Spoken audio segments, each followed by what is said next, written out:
All right, here we are. I'm back. I still not feeling too great. I think I'm still under the weather a little bit. Head hurts, but we'll continue with circuits today. Actually build something because I have been champing at the bit to actually build. Hey, what's up, Spar? To actually build some stuff with these circuits. You know, I went out of my way to find all these crazy chips, so I might as well use them for something, right? We still have all of our notes. Yep, there's our notes. What is a mixer? What is a mixer? What makes a mixer a mixer? All a mixer does is shape the input and then put it on the same wire. It's just one wire that goes across your entire mixer. That's all it does. It shapes the input, puts it on that wire, then it shapes the output from that wire. It's kind of crazy that that's all there is to a mixer. There's no special magic junk to it. My voice is a little bit weird too today. Good, perfect. Just what I wanted. Should you ground a mixer or not prevent ground loops? Ground loops are not that simple. They're a complicated beast, an ever-evolving, complicated beast. I've had ground loops that just curdled my milk in the past. I had a pretty bad one on my big desk. You should be grounding all of your equipment. Everything should be grounded.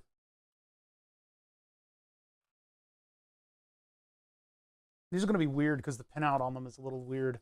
The amps are sort of in a position where you can make use of them. I think there's probably a way to set up your circuit so that it makes sense with the QFN chips, but I guess we're gonna learn about that today. Look at that, he's got a little lenticular thing going on there with the traces.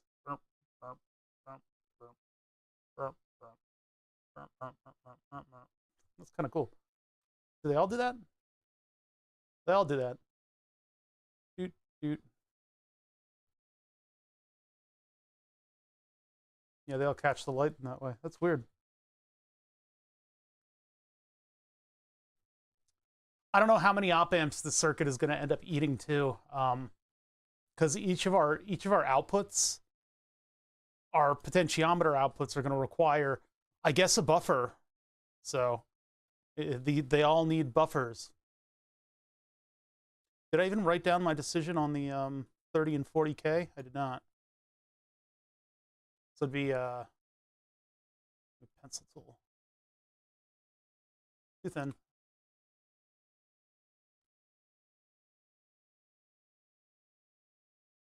Maybe a little smaller than that.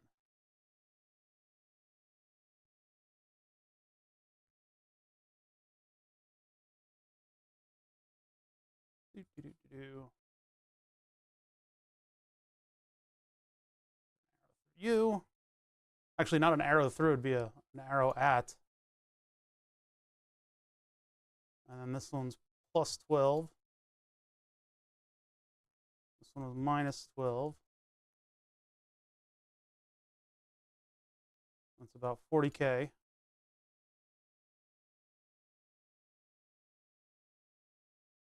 About 30K.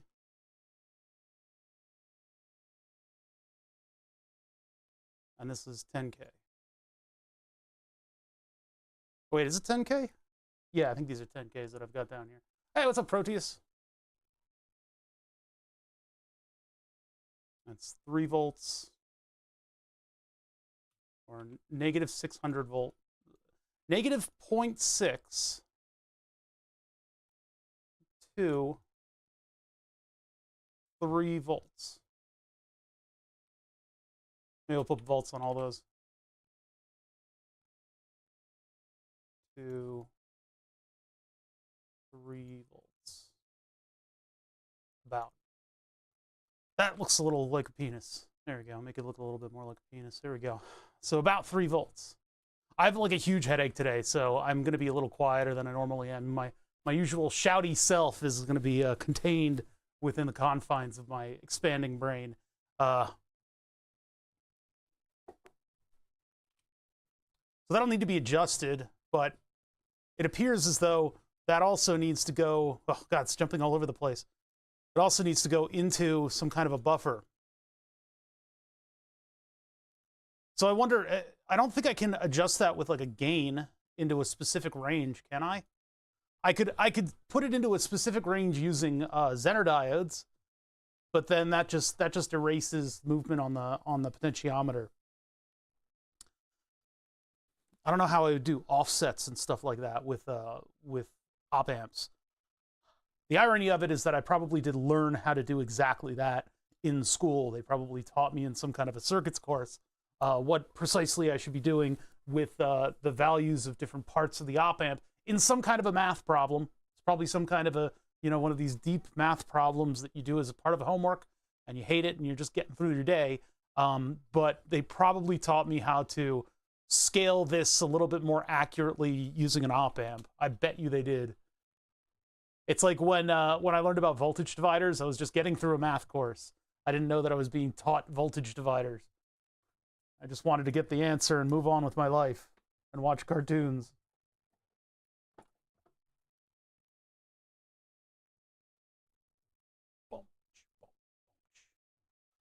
Now, hopefully all of these things are making electrical contact. We're sort of relying on the very end of the wire to do that.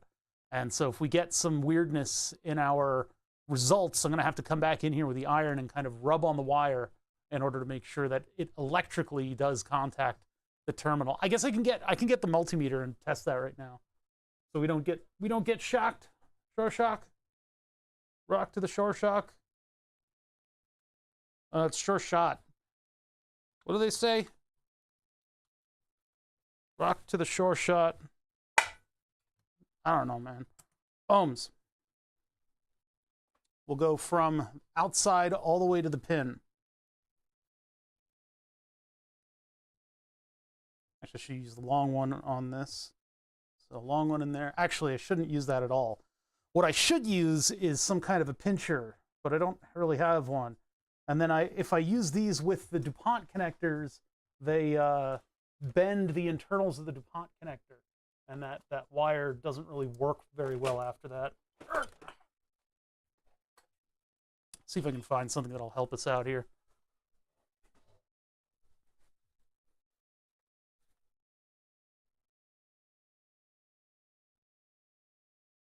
Oh, I don't think that's actually the mix that was playing, the one that I showed. Oh, well. These are just from the Ripecast. They're a music collective out of San Fran that does Burning Man stuff, and I like to play the music because it's usually pretty upbeat. The people that they host are usually pretty good musicians, good DJs. Are we allowed to call DJs musicians, or is that some other thing that everybody's up in an uproar about? All right, so oh, you guys aren't even seeing what I'm doing. Looking at ohms. I'm just going to check over my work from Tuesday. I haven't worked on this without you guys. I've been faithful to my stream. I've been careful to not work on this stuff, which is, I have been wanting to work on it quite badly because this is kind of important stuff, and it also helps me just get this project done.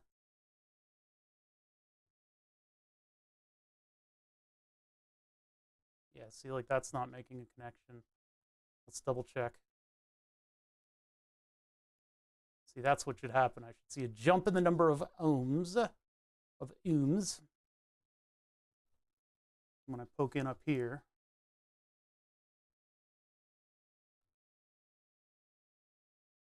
There it is. Okay, so we are making a connection. There's a lot of flux over here.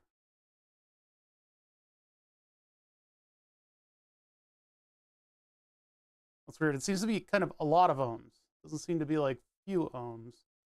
Seems like maybe, but I wouldn't know a electrical connection to be partially made. It would be made all the way. And so it's just my ability to poke in on the circuit, I think, is what's going on. Oh man, I'm not in good shape today. I think I'm still sick.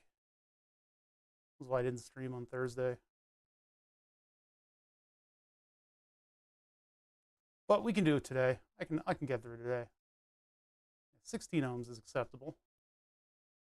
All right, so largely it looks like my soldering technique did work. Just sort of depositing the wire into a big pool of solder helped. It actually got rid of the it got rid of the shellac on the outside and allowed for the wire to solder, if not all the way on the end, a little bit above it too. So basically what you want to do is with this motor wire, you want to submerge it into something like a pin pad, and then wipe it a little bit with the soldering iron, and that'll encourage the shellac to move out of the way and allow you to solder to the actual wire itself. I like songs like this with like the slow rap.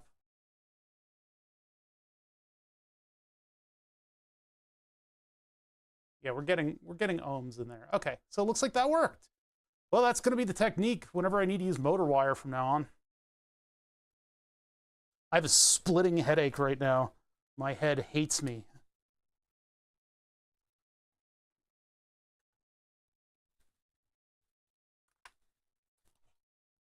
So we're just going to have kind of a chill time today. I'm going to try not to go too crazy.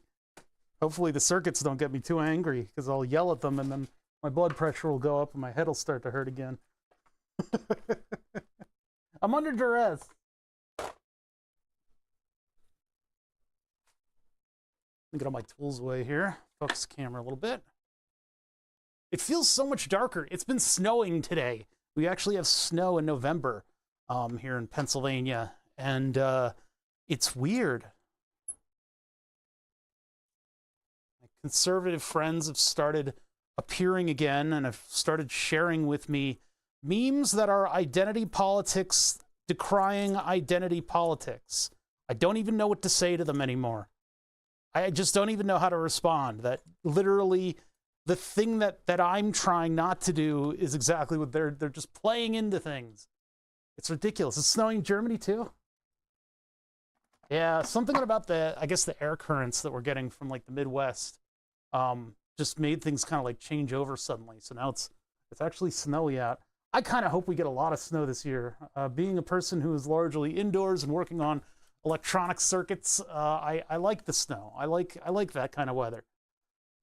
I'm just one of those people. I'm also like 100,000 pounds overweight, so I take that heat kind of personally.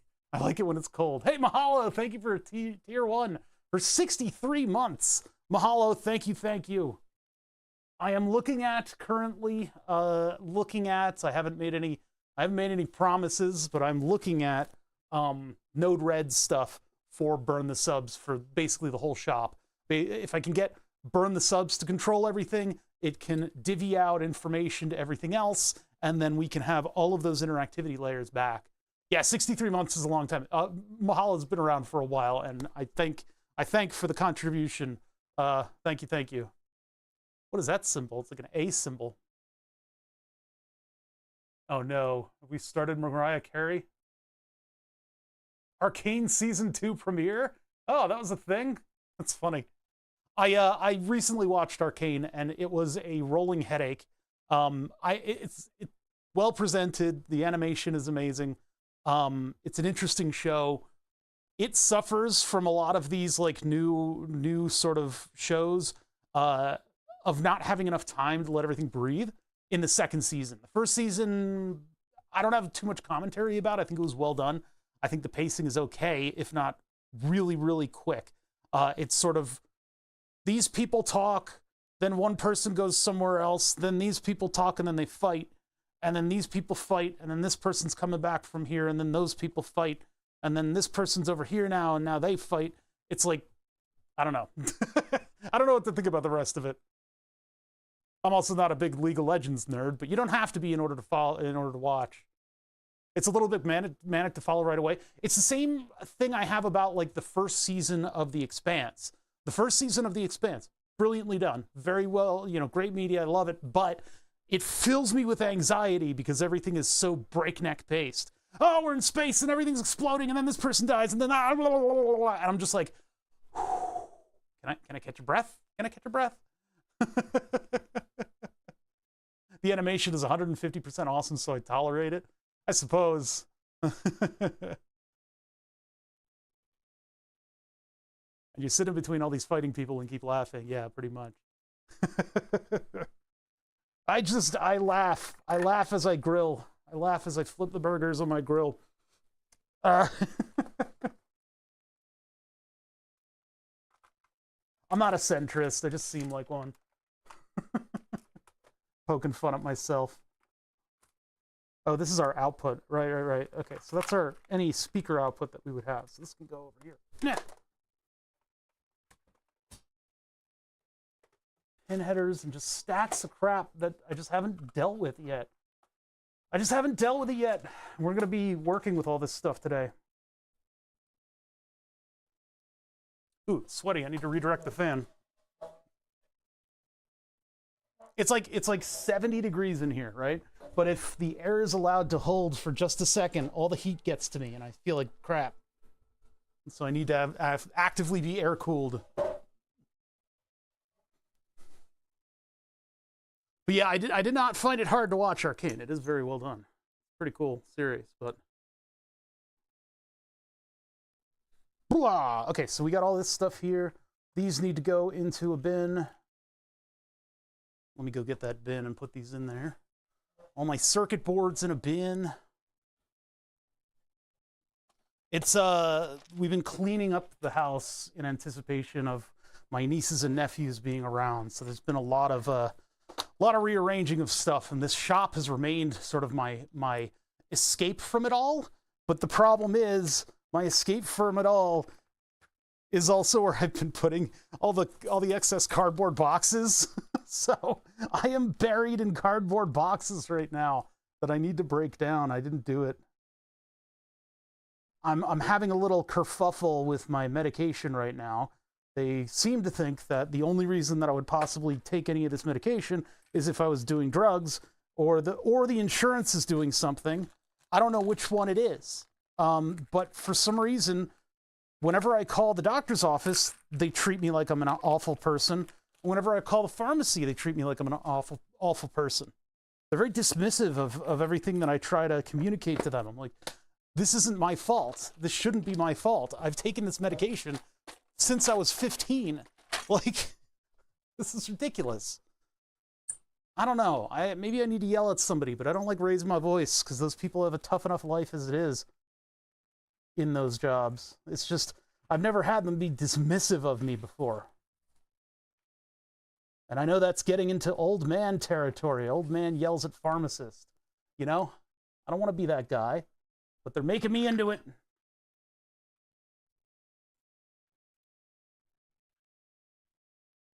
I know what it's like to be customer facing. It sucks. It sucks eggs. But at the same time, I really would like to get my medication. If somebody would be kind enough to do whatever the hell has to be done, contact whoever they have to contact. Because what CVS specifically does is they fax the doctor. And my doctor very specifically does not listen to fax machines. I don't know why this schism exists. I think it's literally just, I think it just exists so that I personally don't get my meds.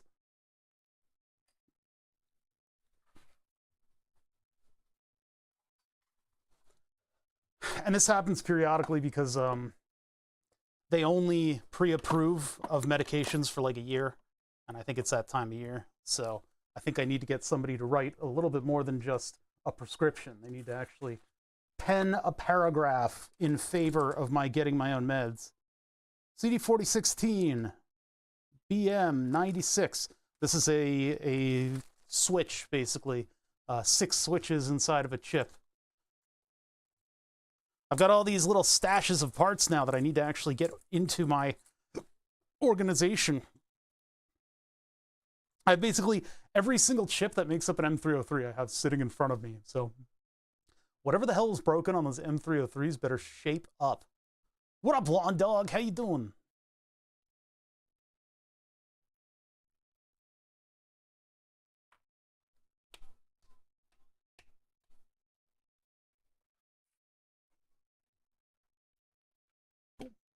Boom. Let's go.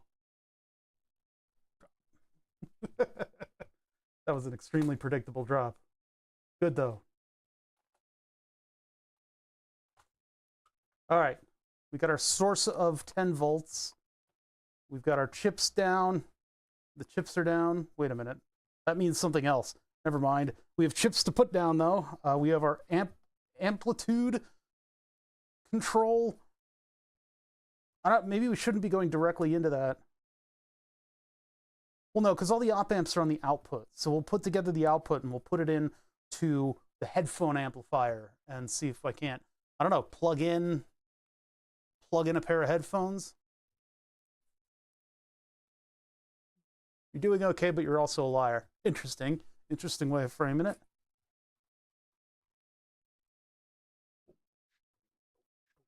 Where are my audio monitors? Get those up here.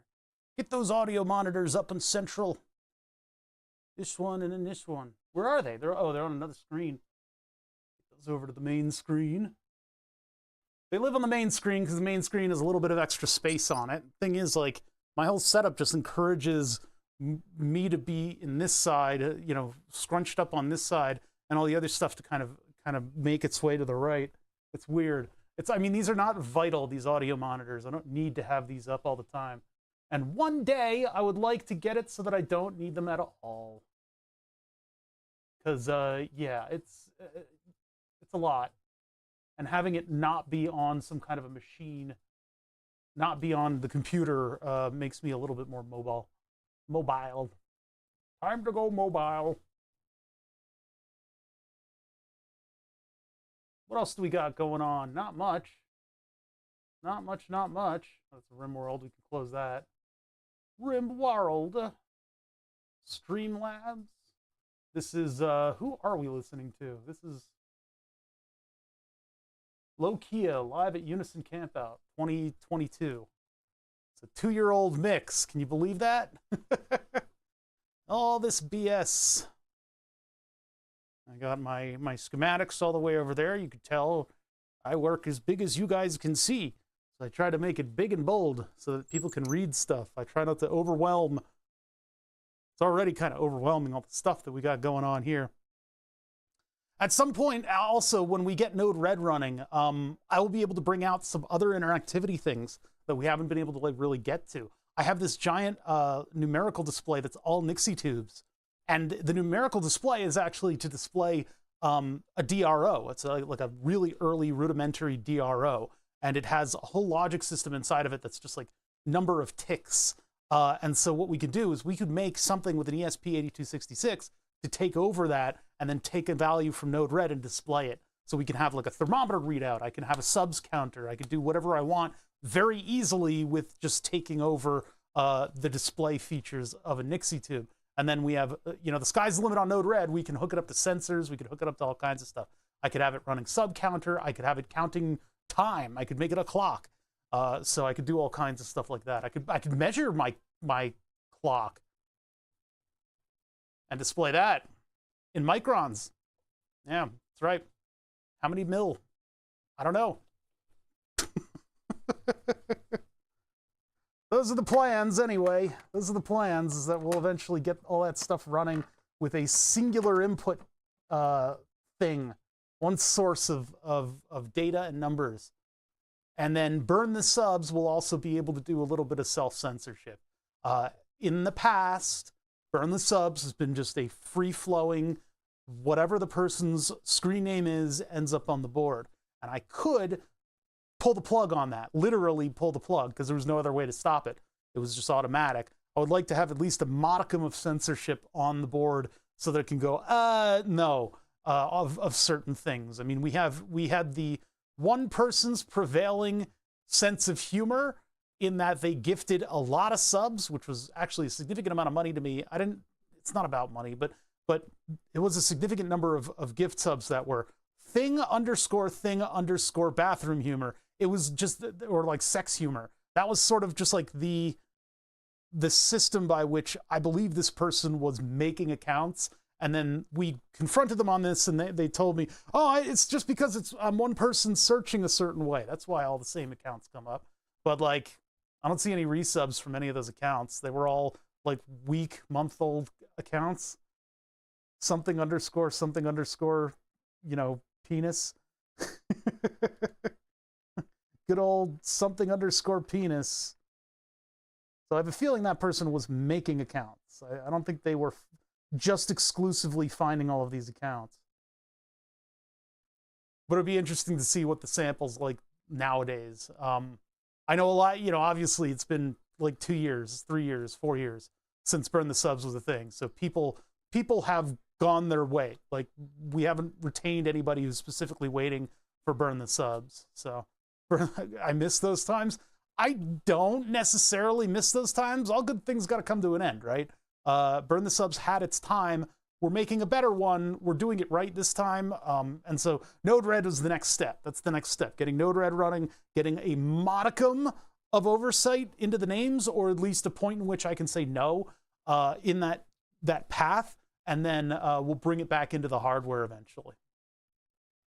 Because we still need to hook Clipper up to whatever engine is going to be running the names back and forth. I don't know how that's gonna get authored. I believe it probably will be local on the Raspberry Pi, but I think I want the database to be on the file server where it'll be sort of backed up to a degree. It'll be protected at least by the file structure of the ZFS. But that's a lot. It's a lot to do.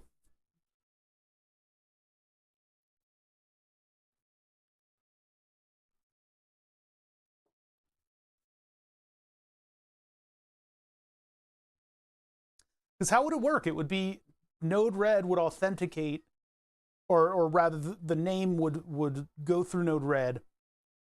Then Node-RED would say, hey, board. And the board would be like, hey, what's up? Here's a secret passcode. Okay, cool.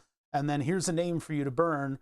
And then it would do the due diligence of burning the name as per its instructions. Or it would take the name, say, hey, what's the database? Get the database, do all of its operations, and make sure that things aren't colliding and everything's aligned and that there's a G code for it, and then pump that back into the database while doing the burn itself, and then updates the database to say that the burn occurred. I guess that's how it's going to have to work. I don't know if I can make the database remote. Otherwise, I could do 2 databases and one could just back it up onto the file server. I don't know.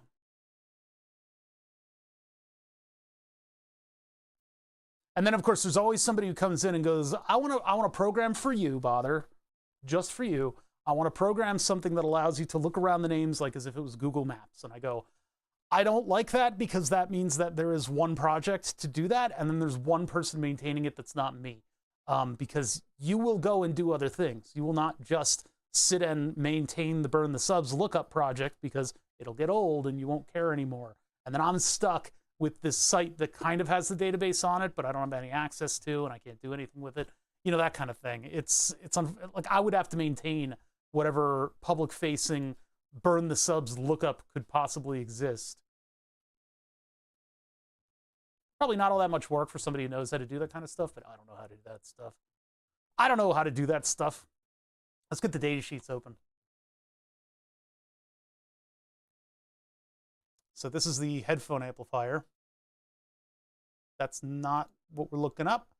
And then the parts that I bought, what were these amps called again?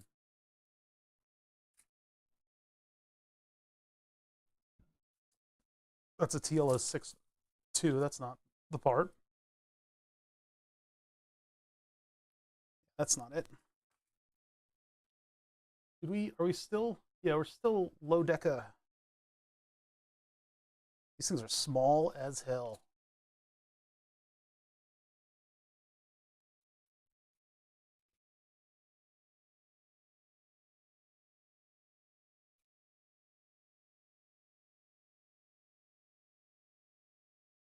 Why wouldn't they put... Is that... I think it's A2K and then 334. A2K 334. QFN A2K. 884062. QFN.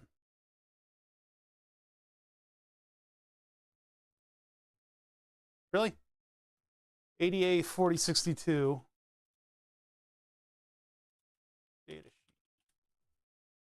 Low power JFET op amp. There we go. That's the one. So the only reason that came up in my searches was because I had been looking for this. This is a DigiKey find. I just went through all the different DigiKey categories and tried to basically characterize a TL072 and have it be a current part that has current packages. So we were able to get the ADA 4062 in a QFN package, which is ridiculously small. Here's a finger for scale. Jeez. It is absolutely tiny. This will take up very little room on our board and allow us to have copious amounts of TL074-like op amps in our design. But we have to see whether or not this is actually going to function like a legitimate TL074 op amp. So we need to actually hook these up and build our circuit and see if it behaves the same way, which I think it will. But I need the data sheet open so I know what pins are what. There are going to be accurate pin numbers from here. These are going to be a little bit more difficult to determine. So in the event that you're trying to figure out what pin numbers are where on something like this that's been flipped over upside down, I look for markers. So we've got a pin 1 marker here, and then we have 3 open pins and then 1 open pin. And so I can use that in order to navigate around the chip because everything's topsy-turvy. It's on its belly. This is viewing through the chip. But if I look at the spaces, so I've got 1 no connect here and 3 no connects here.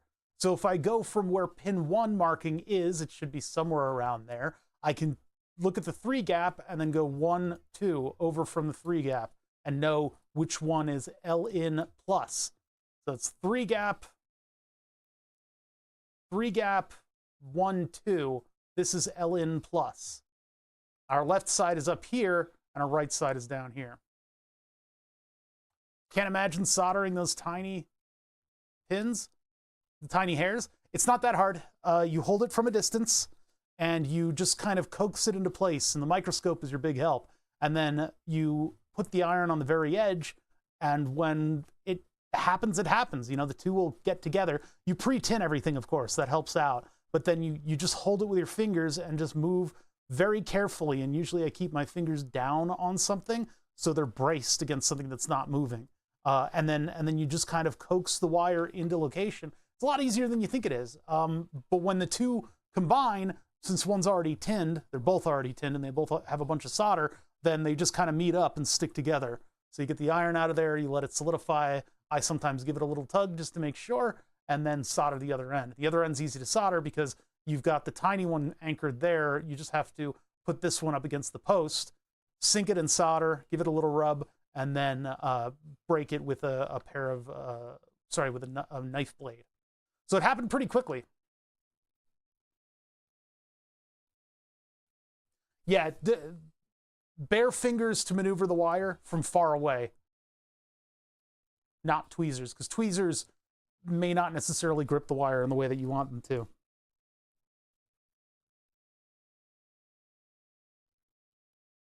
A lot going on this song.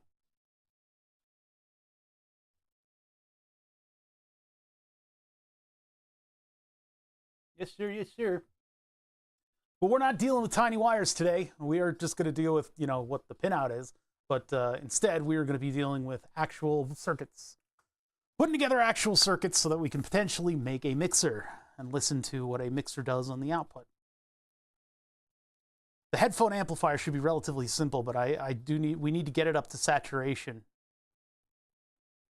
which I think is plus minus 3 volts. I think that's where we're at.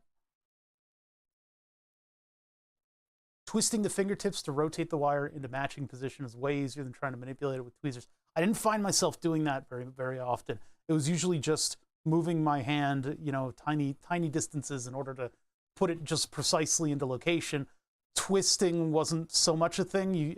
I would just go over it and pinch it with fingers in order to straighten it out, and then get it close enough. But I don't know. I didn't find myself as frustrated working with this stuff than I usually am. But it's a lot smaller and a lot more accurate. I guess having a good microscope helps a lot.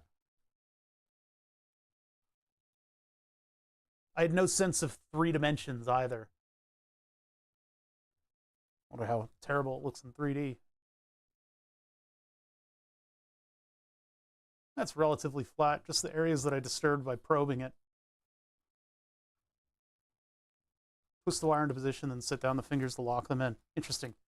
Yeah, I wasn't terribly cognizant of the techniques that I was using. It was just pretty much just hold the wire in position and get it close enough. And that usually did me well.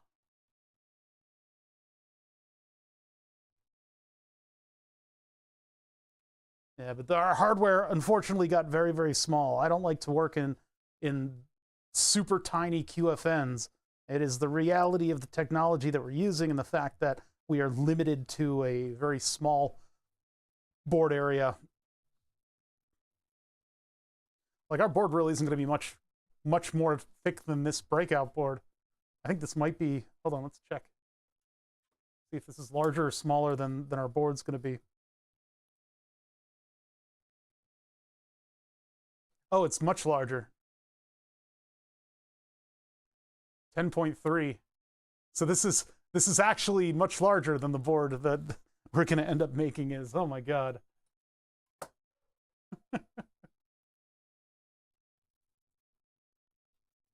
I'm probably going to get started soon here. I want to build these circuits, and I'm feeling like crap today.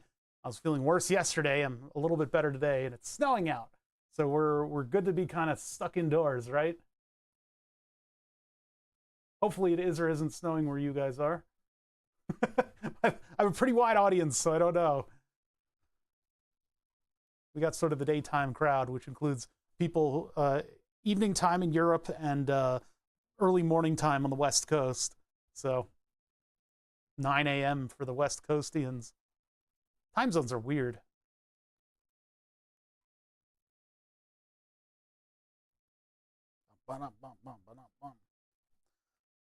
So should I just yeet this whole thing into the full-blown circuit? We do one full circuit path, which would be just one channel coming in, getting manipulated by one transconductance amplifier.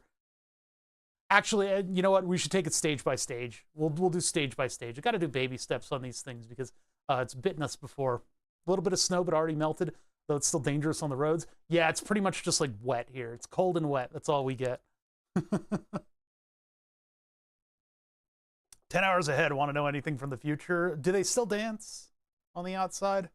10 hours. That's putting you way out there. Damn. I think, what is it? The Swedes are 6. 5 for the Brits. 4, 3, 2, and 1 we don't care about. 1.5 for the Nova Scotians. Or sorry, the I thought Germany was 6. Oh, I guess I'm wrong. What Newfoundlands? There we go. The Newfoundlands are 1.5, which really messes with you. I see, further out in the Nederland. I gotta look up a time map. A map of time! No, I'm not on the West Coast. Yeah, I'm on the East Coast. So the 3 minus 30, it's 876. Yeah, you guys are 6 hours from us. I'm East Coast. Yeah, East Coast. I'm in Philadelphia, Pennsylvania, which Philly is a very spread out city, and so we take liberties. I'm about maybe like a half hour solid 40-minute drive to get into Philadelphia. But I still consider myself in Philadelphia and a Philadelphian, even though that is a wild lie on my part. I said, welcome to Philly. I do love the city, but yeah. Just economic circumstances put me well outside of it.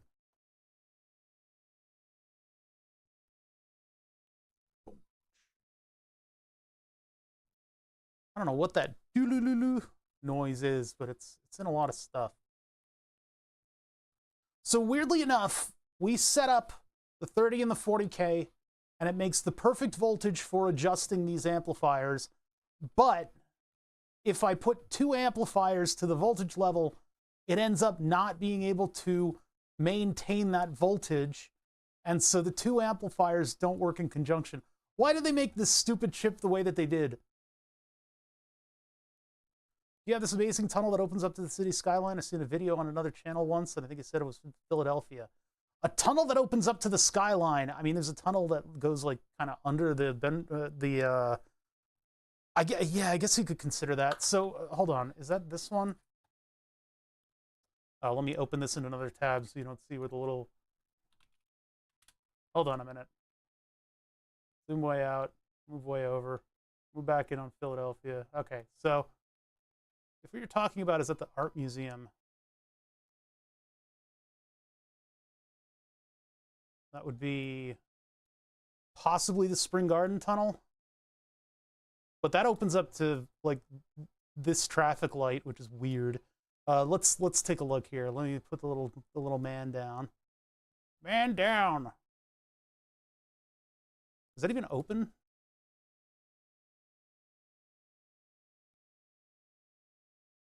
Wait, that ain't the tunnel. Where the hell? Hold on a minute.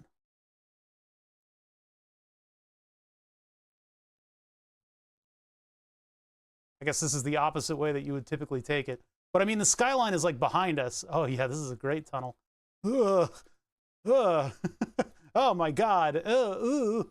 Oh, even the Google car is dying a slow death under here. Oh my God.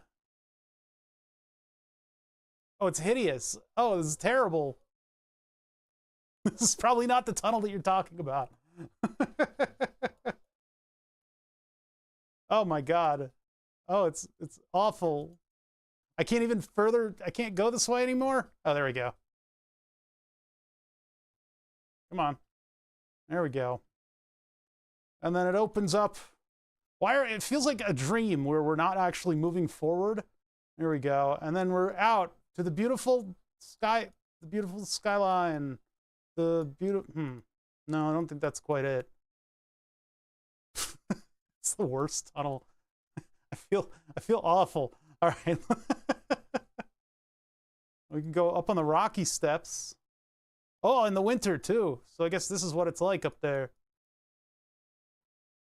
This is apparently a street, or one of these things is. This one up here, yeah, this is apparently a street. Oh, is this a bunch of dudes in elf costumes? What's going on there? Wait, we can never go back. We can never go back. See, there's a car. It's not a tunnel, but it does open up to the... What in the fuck is that thing? Okay, get the shit out of here. I'm clicking, but nothing is happening. Whoa! Our beautiful skyline. Beautiful skyline. Yeah. What the hell? What's going on here? Beautiful skyline. Yeah. There it is, all of Philadelphia and the giant building. That's our space elevator. See, it goes up to space. Not very good. Well, whatever. Anyway, I don't know about any tunnels that lead out into a skyline view. I'm not too sure about that one. That might be New York City.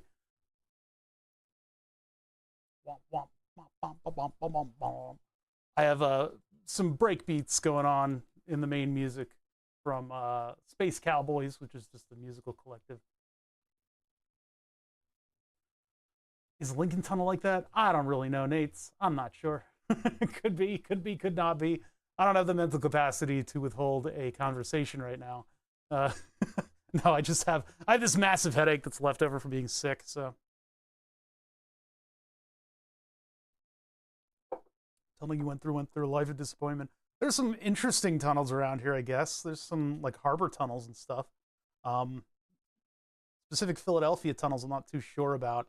There are some West River Drive, like tiny little tunnels. Those are kind of cool. There's almost the skyline there. I mean, maybe that's the one. It's not like a long tunnel. There's another city that I think has something like that. I'm not totally certain though. And there's also, I guess it's a tunnel. It kind of goes under part of the city. I don't know. I don't know.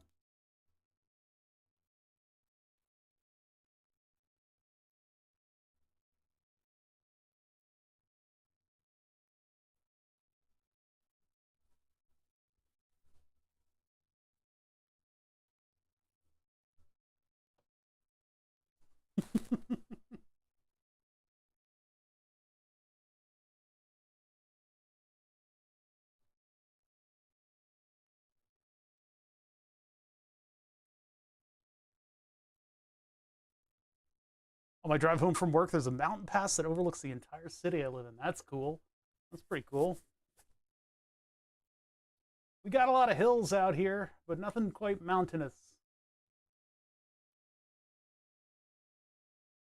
But I mean, you can, on certain parts of 76, you overlook a lot of the city's structure, and there's Manayunk and just all kind. Philadelphia, as a whole, it's a very spread out city. It's an old city.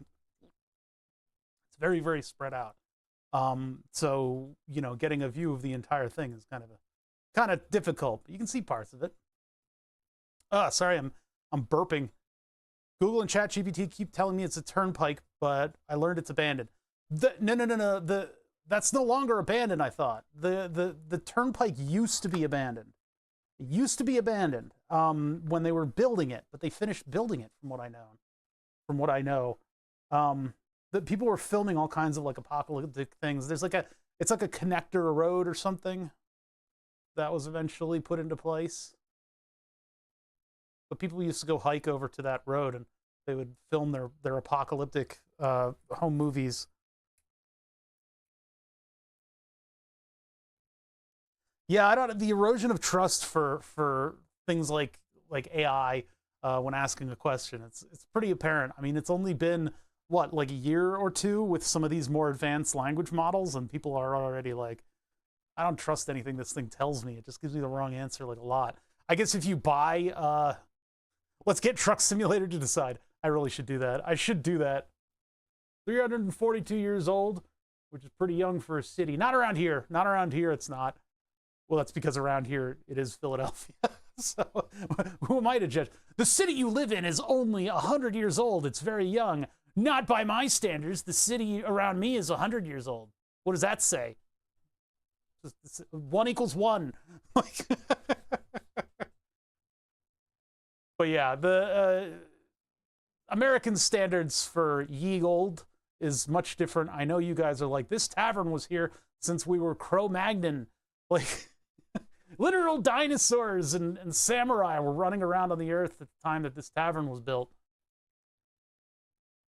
And Abe Lincoln could have faxed a samurai. Everybody loves that little tidbit. By all means, he really should have.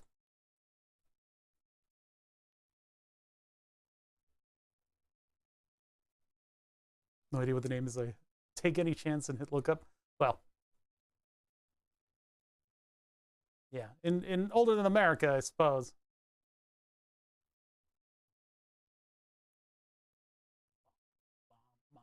Is there a categorization or a name for music like this where it uses this specific type of chord progression for that sort of early 90s sort of upbeat techno sound? What is that? That has to have a thing. People love naming shit, and I bet you somebody's named that shit. I bet you there's a name for it, because it's like you got your break chords, you've got your jungle music, you've got, you know, all these different very specific sounding ways to categorize music. What happens when you use that chord progression and you get dun dun dun dun dun? Like, yeah, that's not actually a thing. It's just, you could hear it if you were on Twitch. Song's getting faded out right now, though. First Philadelphia settlements were founded by the Dutch. There's an important distinction about that, actually, and let me hit pause, because we're gonna start the stream right after my little explanation. Pennsylvania Dutch is German.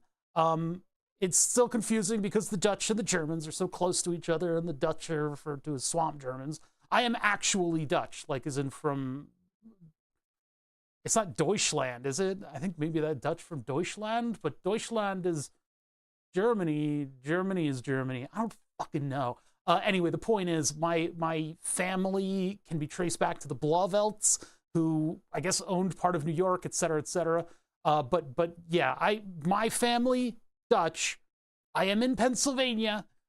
I am Pennsylvania Dutch, but I'm not Pennsylvania Dutch, which is German. Don't ask me for anything further than that. It's as confusing to me as it is to you. A square is a rectangle, or a rectangle's a square. I don't fucking know. They're all from a stupid Europe. Stupid. Leave me alone. Setup starts soon. So when I say, when I say I'm Dutch, people think I say I'm Pennsylvania Dutch, and they say, oh, he's German. But no, I'm Dutch Dutch. I don't know what it means. Okay, anyway, we've got circuit stuff here that we need to work out. And I don't have any ADHD medication. And I was sick yesterday, and so my head feels like a balloon. Let's work on some circuit stuff and try to actually build up the final circuit that's going to power this mixer. I don't think I've explained it very well in the past, but a mixer is something that it mixes. It takes two different signals, and it allows you to manipulate the two different signals individually and puts them together so that you can have one singular signal coming out of it, right? And so the mixing can take a whole bunch of different forms. You can have frequency filters, you can have volume filters and impedance and all that stuff. But in the end, there is no magic dust to a mixer. It is literally just putting all of these signals onto one line. And so when you start to look up circuits for a mixer and how to make an audio mixer, especially in audio, you will find that it is just a bunch of amplification going onto one single line. And by line, I mean just that this one wire has all of this stuff on it. It's kind of crazy how it all boils down to that. I expected some other kind of special sauce, but that's not the case. It's just put everything onto one wire and then take it off of that one wire in a way that's that you see fit. So that's what we're building. And what Julian specifically asked for, my musician buddy who does all the Eurorack stuff, and so I trust his ear into what should exist, he thinks that what he needs is a mixer that takes a right and a left channel, individually mixes two right and left channels with each other. So we have R1 and R2 get mixed together on one line, and then that one line has its own volume control for an output specifically to a headphone amplifier, which is the TPA 6120. What I did is I looked up headphone amplifiers, and I just found something that was sort of a high quality headphone amp. What that allows me to do is to not think about everything all the time. It's basically just an ASIC that makes my job much easier because it says, hey, headphones can vary by quite a bit, and here's just how you go into this high quality set of studio headphones as you go through a 39 ohm resistor through our chip, and then you can, put it into a pair of earmuffs or buds or whatever you want. So I'm trusting that thing to take all of those impedances and calculations that I don't like and just sweep them all under the carpet. They give me this nice little application circuit over here that I can just copy, and I can use 1 kilo ohm resistors throughout and hit it up into a 39.2, where it will then hit something like a 300 ohm pair of headphones. Germans keep calling the whole Netherlands, Holland, Europa. It's a whole thing. Yeah, whatever. You guys don't learn all the states. We know all the U.S. states and where they are. That's where our civic knowledge is. All right, so let me just snip this and get this into our schematic. I want to just take this whole thing from here on out, and we'll just put that into this. And so what we want to do today, I'm sorry, headphone cat, I'll put you back in later. What we want to do today is be able to actually get to this part and get the appropriate signal levels on this part. So I could technically, oh wait, no, redo that. Technically, I could take positive volts and go from there, and then the inverted signal and go from there. And that would give us some kind of an output here, which is one goal. The other, we might just put it to single-ended mode, in which case we don't need this, and we have our RF there, and then we go in to the single end just from here. And I want to make sure that the signal is in the same phase, because when we use the amplifiers like this, we invert signals a lot. So we'll take a signal, it'll get inverted, we don't care, because it's just in AC domain, which means it's basically fluttering around that 0 point, which is 0 volts. What we have assigned as 0 volts in terms of potential. When you work with positive and negative voltages in the AC space, things get a little strange. Things get kind of weird. And so here, let's take this, steal that, put that over here. That would be on that stage. And then this we can get rid of. These are the results of our testing over the couple weeks that we've done, but now we're actually testing with our own hardware. We have the op amps that aren't quite TL074s, and then we have the we have the headphone amplifier that we can now test with. So my thought is that here it needs to be plus minus 3 volts. Because it says the maximum input to this thing is 6. And we are working in positive and negative voltage domain here, even though I don't know what power we're giving to the TPA 6120. I think the TPA 6120 works in plus minus 12 volts. Let's find out. So let's just make sure we don't blow this thing up immediately. Power supply range, plus minus 5 to plus minus 15. All right, so we can just do, so that's 30 volts, and this thing apparently thrives in that sort of environment, which is good because that simplifies our power supply. It means I don't need to make a special voltage for this thing in order to run it, which simplifies our job just a little bit. The only problem is the sheer number of op amps. I don't know what they were thinking when they built this TPA whatever.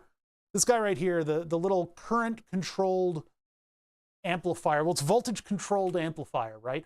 But it's a current amplifier. This is a transconductance amplifier. So you need this circuit on the outset in order to turn it back into voltage. And because of the way that they did the impedance of the control, this volume now represents 4 resistors that are in parallel. So when you attach them to a voltage source, such as something like a potentiometer, you change what the actual impedance of the circuit is, and you change then the available voltages that it can output. It's very, very annoying. It's very annoying because I have to isolate all of these. I need something in here that's going to isolate these so that this thing can reach its voltage potential without this shit bleeding it out. Ay, ay, ay. I got to look up what the internal stuff is. Then on top of all of that, I need to make sure that we can balance the 2 channels. So I'm probably going to need to have extra potentiometers in there because I can't fit anything other than a potentiometer.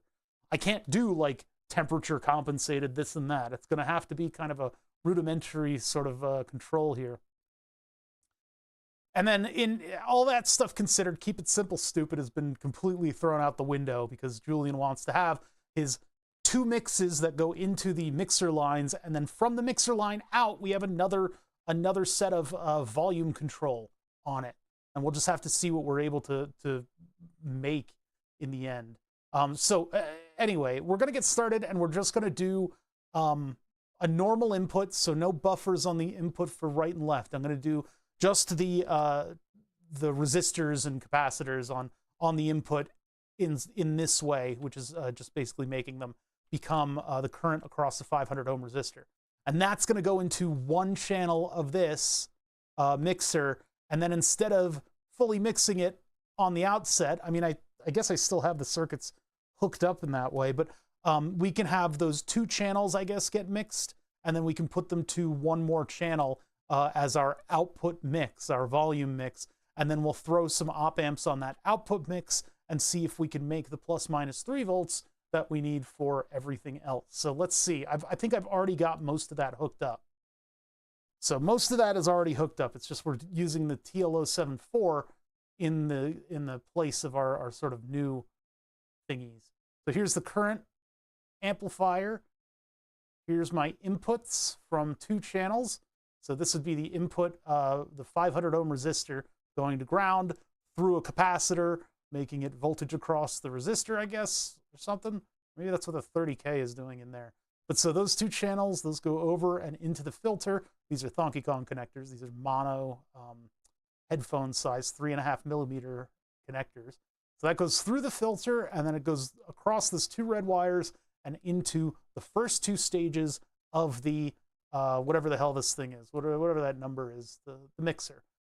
First 2 stages mixed together on that wire right there. They come out and they go to a 3rd stage, which is these pins here, these 3 pins. So this is the volume control from here to here to here. Volume control comes from the yellow wire, but then it goes out this one, yoink, over to our first op amp. So let's pick this off, get it out of the way, and let's rip up this circuit and replace it with our amplifier circuit. Finally using the correct.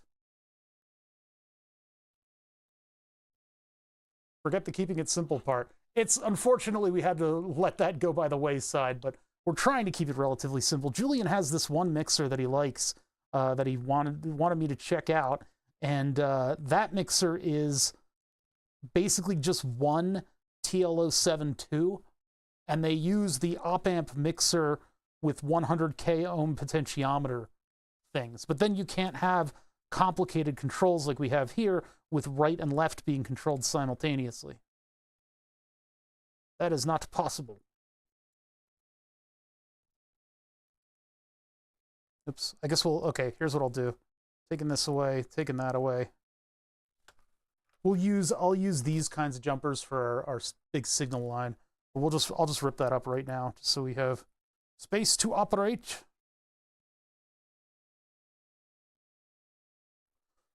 Okay, so I guess we're solely concerned with our output here. I'm curious as to how much of a time delay all that creates. Nothing meaningful, but sure. It does. There's actually a little bit of a phase delay from the input to the output, and it is on the order of nanoseconds. And we may be able to observe it when I put all this together. You know, transistors aren't instantaneous, but it's still somewhat negligible depending on what you're doing.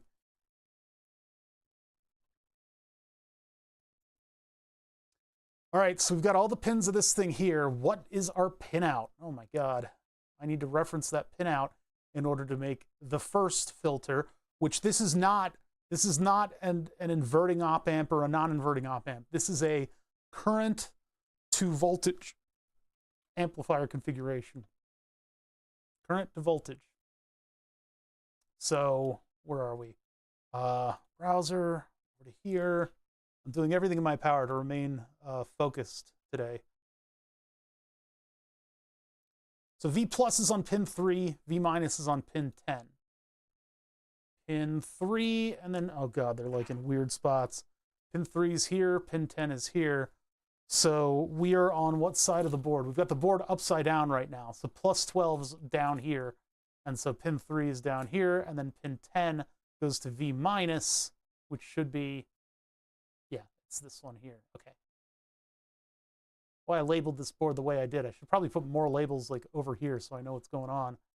But, okay, pin 10 goes to minus. Yep, okay, so it's a green wire for both. I guess I'll try to use tweezers to get my giant fingers out of the way. Pin 10 to ground, or to minus 12 rather. And pin 3 to positive 12. And that is an amplifier that we've now powered up. We got 4 amplifiers to play with. I guess what we'll use for this initial one, we want to use one that's kind of in this sector over here. 5, 6, 7, and 8, what are they doing? In B minus, out B, out C, and then in C. The amplifiers, I guess, are going to be kind of between these, and then there'll be an amplifier all the way out on the skirts of all these things. So like in A1, in A plus 2, but then out A is pin 15, pin 16 is a no connect. So there's one amplifier there, and there's another one across here, 3, 4, and 5. Yeah, they kind of straddle the edges of the thing. So 4, 5, and 6 are one amplifier. 6 is an out. Or we use this as an out and go over to, well, what will eventually be the headphone amp. We'll work with a headphone amp in a bit. So let's first take a look at just what one of the outputs has, and our circuit is going to look like the following. 30K, 100 pico. So these are 120 pico. They're close enough. And they go between output and the negative input, so out and negative in. So if I put one from 1 to 2, oh no, that's plus and minus. Out is on 15, so that needs to go much larger span. What about, oh, Keeper of Maps. Hey, thank you, Keeper of Maps. Thank you for subbing. In B and out B, pins 5 and 6. Pins 5 and 6. Okay, so that'll be easy enough. Keeper of Maps, thank you so much for subbing for 58 months. Oh my God. Yeah, those numbers are getting big. they're not going to do anything else but get bigger and bigger. So we can just brace ourselves. The 50s and 60s months are coming. It's pretty wild, and I really appreciate the support over the years. 5 and 6, and then on the plus input, which is in B plus pin 4, this one all the way over here, we go to ground. So it's going to be a yellow wire on that one. On the plus input, we go to ground. Ground. These little breakouts are kind of neat, but they're a little bit involved. I mean, they're much larger than just the 16-pin chip. They could have been the size of the 16-pin chip. Yeah. The inexorable passage of time. Everybody reads. Yeah, we're getting on those big numbers, and everybody's just like, ugh. If you'll notice, I didn't become very famous. People expected this channel to pop off. They said, Bother, your channel is going to become very popular. And I said, is it though? And then it never happened because I suck. So, you know, whatever. Let me get some of these jumper wires so that we actually have an input. And then the pin-to-pin jump is a 30K, and I think I already had that out. So this is probably going to be 30K right here. We'll just measure it. Look, I talked about the backlog, but then I also talked about how we're not doing a backlog because it's not fair. So if you missed that part of the talk, I apologize. 32. So we've got close to 30K. This is 32K. We're just going to put that across the two leads. And that may be a point of contention right there. I may actually have to go get the surface mount, these guys, the 0603s, in order to make a 30K, make the actual resistor jump. But it's possible that we could shape our output here using the resistor decade box and figure out what that value should be. So, yumpers. Bring me yumpers. There they are. Who is yumping today? Ooh, that's a tiny one. So we'll just use these little guys, and I'll take this output here, and we'll go to the input right here, and then this output here. Whenever I go from chip to chip, I'm going to take the line on like a jumper. So output here going into the input, which is pin 5. So it's pin 5. And then pin 6 is the output over here, and we're going to measure that right now. Measure that. I guess we could just take it directly. We'll take it into one of our channels. Right there. And so this is trying out the new op amp, the new quad op amp that I ordered. And if it blows up, it blows up. I don't think it'll blow up, though. And then we're giving it a full bore 10-volt signal. That's going into which one? Either channel. Okay, so one of the channels will give a full bore 10-volt output, and then the output we need to make sure is hooked up to power. So this one is positive. This one is ground. Wait, that's negative 12. Hold on a minute. Positive. No, that one is plus 12, ground. And then this one is minus 12. Making sure that stripe is minus 12. Indeed it is. And then over here, we need to hook up actual power, which isn't on yet. I'll take this opportunity to power on the Agilent, because the Agilent doesn't let me turn off the output when I'm adjusting it. What's up, Gonad? How you doing? I'm a sentient headache today. We're working on circuit stuff. We're trying to make the mixer with the actual parts that I bought for making the mixer. So these are the little QFN packages that we started up last time.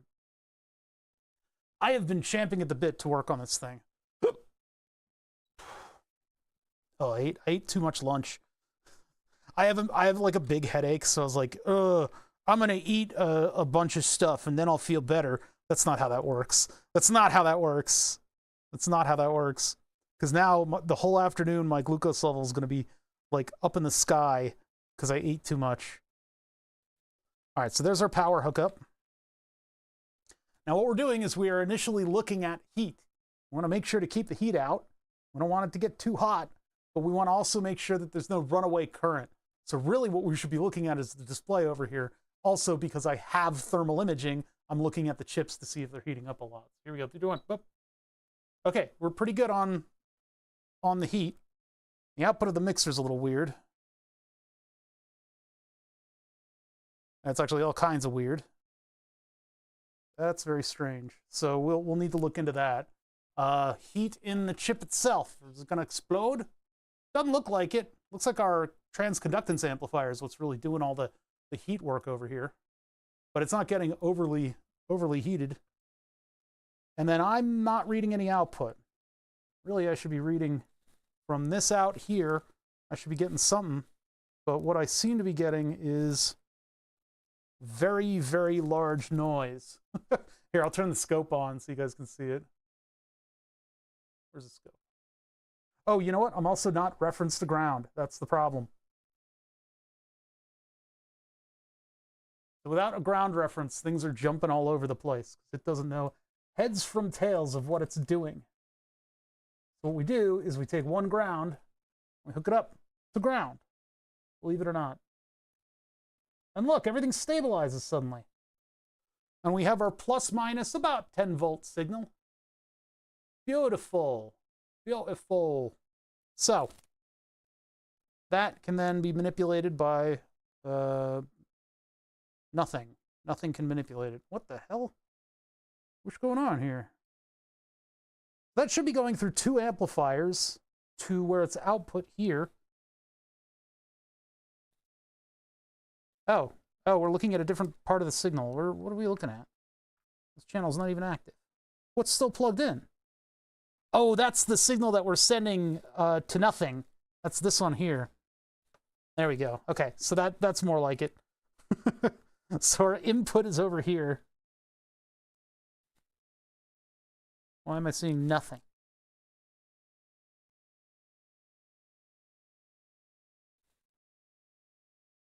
Ah, there you is. That's on a totally different channel. That's on, okay, so let's put that on this channel. Okay, yeah, cool. No, that's cool. That's cool. Don't need to see that anyway. Yeah. That should be the output from this, assuming this is working just fine, which it was. If we isolate it, can I isolate that a little bit better?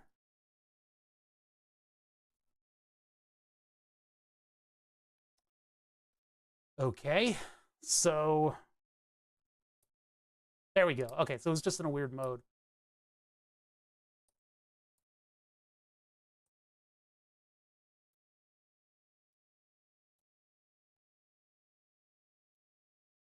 All right, let's try to find a mode that makes any sense. Just give me a nice wave, just like a nice wave. No, these are all bad waves. These are terrible waves. These are horrible, terrible waves.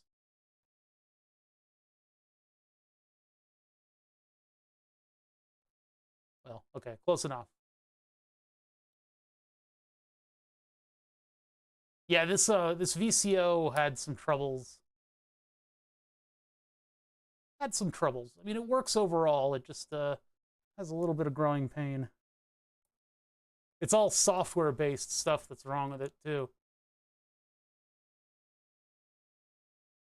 Okay, this more or less is a triangle wave. It's a dirty triangle wave, but that's part of the appeal of this VCO is that it's kind of got unique, dirty sound. So that triangle wave comes all the way in, and it's current by the time it gets to here. So we can't really observe it unless we observe it across a resistor. From there, it gets mixed in with its buddy with no controls. Okay, that'll be part of it then. So yeah, now it's actually, this is actually functioning. So if I plug our output all the way over here, there's our triangle wave. Oh my God, it's enormous. What's going on? So the amplifiers are effective at amplification. News at 10. I know this is shocking to some of you. Some of you may not know what's happening right now, and I urge you to not panic. because it appears that the triangles are making it all the way through our mixer. And they get to be more than 15 volts. That's a bit much. That's a bit much. How is it getting to be above 15 volts? That doesn't make any sense. But at least we know that our maximum amplitude is somewhat being respected. We can go up and over the limits. Really, it should be stopping right about here.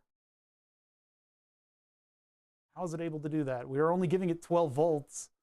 Nobody has access to this. Where are you getting that from? Is that from your capacitor? I don't like this.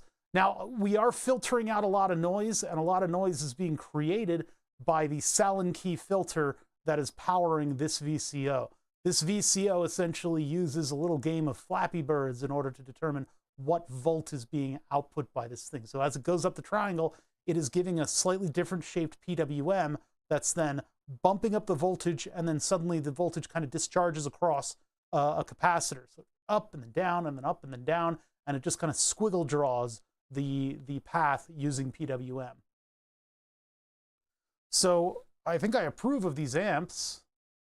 They're not getting very hot, and they're doing their job nicely.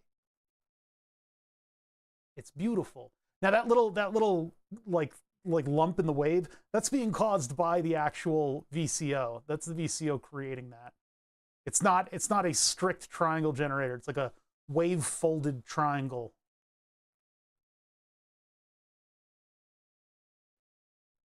All right, so that's the stream today. No, just now we need to get this into shape for the other amplifiers. So I guess we can use this one on the end here, because we used this one right here that sort of straddles that corner. Now we can use the one adjacent to it to take that signal and to lower it down. Now, the other way that we could try to lower it is we could try to give it a different resistor. That might make our whole structure into an amplifier, and I kind of want to try that, mostly because I got the OO resistor. We've got our OO resistor here that we can hook up to this tool chain and get a precise value, or I could just put a potentiometer on it. I could just put a well, it's 30K. So it'd be on the 10K, we'd take it up to 3. Yeah, we should use this thing just because I have it. Of course, this thing uses nanner plugs. So what do I have that uses nanner plugs?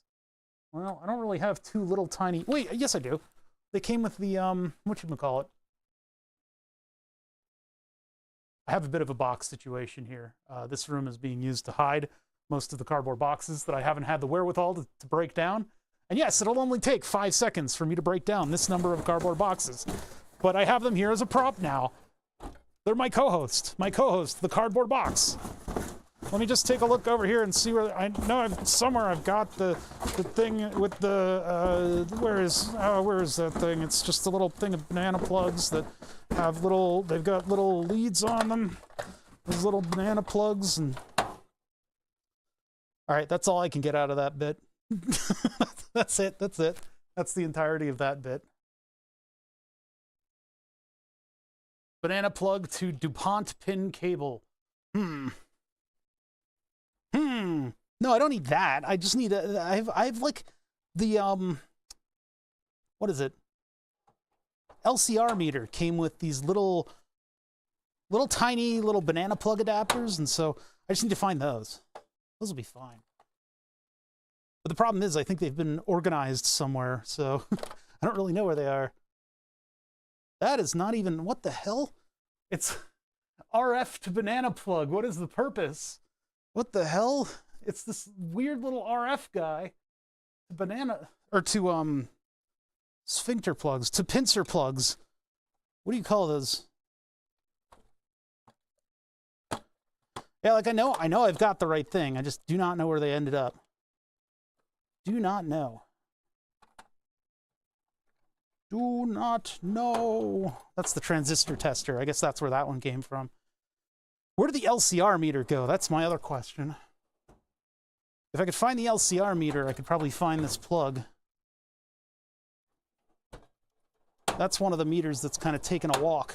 Oh, no, it's right here. If that's right there, then that means that the plug should be nearby, but it's not. All right, let's take a look inside of here. Maybe they're in this thing. Yeah, the crocodile little dick pincher plugs. Roach clip. There we go. That's what I should be calling it. Roach clips.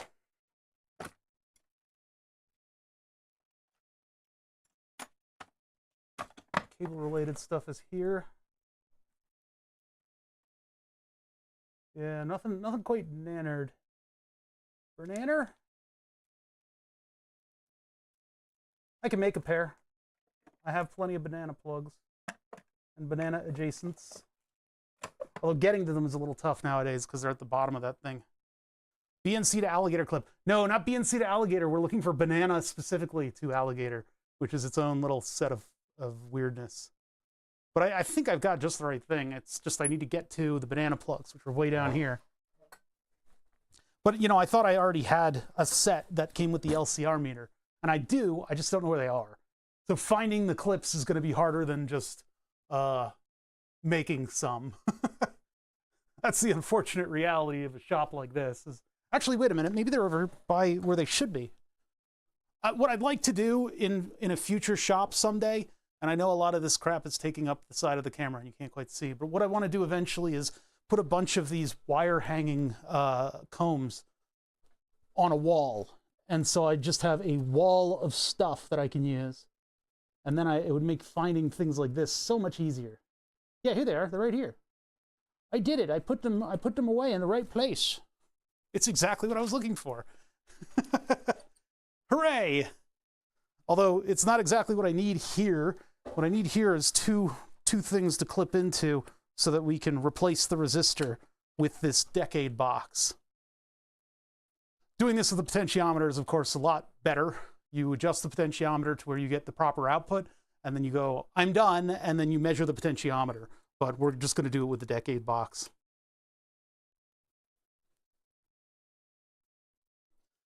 The last place you look. It's always in the last place you look. What is up with that?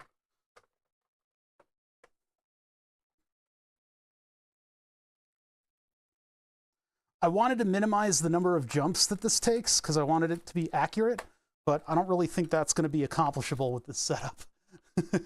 These aren't, I mean, maybe I can do it with these if I find some of the, hold on a sec, we're not done yet. I'm not throwing it in yet. I'm not done yet. You're going to have to fight me.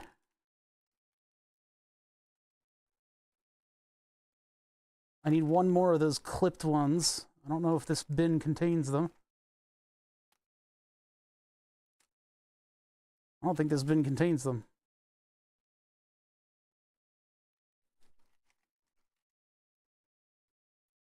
I'm going to make this direct.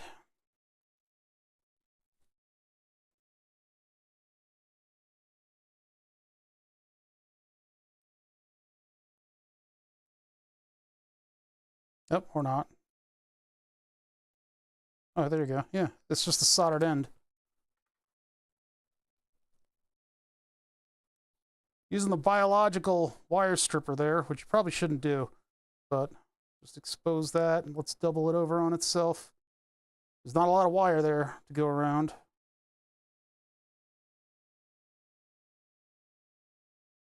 That's actually way too close. Wait a minute. I feel a little bit much. Oops. Well, so much for that. It probably needs a little bead of solder there to crush. All right, well, screw that. Let's just go alligator to jumper pins just so I have a bit of room to work. I could have made it direct, and I could just take one of these jumpers and cut it, and then I would have two, but I don't know. Let's not ruin too many of my wire systems here.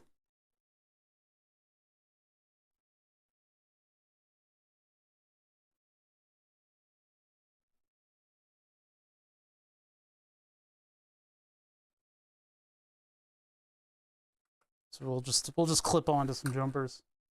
Clip one to some jumpers.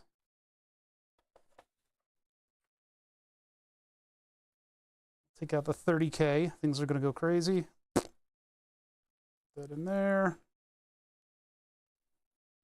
I don't even know where it's getting the voltages from. How is it able to go so far into the positives?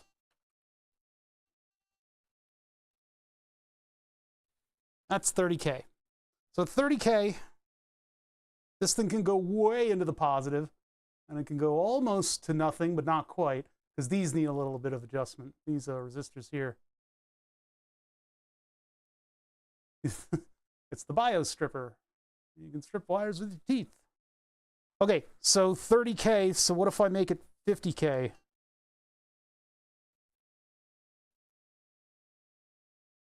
Okay, what if I make it 90K? Doesn't do a damn thing.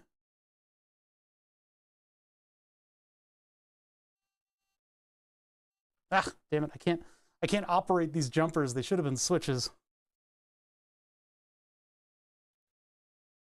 30K, let's make it 130K. Okay, so going out of spec like that, what if it's 20K? Okay, so it's inverse. So now with a 10K resistor on the output, maximum volume gets us to 15 volts, which is still cooked. And from what I understand, I believe that this is an inverted. Yeah, this is still inverted. So we're going to inevitably have to put another amplifier in the path. But this should, I mean, I don't want this to get any louder than the output. And by the way, those little jumps in the voltage are from the VCO. That's not me doing that. That's not my circuit doing that. We're not like that. We're better than that. You can see it gets worse or better depending on your opinions. I can't believe that boils down to a 20K though. It's so weird. Yeah, see, there we go. That's a little bit more stable to look at. That's just a weird looking wave. It's not, we're not doing advanced engineering, you know, frequency analysis here. This is just a weird looking wave.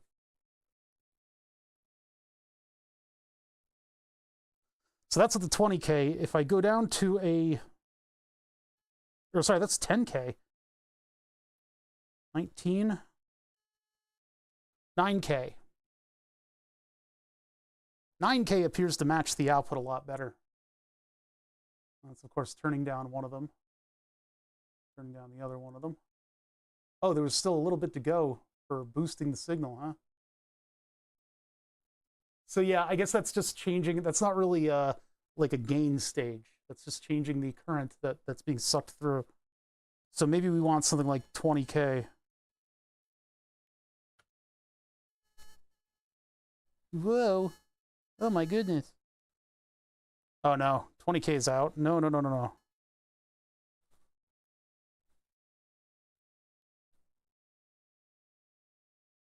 Yeah, 30K is the original. That's this one here. But 30K lets us go way over for some reason. Why is that changing? It feels like the range has changed a lot. Maybe it's just because of the position that I had these in. But that's still cooked for the final output, for the final amplifier output.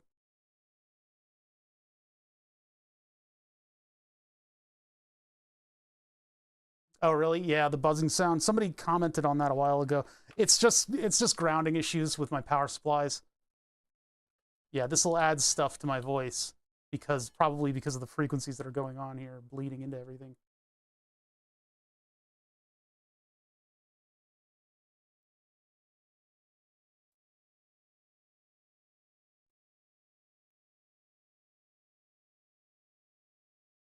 Some of these are more stable than others. They all make funky noises. It's the whole purpose. So okay, let's make the next amp into a unity gain amplifier, and we'll make that lower the circuit. Well, actually, we'll make it a 1 to 3, 3 to 1, whichever direction you're thinking about. So let me get a 20 kilo ohm resistor as close as I can get, so we can get the decade box out of the circuit, so it's not clogging everything up. So we'll keep this frequency, transconductance amplifier set up with a 20 kilo ohm resistor. I don't have a lot of capacitors to throw at this thing to find the ideal capacitance for it. Plus our waveform is it's not very clean to be selecting capacitors. I think I need to go with surface mount though, because I don't think I have 20K in these through hole resistors. I've got 33, That's what we'll need for the next stage. We'll go 100K in and then 33K out. And then for this one, we're going to put 20K, which I got plenty of. Good. I guess they specify a range of resistors that you're supposed to use for this. But we'll just put that on there, and we'll put it on one of these little risers. We could stack it on top of the capacitor and just make that our amp. Might as well. Here, let me make 2 of them. Because we'll need them for, if I do a 2-channel test, I'll need 2 of them anyway. So we'll just put 2 20Ks down. The 30K, I think, was too hot. It allows us to go up into voltage ranges that are a little bit too crazy. So let's turn this off. 0.14 amps is being used up by the whole thing. And so what I can do is take this little guy right here. Let's get this out of here.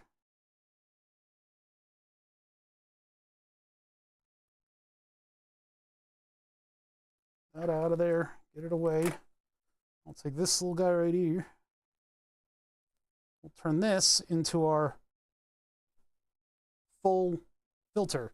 Because I've got a 1206 sized chip on the top, or on the bottom there, and then this one will just use those pads, and I'll do solder bridges to them.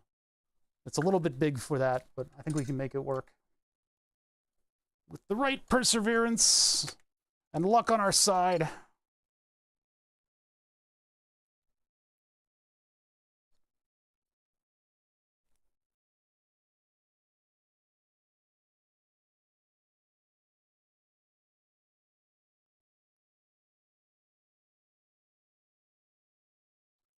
I'm putting it there just to hold it, because I've got the other one sitting out here on the bench, and I don't want to mix it up.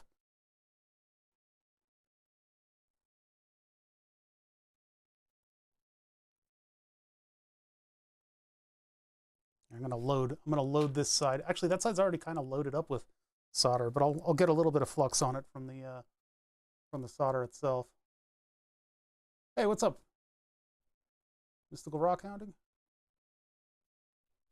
I'm messed up today from being messed up yesterday. So I've got a raging headache. We're just going to work on some circuits. We're going to get this mixer working, at least in theory, and that way I can go to the computer work. We can do more circuit layout. It's cold and snowy here, which is weird for this time in November. There we go. That's what I'm looking for. I want that solder to be wet, which makes me really creepy when I talk like that. But still, I want it to be wet. Just nasty.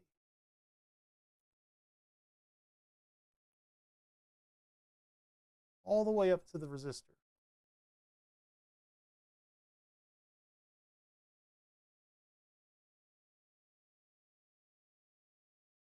Kind of use surface tension to manipulate it a little bit. Try to get that to stick around right there. The only problem is that this is a 1206, so we're going to be asking both sides to do the maximum amount of stretching of that solder.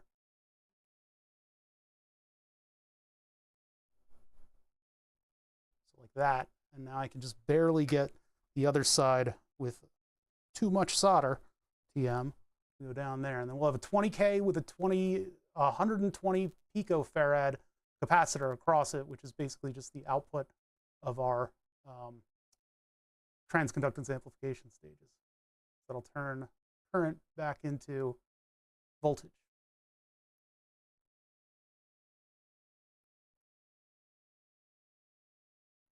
Come on. There we go. All the way down. There we go. So that's it. That's just our stacked filter. Easy peasy. We can just stick that sucker. Ow, it's really hot. Owie, owie, owie. It just got soldered. I'll go between 5 and 6. Not 7 and 8. 4, 5, and 6 is one amplifier. This, and this. And it's like these two and one of these. And then this, and this. And then it's these two and 15 are the next amplifier in line. So we're going into the next amplifier in line, and what that's going to do is it's going to flip our signal again, because we're doing a inverting 3 to 1 amplifier.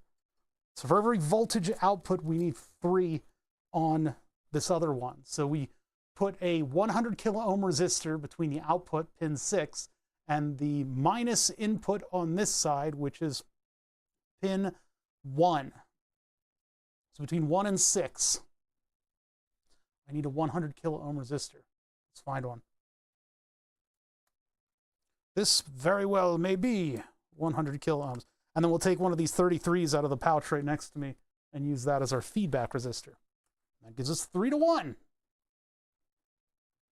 Magically, we'll get a plus minus from our plus minus 15. Well, what's a third of 15? Maybe that's going to be a little bit hot. This is our 100.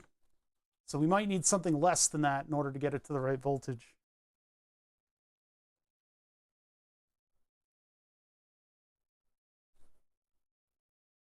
But that'll be plus minus 3 volts. Importantly, plus minus 3 volts. I'm going to make a new 100 ohm resistor because that one's not going to bend for the larger span, which means getting my super duper resistor tool. It's the thing that puts me at advantage over everybody else. This thing is like a $70 tool, apparently. If you're a crazy person. Only Pace sells them. These are totally out of order, and it always bugs me. But these, I think I have 100Ks on a different... Let's get the RC car out of the way. I think I got the 100Ks on a different thing over here. Because it's supposed to be... Oh, this is going to be tough because the output's on the other side. So between pins 1 and 16, I need to have a 33K resistor. And then between the two, the output and the input, I need to have a 100K. 39. Which ones are hundreds? I got a lot of them. We're going to need a lot of 1Ks in order to make their test circuit for the headphone amplifier. Yeah, these are the 1Ks. We'll need those later. These are the hundos, I think. I've had less use for hundos, even though we use them in everything. 4.7. Never mind. Those are slightly different.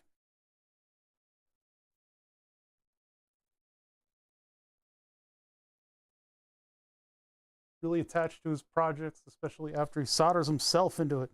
Listen, blood, sweat, and tears, okay? We put everything we can into these circuits. These are 10K. Wait a minute. Where's my 100Ks? Oh, I probably used them up too. All right, let's find 100K in the new resistor kit. This thing has gotten to be so much of a hassle.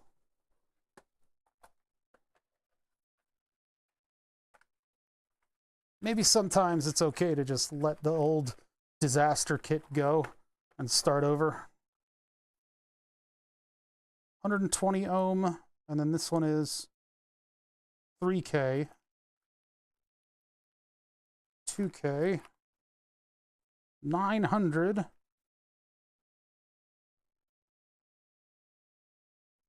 quarter watt, 66 ohms. This is not going to be easy to actually find. 10 ohms. 1 ohms. 5K. I need 100K. 10K.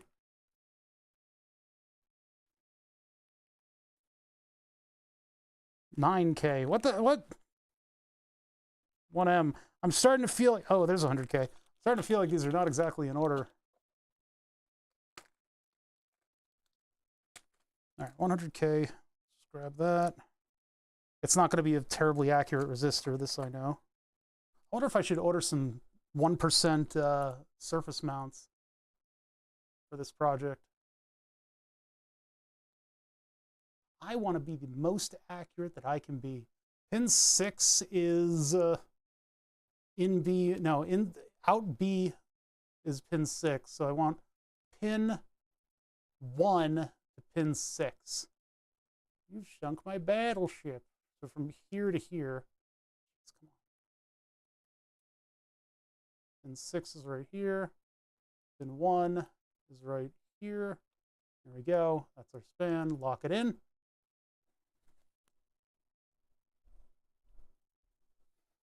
Now I can just take one of these.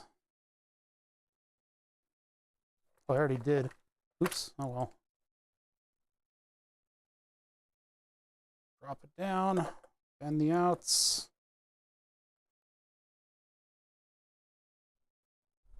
See, the 10s and the 100s and the 1s are used a lot when throwing digital signals around, because you want to have something limiting the amount of current that can get through there, just in case something happens and it gets connected to a ground or it connects to a power line. You want to make sure that you don't have a current overrun situation through a bunch of unprotected transistors. So when you're working in digital, you throw the 10s and the 1s around like they're little protecting circuits that they are, and you end up using them all up. And so they all end up bent in weird ways and used up in different projects that you may not have considered them having been used in. But then when you go to do an analog project and you suddenly need a fairly accurate 100K, you are hard up to actually be able to locate one. So there's our output from the other circuit, output from the transconductance circuit going into the input to this one.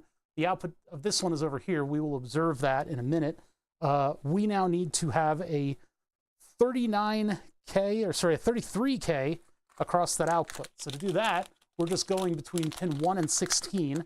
So I'm going to grab one of these 33Ks that are still in the box. These are a little bit big. These are big watt.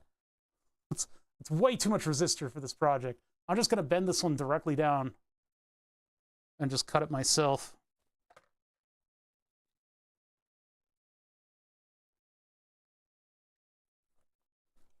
That goes between pin 1 and pin 16, which is our output. And then pin 2 goes to ground because we're observing it against ground. So there's that. That's a feedback resistor, enormous feedback resistor. We can then replace that with the decade box when the time comes and get it right, get it into the right spread of voltages. Now I would like to be jumping to ground. I need a yellow wire in order to do that. Yellow wires are hard to come by in this setup because they're used to do this very jump that I'm doing right now. And so they become rare and sought after. Probably due to just throw all this stuff in the garbage and then buy another set of jumper kits. Eventually things get so frustrating that it becomes the reality of it. Pin 2 is in A+, and that is going to ground because we are going to do an inverting amplifier. So now what we can do is we can observe our input versus our output. So our input is already hooked up, so I'm going to take our output probe and move it over to pin 16 over here. And it is pin 16, right? No, it's pin 15. Whoop, whoop, whoop, whoop, whoop, whoop, whoop. Whoop, whoop, whoop, whoop. You're coming with me, wire. Pin 16 is NC, so I mean, technically we could just jumper it over, but we'll be kind and go to the right pin. Okay, so that should be all hooked up and ready for our next test. For the next test, we observe on the oscilloscope. I turn the output on, boop, and then I jerk this thing into actually working.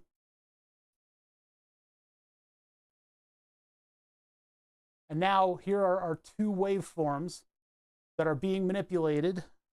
And let's just find a steady one. Let's just find it. Set a steady one. Come on, man. All right, that's symmetrical enough.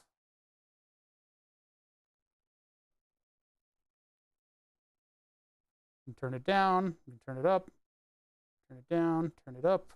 The reason it falls behind like that is that it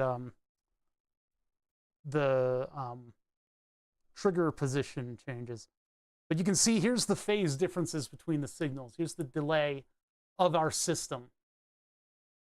It is on the order of tens of microseconds, maybe not really, no, 10 microseconds is that giant jump. So it's pretty much like 2 microseconds to 1 microsecond. We can measure that amount of time on a microcontroller, but otherwise we're kind of hard pressed to figure out what that may be. But we are in sort of the same voltage ranges where everything seems to be pretty honky-dory. The thing that I'm looking to do is to limit this thing to about 5 volts. Why are both signals limited there though? Like this should be going, this one should be plus minus 3 volts. And I've got a 3-to-1 on the amplifier on the output. Interesting. But for the most part, these op amps are doing their job just fine. If we make it 2 to 1, no. Half of the signal, if I put a 22 kilo ohm, or 29, wasn't 29 one? So let's get the decade box on this. This is a decade box job. So I'm gonna rip this out. Give me your resistor. And then the one's gonna go crazy. There it goes. And then we get the decade box over here. And I lock in from here to here. So now, right now, we have a 20K. So let me put a 30K on it. So there it is with the 30K. 33 and 30K, not much of a difference going on there. 50K. So it's a little cooked with the 50K. It's getting a little bit more closer to 1 to 1. 10K. Well, now it's much smaller and we lose our trigger point. Let me trigger off of the other channel. So trigger menu. Channel, what are we on? Channel 2. Bring it to channel 3. And that's it. That's all we want. Close. Turn the radio on. Okay, so now I want that second channel to be 0 to 3 volts. So I need a little bit more fidelity in the scope. I need channel 1 we're not using right now. Turn that off. So channel 3, well, channel 2, I'm going to bump this up. Oops, wait. I want that control. We want coarse.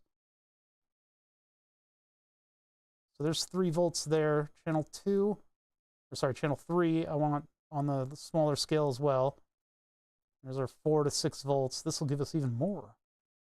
And then channel 2, I need to match that.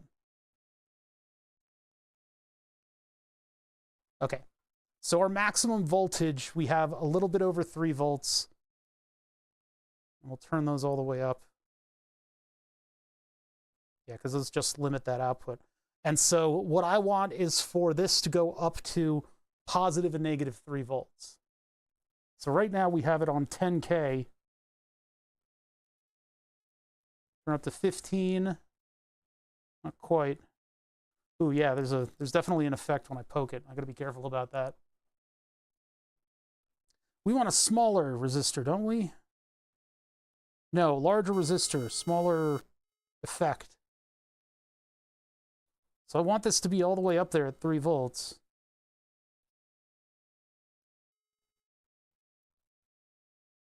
So at 30K, we're still not quite there. 50K. The jumpers are not the best way to do this. We are introducing a lot of stuff into the path. That's at plus minus 2. There's our 3 volts. So that's at 60K. And do I want to come down from that a little bit? I'm going to sneeze. Whew, that was a good one. Whew. Oh, if you guys saw a giant snot rocket fly by the camera. So that gets us to plus minus 3 point something. We're going a little bit above and below. It is pretty stable, though. I'm happy about the stability of the plus minus thing. It's not like we've introduced a little bit of an offset. This would give us just that little bit. But again, we are at absolute maximum volume. So I think I want to bring it to about here. I think maybe 60K is probably... So 100K and 60K. That's way less than I thought it would need to be. Let me write those down. Make sure we get our full... Now keep in mind, like these filters aren't going to change structure. So it doesn't matter as much what the values we're specifically putting in there are. But this turns out to be 60.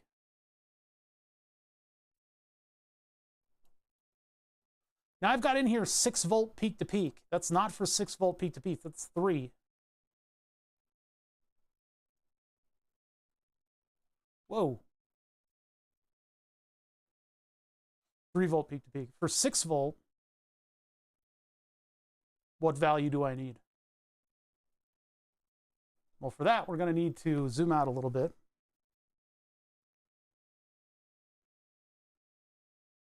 Channel 3, zoom out a little bit. But channel 3 is giving us plus minus 4 volts on the original input.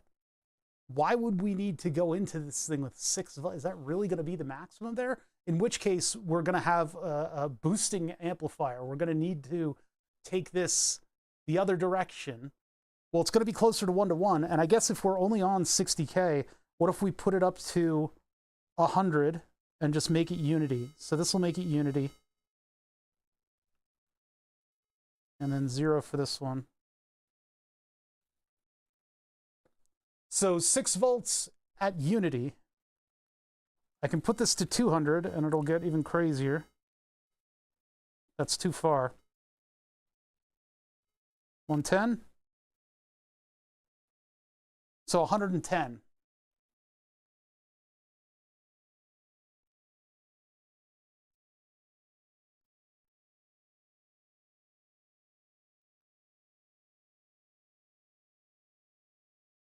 But that's not 6 volt peak to peak, that's 12 volt peak to peak. So 3 volt, not peak to peak, and not root mean square.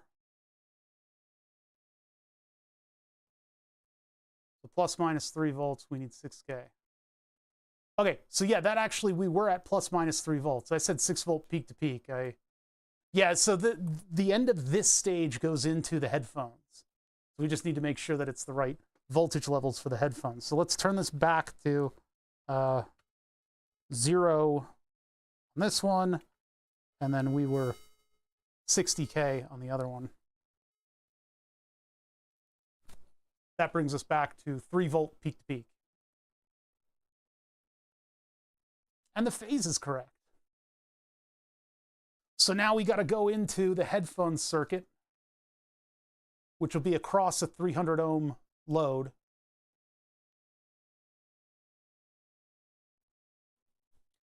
And let's see, so left in plus, left in minus. Our power is going to be plus and minus, excuse me. Power is going to be plus and minus 12 volts. So we got to hook that up. We can do one side only if we really feel like it. We'll see whether or not this nice simple headphone amp does everything we want it to do.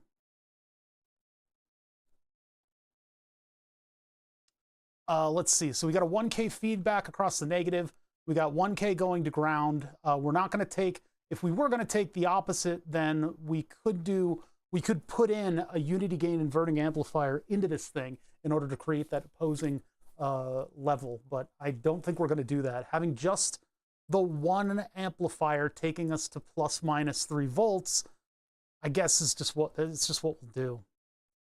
This would be a lot of amplifiers leading into amplifiers to do this, to do it in a full differential. We'll just ground reference it with a 1K. Do we even need the 1K? Let's just take a look at the datasheet then. Let's see what the datasheet says for single-ended. I think it's somewhere down here. It's been a couple days since I've worked on this. I wanted to work on it with you guys.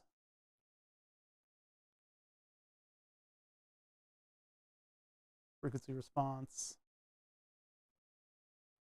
High side signal conditioning. Notch filtering. Phase reversal? Not quite. Input common mode voltage range is exceeded when the voltage driving the input in the amplifiers exceeds maximum input common mode. No, I'm not worried about that. Blah, blah, blah, blah, blah. Okay, so it's deep in the data sheet. Where is that? Where does it talk about that?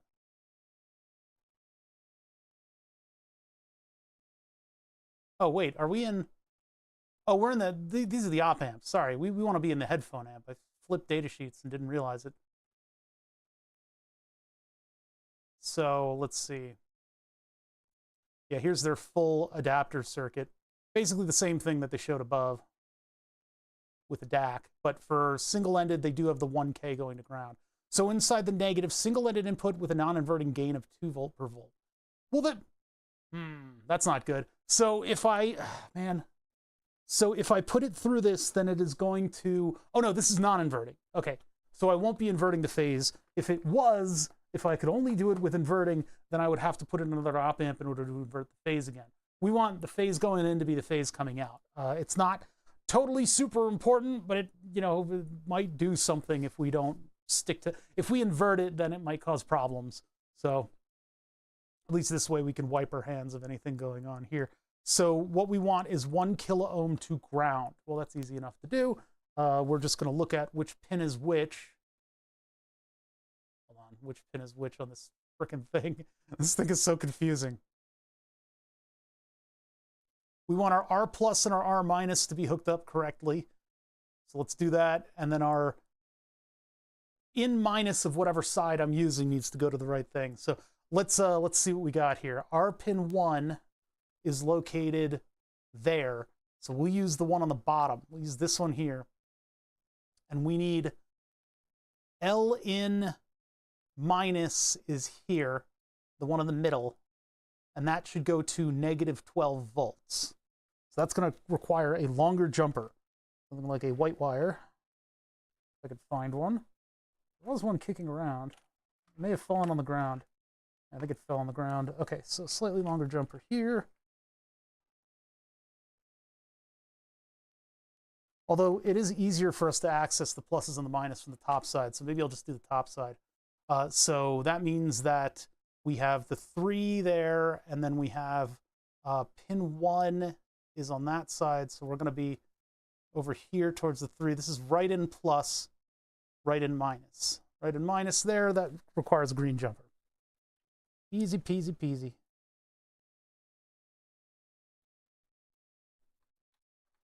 So R in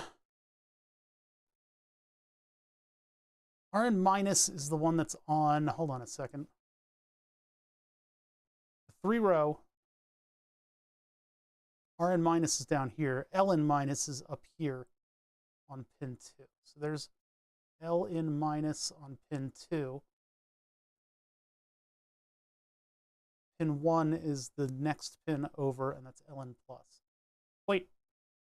Oh, that's the input. That's not the power.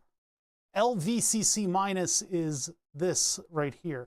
This one is the minus pin. So VCC minus here, which goes to, that's ground. So I actually need it to go to, oh no, that is minus. This one's minus.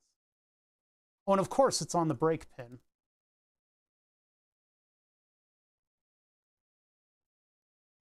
So it's got to be awkward like that. Next to LVCC minus, LVCC minus goes more inboard. L out is here. So it goes LVCC minus, hold on a minute. Yeah, LVCC minus, L out, LVCC plus, so that's this one going to all the way over here where positive voltage is. We're going way over this way. This could not be more confusing. You could try, but it would not be more confusing than it already is.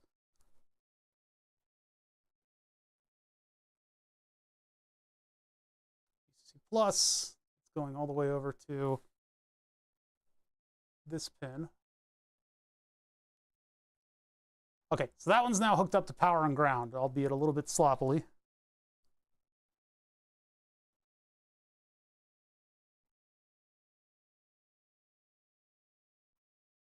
All right, let's see. Yeah, that's not a great jump. It's not very clean. I could use a different jumper there, but I don't think I have anything. This one's all bent to hell.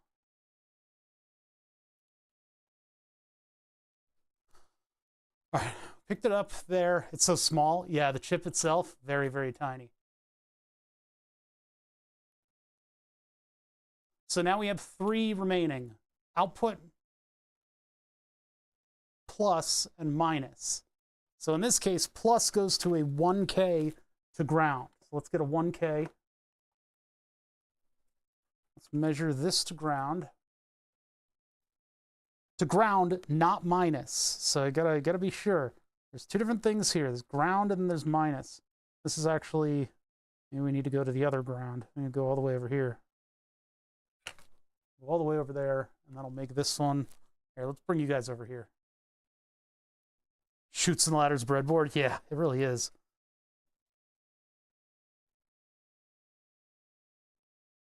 Who knew that they were prepping us for this kind of work with all these kids' games?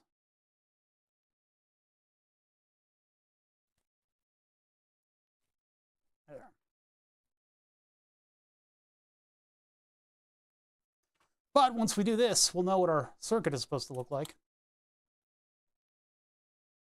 We'll be confident in our voltage levels working out. Although the structure of the whole circuit isn't really going to change all that much from this. So I probably could have just built this thing, well, whatever. Ln plus is right next to, so it's this right here. Ln plus is going here, and it's going all the way over to, of course, it's on the break. Goes to ground. Oh yeah, I'm going to turn off my output so I don't blow anybody up. I guess this thing has been powered up the whole time, which is why it's getting a little warm. How warm is it? That's okay. It's not on fire. It's just warm. So that one goes to ground, and I took the ground all the way over here just because it was easier to run a resistor across it. It's 1K all the way over to ground. So the rest of the circuit looks like, well, here, we've got it in paint. I'll leave this up because I'm going to need to go back to it.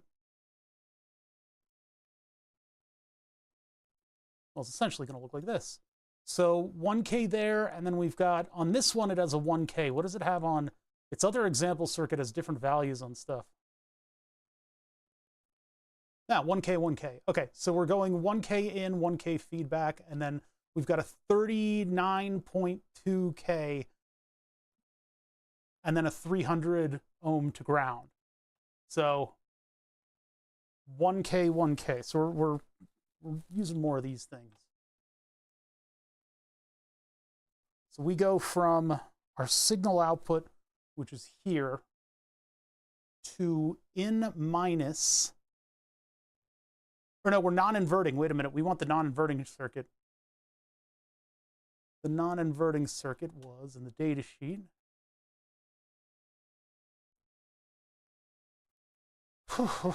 Okay, zoom out, go down here.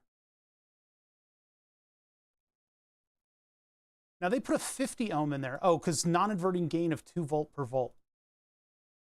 Why do we want 2 volt per volt?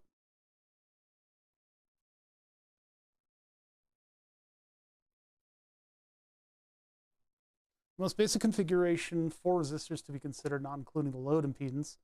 The feedback and input resistors RF and RI respectively determine the closed loop gain of the amplifier. R0 is a series output resistor designed to protect the amplifier from any capacitance on the output path. That's why they put 39.2.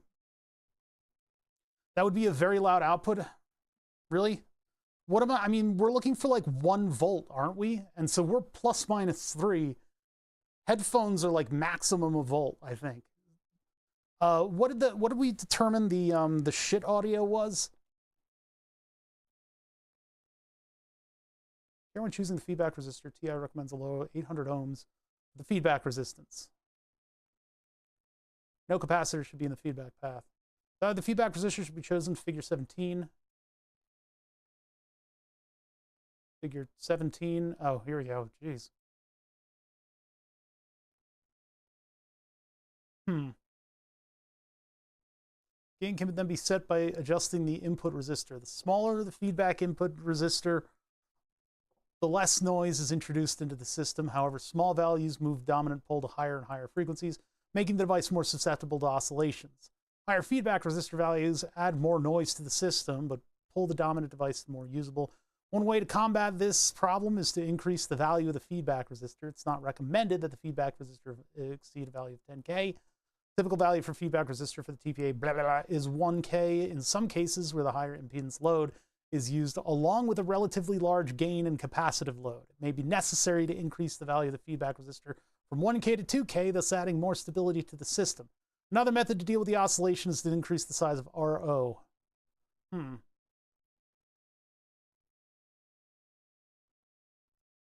You're doubling plus minus 3 volts, so you would have 6 volt peak to peak, which is ear-bleedingly loud. No, I'm not doubling anything. If I keep it 0 to 3 volts, I don't think that's very good. And it's volts aren't necessarily, it's current, isn't it?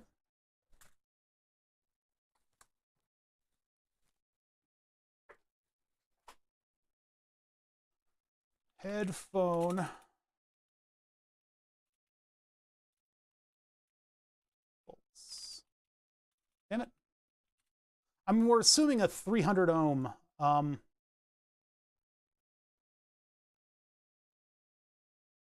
you to do blah, blah, blah. Commercial line out specification is to be able to drive 1 milliwatt to a 600 ohm load. A milliwatt to a 600 ohm load.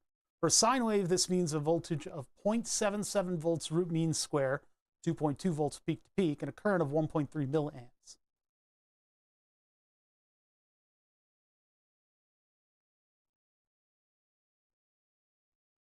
Impedance, blah, blah, blah. Look at the graphs, 16 to 32 ohms with some crazy audiophile headphones, having an impedance of 300. That's kind of what I'm driving, is I want to drive 300 ohms. But 600 ohms, 2 milliwatts. Just 5 milliwatts is sufficiently loud for portable headphones. Audiophile headphones require higher power. The root of all power is V squared over R. Square root of R times P.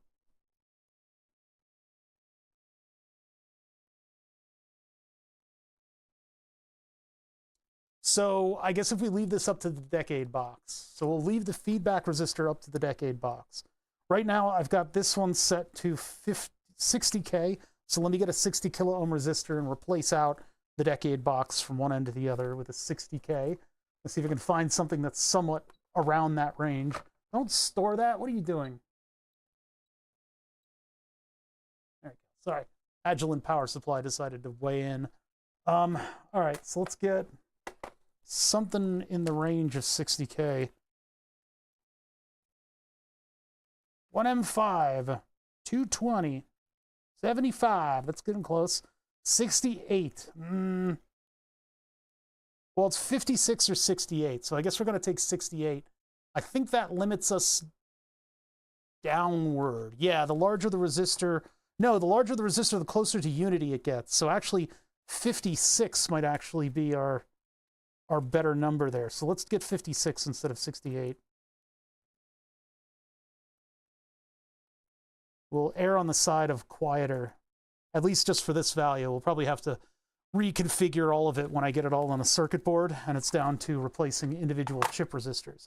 I won't need to stack up resistors or anything weird like that on the final thing.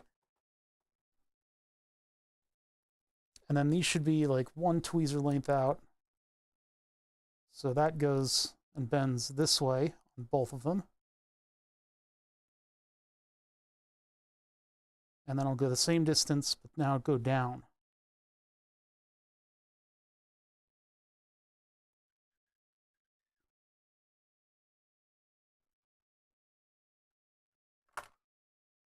Okay, and then cut this. And that's our little bypass resistor there. The thing about it is that maximum amplitude can be adjusted at the other stages. So the ear bleedingly loud is kind of what I want out of the system without damaging your own equipment. Because you can just adjust it. You can just turn it down. You don't need to be blasting your ears out. Okay, so there's our 56K ohm resistor. The lower the value, the smaller the output's going to be. Wait a minute. No, the lower the output, the louder it's going to be. So it's actually going to get us a little bit louder. Let's see what that looks like on the scope. Because the closer to 100K is what would give us unity, which gives us quieter, I think. Oh, that's right. That turns off with this. Burp. Okay. I mean, that looks to be in spec. Let's take a look a little closer in. Channel 2. Yeah, that's barely out of 3.3 volts on our end stage. So 3-ish volts going into the next stage is going to be our 6 volt peak to peak. So now we need to hook up. Let's turn this off again. It's going to confuse the VCO, but so now I need to hook this thing up, and so we need our feedback resistor needs to go between the minus input, which is here, and the output, which is here. Put those like this. And then we have our input 1K. What is going on here? I'll put it up here, I guess. This thing just doesn't like to plug in. What's wrong with it? It just feels weird. It feels like it's breaking. There it goes. And then from this output to that plus input. So from here to here, I need a 1K. And then we have a 39 ohm on the output. and then our headphones. So this, go betwixt here, one to here. Get that 1K. This thing has been oddly helpful, this plastic bending tool. Oddly helpful with this kind of stuff. Keeps you nice and neat and clean.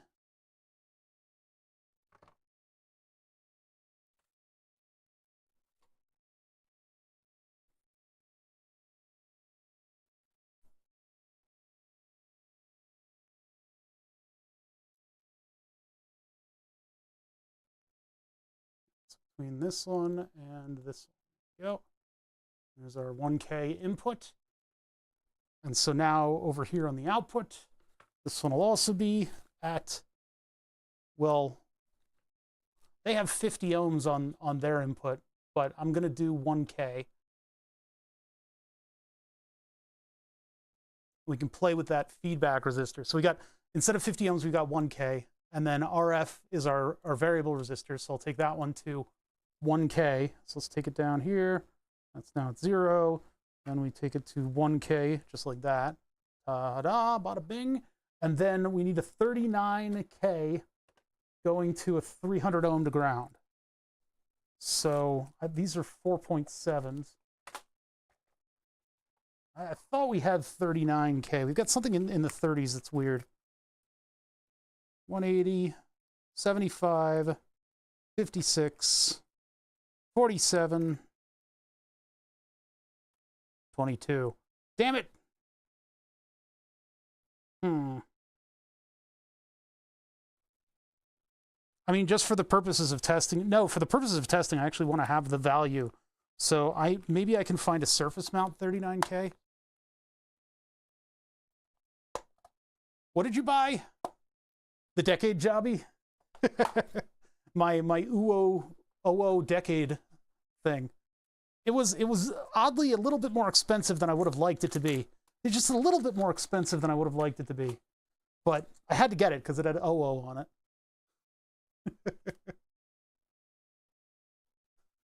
You bought one of them off Amazon. I hate how much I influence people here. Gonad made you buy it. It's a weird feeling when somebody's like, you made me buy something. And you're like, I'm sorry. 22 to 47. We don't have any 39s in here. Let's see if we've got them in surface mount. So for that, I'm going to need a pin header, which I'll get in a minute. But first, let's just see if, well, 0603 will probably have it. This means I don't need to go through the drawer. 39. Oh, and it looks like it is a very well used value. I guess getting to and from modular synthesizer resistor values require certain types, and so 39 is just one of them. One of the numbers that you'll see quite often.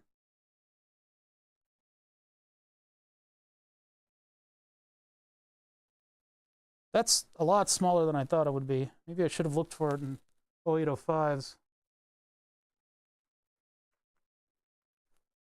All right, there's that. So now we can get this. Yeah. I know. Who's making all of these resistors? They're ridiculous. The only problem is we need to make a 2-jump out of this thing, and that's not really going to happen here. So I guess I'm going to have to jump my way out of my breakout, and then I can actually use it. No, it's still, I know where it is. I can see it. I can see it. You guys don't have the advantage. Mark 1 eyeballs are much better than any of this camera equipment. The old Mark 1 eyeballs. My earballs. You're gonna have to be my eyes. Let's get. So this is my technique for doing adapters for surface mount components. What I do is I put down a female header. It's the female header. These barely hold on to the clips, but it allows you to have 2 surface mount style pads.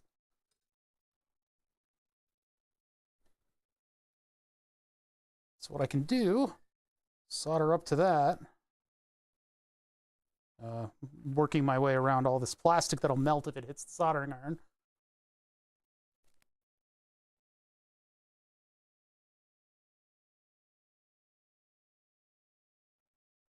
And I just dump a bunch of solder into the cup. Plastic be damned. And can you guys see the resistor? It's right here. No, you can't. That's 0603. We forget how small these things can tend to be.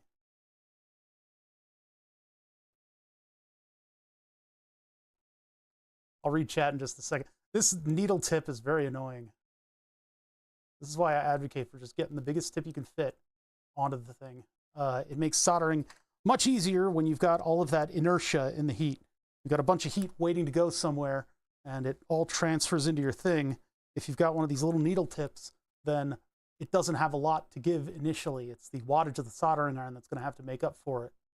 So if you got a big tip on your iron, all that heat's there, and it just immediately goes over to what you're heating, and then you end up heating everything less because you're not slowly transferring it in. You slow heat stuff, it spreads out and gets everywhere.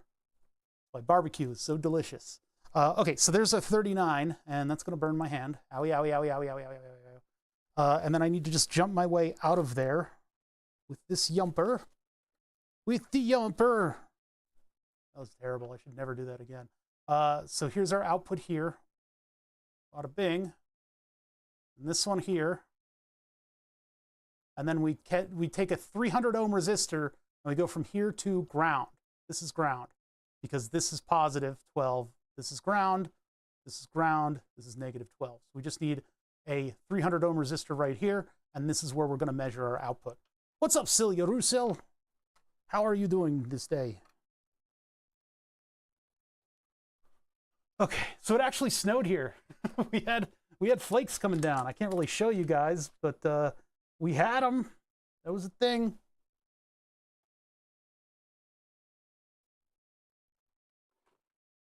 $300 ohms. I don't know if I have 300 ohms. I do not want to go get a pair of headphones and plug it in. I have 300 ohm headphones. They are more expensive than this entire project has been, including ordering all of the parts that I've ordered. So no, I don't want to hook my headphones up to this thing right away. You can go F yourself for all I care. I'm not risking hundreds of dollars in headphones.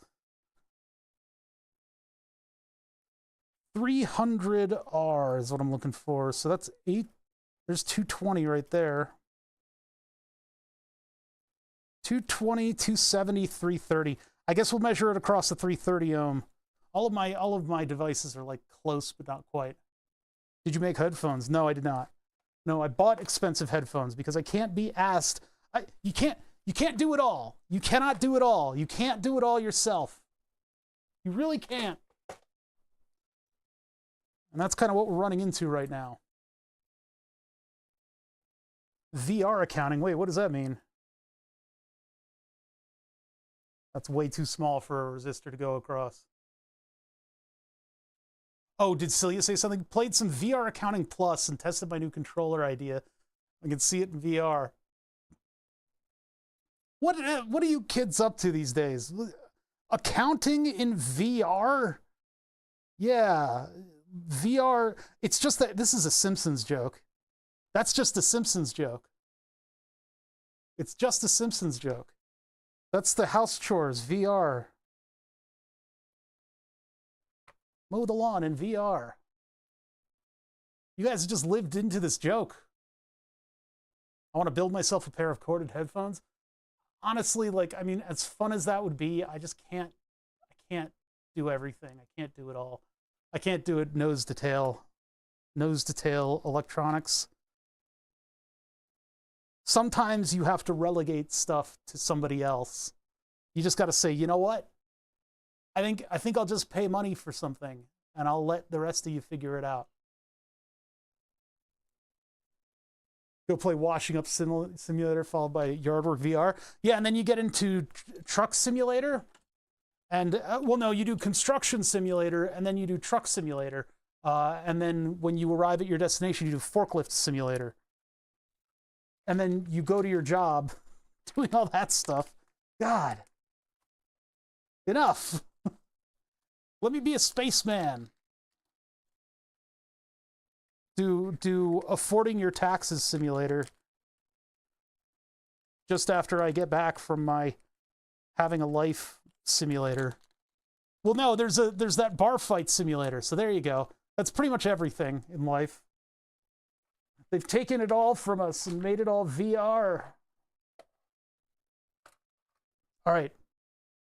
I think we're ready for the full-blown test. I don't think anything crazy is going to happen. I think what we're going to see is a little bit of heat out of this guy right here. This thing isn't, half of it's not even being powered on, but we're going to get a feedback resistance through the amplifier. And then I guess we're going to get an inverted wave. Oh no, a non-inverted waveform. We should see the same waveform with just a little bit more delay. We're probably going to see like a 5 microsecond delay. An escape room simulator. That could actually be fun. We did an escape room and I learned how just how dumb people are. That really taught me just how dumb people are. We had a little compass in there, and so this guy finds this compass, and it's one of the ones where it's just the little cup that's sitting on a pin. And so we're trying to figure out what the what the secret to this escape room is. And he goes, "What if I put the compass on the wall?" And I'm like, "It doesn't work." And so the little cup was just like, "What?" And then the compass didn't work. And I'm like, that's what I'm up against today. I ended up looking extremely smart during that because I figured out that something looked a little bit like a QR code if you filled in certain boxes. And so that ended up being part of the solution. I'm not a huge fan of escape rooms. All right, so let's see what this looks like. We need to go to this view, and let's see what it looks like going through our entire system. So 3, 2, 1, on. Okay, that's not a bad sign. I need to jostle this thing into working. And we have no output. Try turning down the volume. It appears that my volume control does nothing. Cool. So did I hook something up wrong? So we saw the output, but we did not see the end result of that output. It should be coming through here, and we should be seeing it across this 300 ohm load. Unless that's shorting it out, and it doesn't like that. But that's what the speaker's going to look like to it anyway. So on the outset over here, let us test that we are sending the right stuff. I'm going to take this, I'm going to bring it over here, and we're going to test what is output into the next set of amplifiers.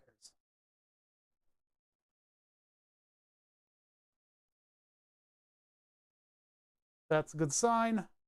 Okay, so that's what we're signed up for. This is sort of our, was that going wildly out of spec? Uh-oh.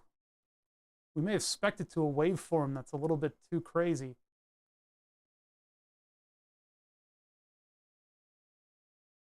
These both appear to be like volume controls, but they're actually mix controls.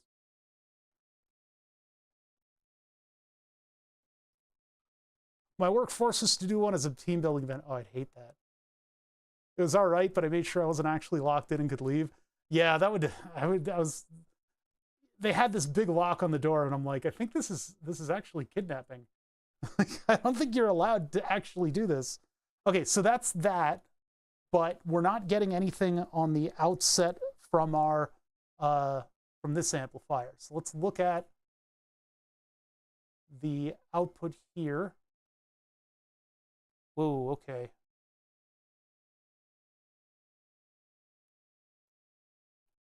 That is not even visible on the chart. Channel 2, bring it in. Well, that stables that. That makes that a little bit more palatable.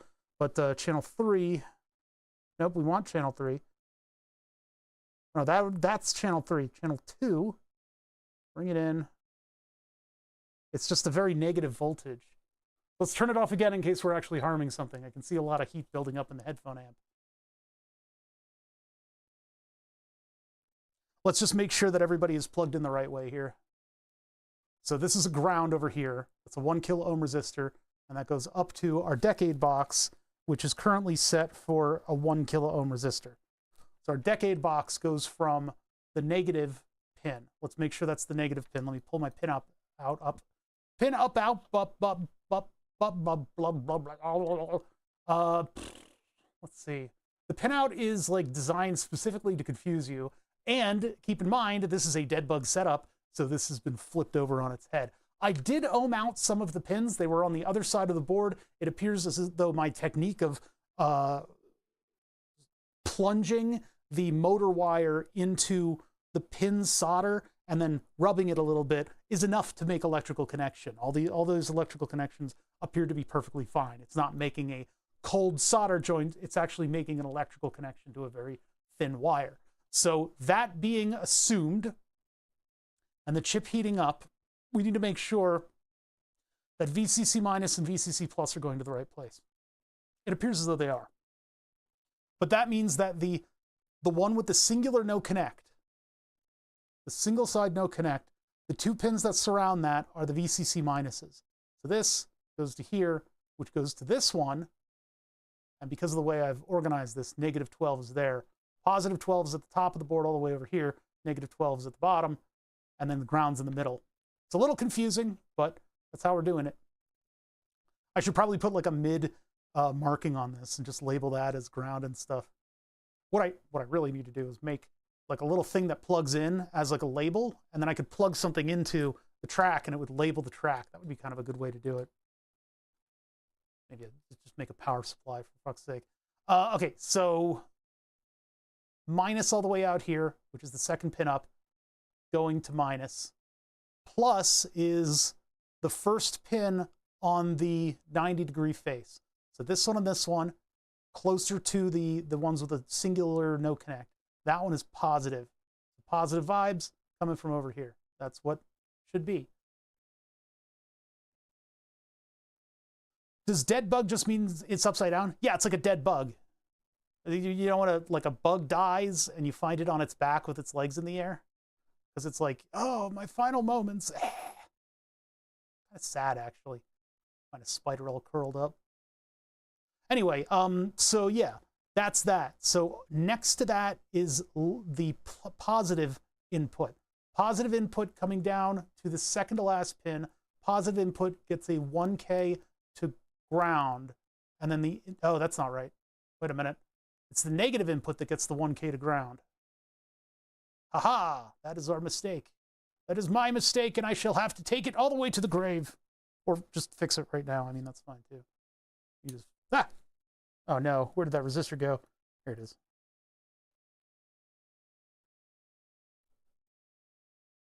Have I been okay as a host? I don't have my concentration juice in me right now. The medical industrial complex has decided that I don't need it until I send them a letter from my doctor that says, hey, I actually need this. So I don't have my ADHD meds. I think I'm doing okay. No, wait a minute. The input minus, oh, wait a minute. Which one gets the resistor to ground? Hold on a second. Hold on a second. Bring it back out. Let's look at the example circuit. This would be the non-inverting version. So everybody gets resistors. 1K feedback, but then minus goes to ground and plus goes to input through a resistor. Okay, so actually what I have is not correct. This the white jumper there is the 1K feedback resistor. So this would be the 1K input to ground. So this actually, it was correct. Yeah, it's what it is. And this is the 1K from the output to our input. And then we have the 39.2, or in this case 39K right here, and then the 300, which is RL, 300 ohms to ground. And that's jumpering from the output, which is the pin. Okay, I got to go back to the pin out.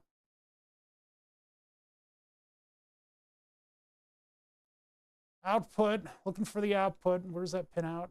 Okay. Output, which is next to negative. So this is output, and this is feedback, and this is our scope, and this is the 39, and that goes to ground. And then R in plus is this one. Plus does, wait a minute, plus doesn't go to feedback. Oh, wait a minute. Rn plus is, it's on the face with the positive voltage. So that one comes in here with positive vibes. Oh, wait, is that connected? Wait a minute. Yeah, that is connected to positive. Okay, so I have these mixed up. So this one is the positive, and then the one all the way out here is the negative. So this shouldn't be here. Both of these should be moved over, and then that one should be moved back. So yeah, like this. No wonder we were getting weird results out of the thing. So this goes there, this goes here, and then in positive gets the 1 kilo ohm. Nope, nope. These are actually fairly difficult to manipulate with tweezers. Tweezers just don't grip right. There are other types of tweezers that you can use for breadboarding like this.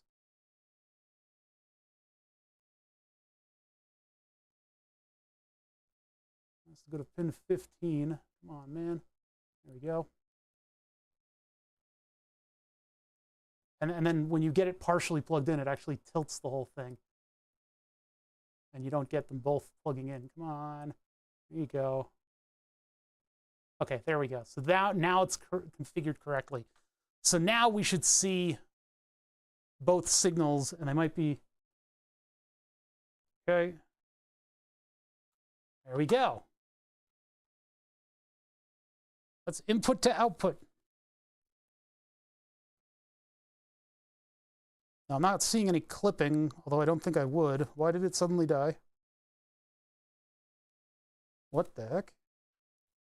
Did somebody get a little too happy? Something slip? Did we charge up a capacitor we shouldn't have? Or is it you? No, it's not you.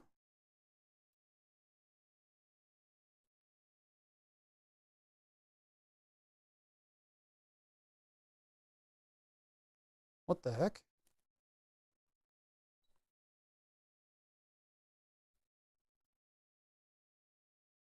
No, something with our circuit went fugly. What happened?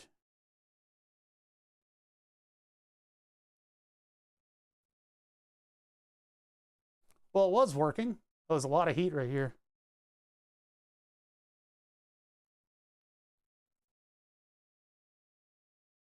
Everything was working just fine. What happened? Wait. What the, huh?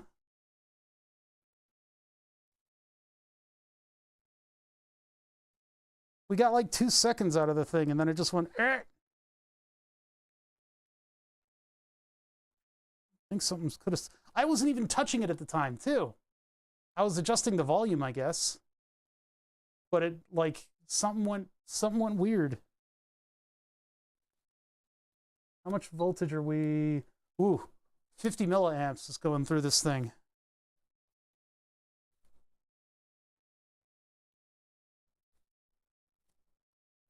What if we measure it at the headphones?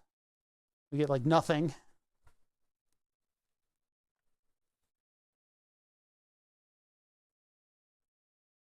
Okay.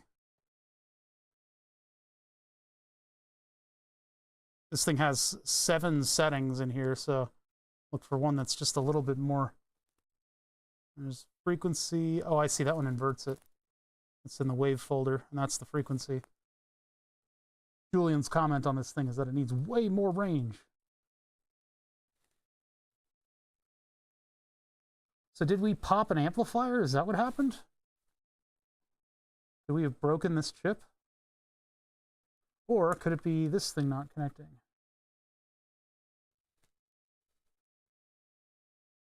Maybe the misconnection is what broke it.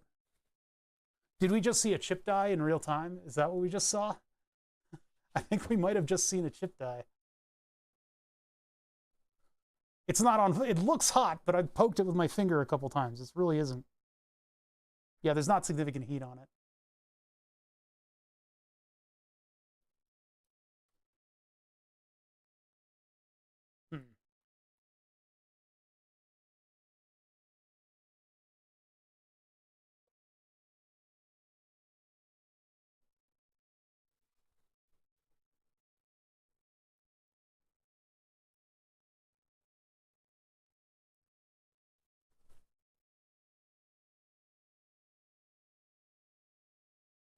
Well, let's see.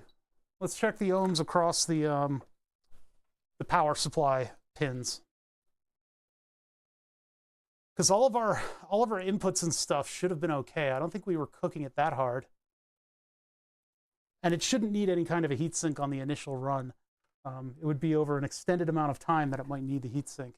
But it's got plus minus 12 volts, and we're giving it a signal that's plus minus, as far as we know, 3, plus minus 3. Disconnect power.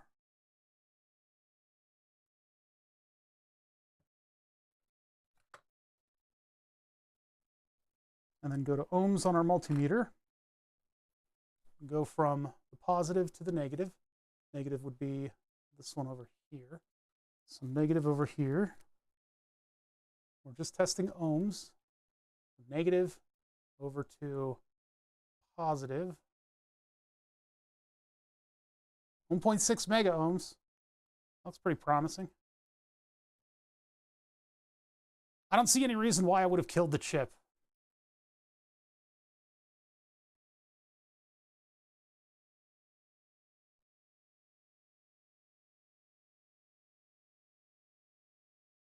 No, they're all on there.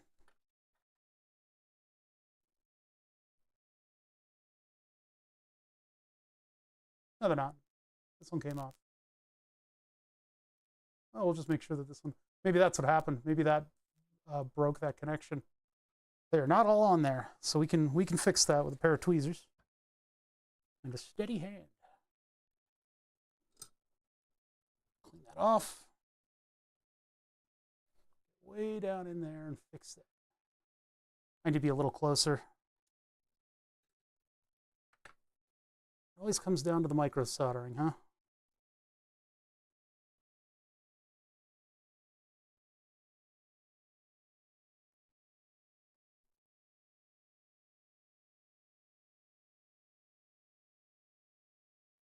Okay, so I just need to kind of scooch that over and get it to make a connection again.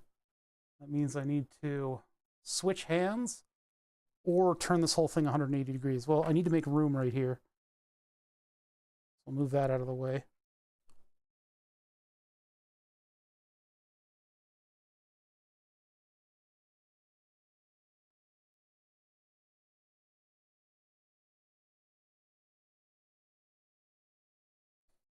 See if I can just put it in a little blob of solder for a second.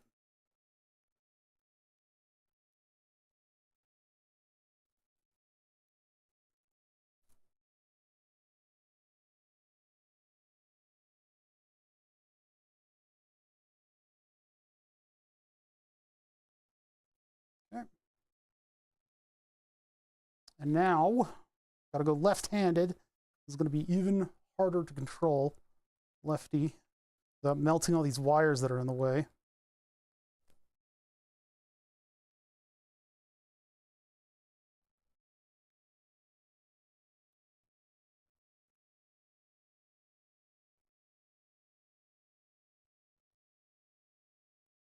Well, new filament is pretty exciting, although I wouldn't have been that excited.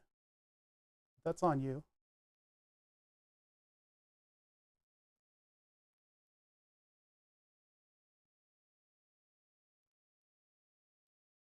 I have to bend the wire down a little bit.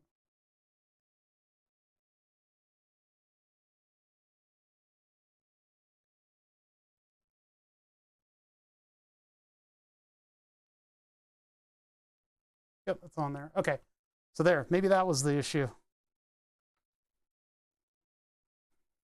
Move carefully. Probably all my pressing my finger against the chip to see if it was too hot is what did that. Doing inner cartwheels.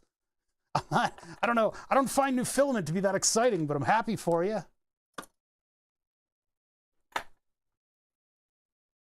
You good, I'm good. It's another fucking thing about my friends texting me with all these identity politics bullshit. It's like, why do you care who's using bathrooms? Like, Jesus fucking Christ. I go in there to poop. Like, I don't know why everybody is so concerned. Stupidity is just rampant. Okay, that plugs into there, and now we've got stuff soldered onto stuff, and I think this will work again. Like it did before, only this time we're not going to get depreciating returns and then the thing's suddenly kicking out on us. So do you want to go? I didn't see the output, the main output jump. Damn it. So that wasn't it. Or I hooked this up wrong.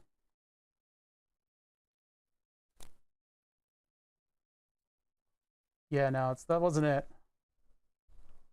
Oh no, I didn't hook up power yet. Wait a minute. Wait a minute. We don't have power. Oh, you're new to 3D printing. Oh, that's a fun time. Don't be afraid of following like a guide front to back. There's the tuning guide that we have here that was really, really good for me. If you're unwrapping an entire printer and it's not your own Frankenstein thing, then you'll probably have a much easier time and you don't have to do as much tuning. But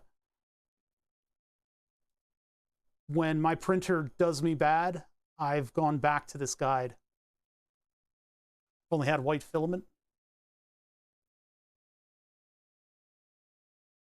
Before it was pinned to 10 volts. It was pinned to 10 volts because one of the entire feedback lines, the positive feedback line, wasn't coming in. So now it gets the positive feedback line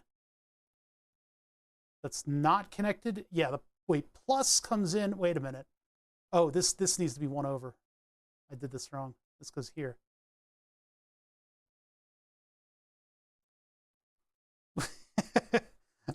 We tried to print the happy cat and we got a raid from Rabaz. It was like one of the first raids from Rabaz. So I suddenly had like 300 people watching this happy cat print. So they kept telling me, turn the speed up, turn the speed up, turn the speed up. And so I capitulated just for the sake of doing something funny on stream instead of watching my first print to fruition.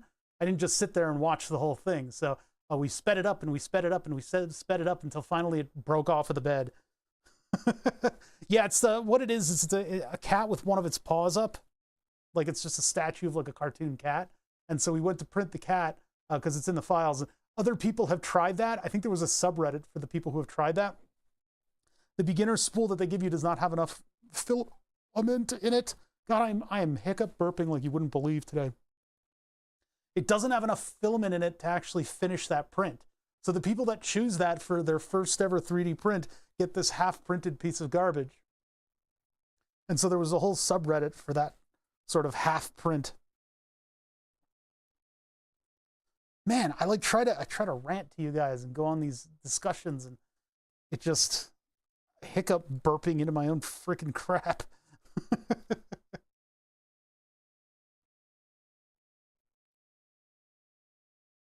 What I'm saying is it's not good content. Why are you guys here? Okay, so tweezers, and then we hook up the power pins. And so the power pins are VCC going to this one right here, this middle one. It's coming from all the way, actually not there, it comes from here. And then ground is coming from, not ground, sorry, VCC minus, which is coming from the most center pin on the left face. That would be right here. Of course it does that, just as I'm trying to maneuver things.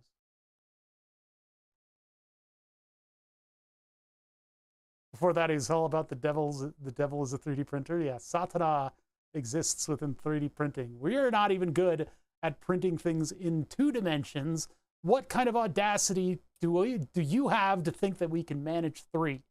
That was my rant. That was my rant about printing in 2 and 3 dimensions. We can't even handle regular 2-dimensional printers. Well, it turns out we've gotten a lot better at 3D printing since I had that rant. And I bought a 3D printer and I put my money where my mouth is and I did all of the trial runs and I got used to it and I got better and better at it to the point where I got my own 3D printer that I can go print that thing that I just designed and it'll go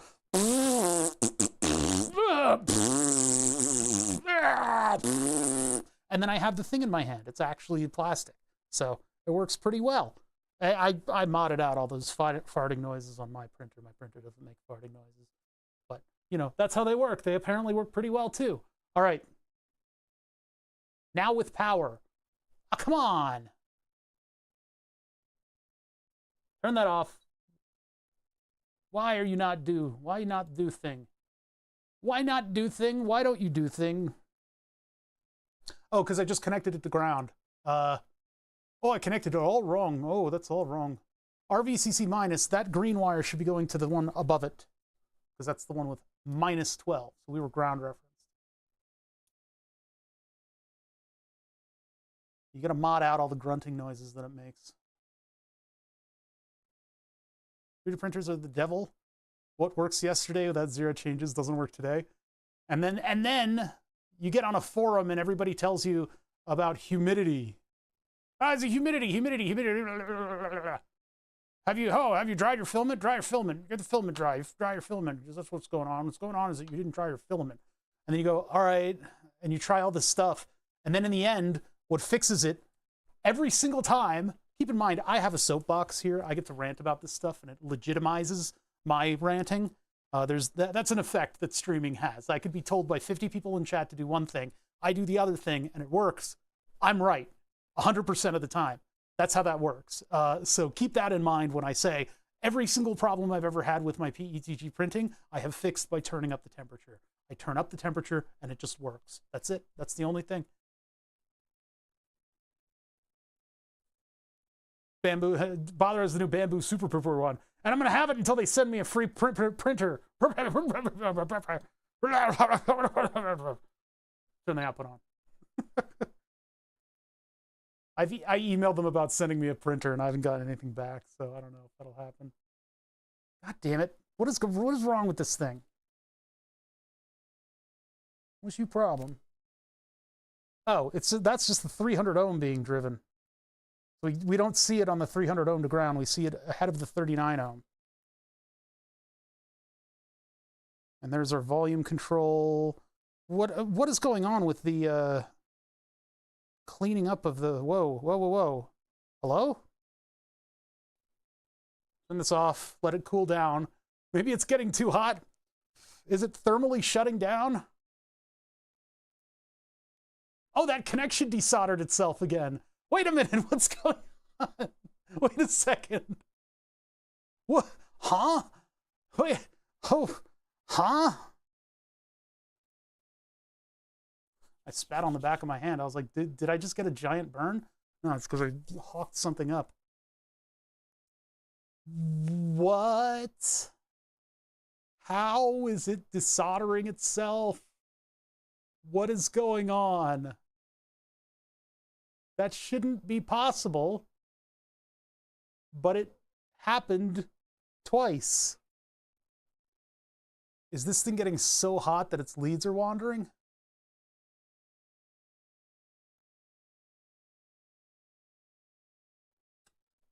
Hawking and tooing is not that girl's like claim to... She's not the only person that's allowed to say that. You know, hawking a loogie is still hawking a loogie. Not everything is hawk to a...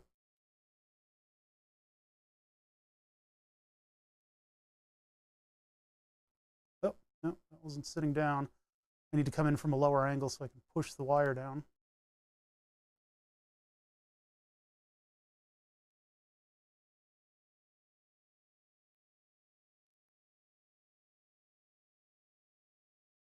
That's not working at all. What's going on here? Maybe I need to bathe that thing in solder to get it to tin. I've ordered bare 30 gauge wire because I don't like enameled wire. You can also get hookup wire. There's a certain type of hookup wire that has a different jacket on it that's not the wire wrapping stuff. Wire wrapping stuff, the jacket explodes. I was considering using hookup wire on this, and I probably should have. It would be a little larger than this stuff. But it's got like a different, it's got like a Teflon-y kind of stuff on it. I can't see where I'm holding this wire up. I'm not capable of seeing it.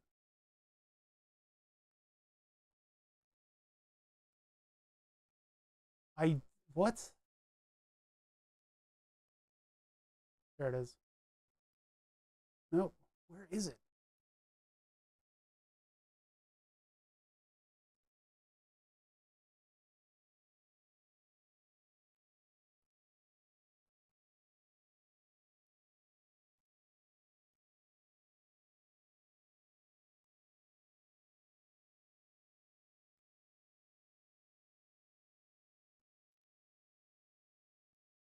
Well, so much for the insulation.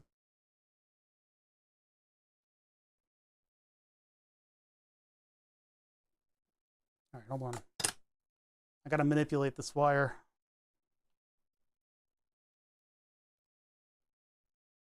It really shouldn't be moving that much current around, but somehow it's heating up to the point where it's desoldering the wires that I've attached to it, which is kind of incredible, but also very frustrating.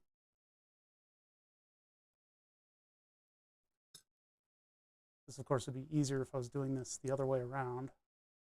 You start at the chip and work your way to the other part. Output's off? Okay, I'm making sure that I'm not.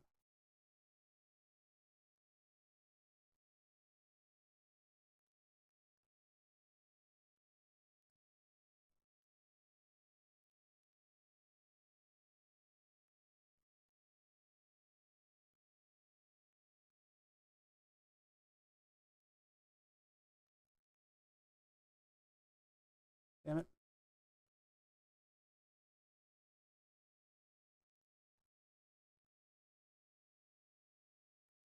All right, that's that one. Breathe. Okay. And now I need to straighten out the other one. We'll repair that one. Seems like we get a signal for like 5 seconds. What's going on with that? I can get a piece of wire that I can connect to the heatsink pad and perhaps provide with just a modicum of heat sinking.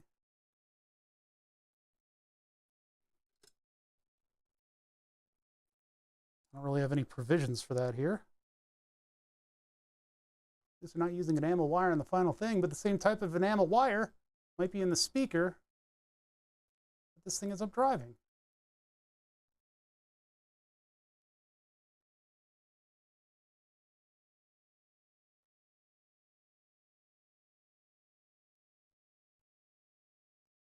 Getting heat in there? Can't really tell.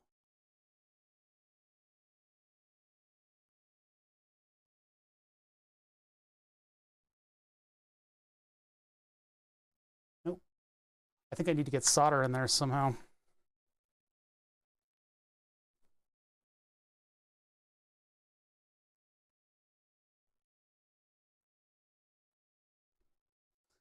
So one of the big problems with this is that I have all these plastic wires surrounding the area. It's tough to get in.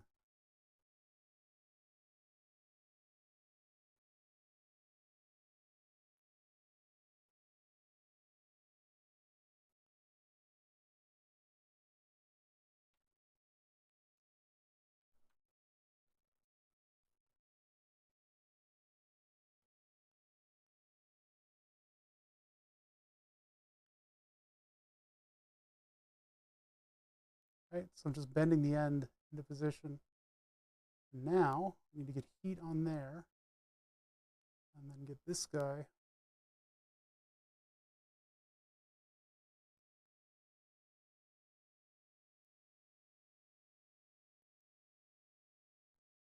Okay, that's definitely soldered. It's not the best soldering that I've done, but it's on there.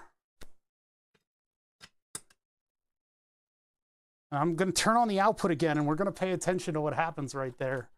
I'm going to get real close into this too, but not block our shot.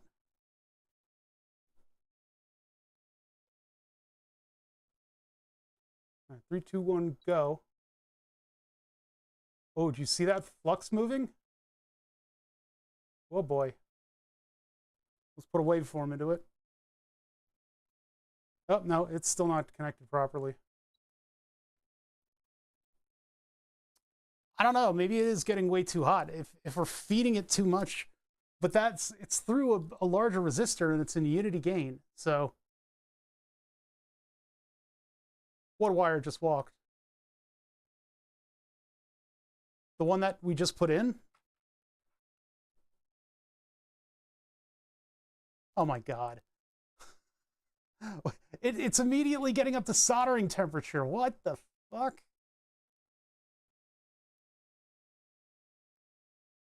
Maybe it's our 300 ohm resistor over. No, I took that out.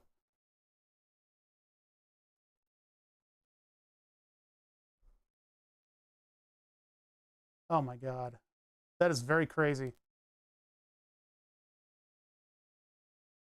No, the thermal is not a microscope. I would love to be able to manipulate the lenses on the dead thermal, the not so dead thermal cam, just the one I'm not using, and get that to be microthermals. It would be nice to be able to do that. But that, again, it's just a convenience. It's not like something I need. Well, this is why you probably shouldn't use the flying leads on your bench setups, because you every now and then you need to get a soldering iron into things.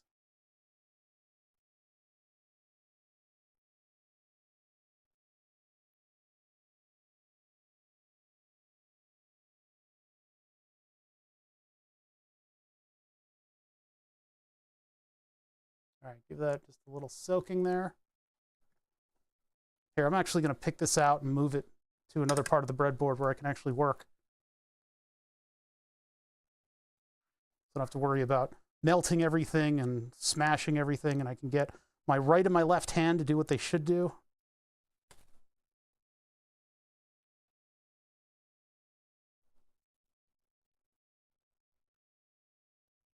All right, so what I want to do, right now the wire is sitting there and it is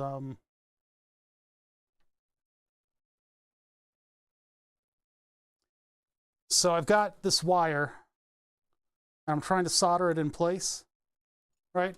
And as I try to solder this wire into place, try and give you guys visuals here. What's a good substrate here we can use? I've got the edge of the chip like this, and I've got the wire that I want to solder in. And so as I work with that wire, you would assume that it's like this, but it's not, because that wire gets pressed down. And as it gets pressed down, it's now in a weirder kind of connection to this. So as I manipulate it, it ends up coming up like this, and then I'll add some solder to it, and then I'll try to move it back down onto the substrate, and you can see there that it's no longer parallel with the substrate. So I try to crush it with a soldering iron a little bit, but then it's going to bounce back into place. So what I've done is I pick up the whole thing, straighten it out, and then I try to come in there with tweezers, tweak it like that, and then drop it a little bit more parallel onto the line. You can see there that it's much more parallel when I do that. But this stuff is so light, it's not as easy to manipulate as this is, a much larger wire.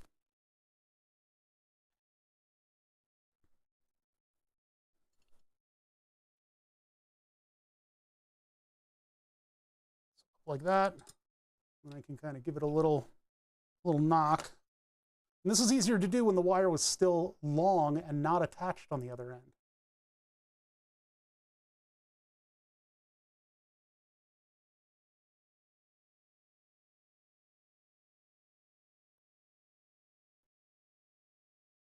Damn it, that didn't work at all. Oh, that's pretty well on there. Well, I don't know if I like it. Hold on.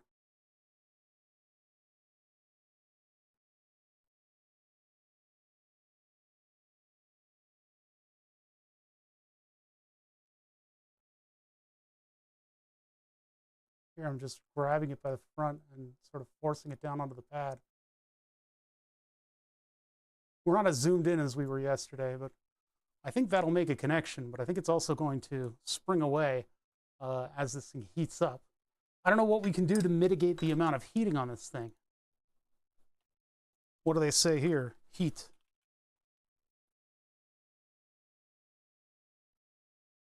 The TPA 6120 class has started. Oh, good class, good class. 6120A2 incorporates an exposed power pad on the underside of the chip. This acts as a heatsink and must be connected to thermally dissipating plane for proper power dissipation. Failure to do so may result in exceeding the maximum junction temperature that could permanently damage the device. CTI technical brief SLAMA 002 for information about utilizing the power pad thermally enhanced package. Well, shit. What do I have in terms of like something that'll dissipate heat? A piece of copper from a regular heatsink, maybe? I mean, it could really just be anything, but soldering it on is probably my best bet. I could put a piece of desolder braid on there. That would do just fine. Yeah, the chip is upside down, and so its power pad TM cannot dissipate heat, and I think that's what's causing it to But getting up to soldering temperatures is kind of incredible for a chip this size. That's a little crazy that it would get up to soldering temperature that quickly. But I mean, like literally anything as a heatsink. How thick is this stuff? My sense of scale is ridiculous. Yeah, so that's not going to work at all. I need something very small to be a heatsink, and it could just be like I could just add a pin to it. Of course, that'll make it super fragile.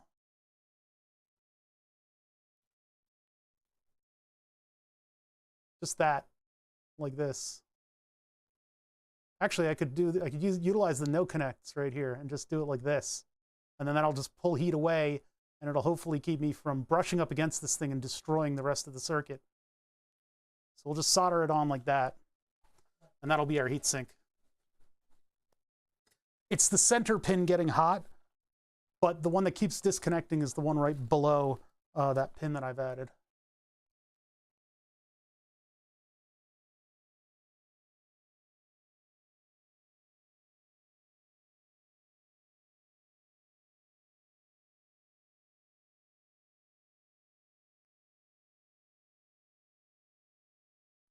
Right, then I'll bring my tweezers onto this giant bar. Straighten it out and just drop it in. Those are no connect pins, so those won't get in the way.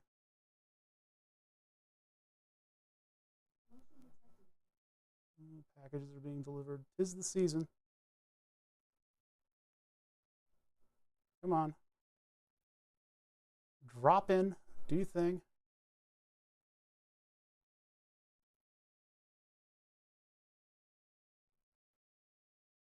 Why is it so ugly?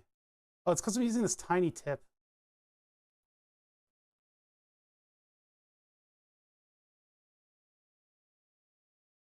I should be using a much larger soldering iron tip. Well, that's going to make that pin kind of impossible to get to. We'll have to remove the plastic if we want to get to the pin that's desoldering itself. But I have added some type of heatsink ability to this. Let's move that down here for no purpose. The plastic does not need to be there at all.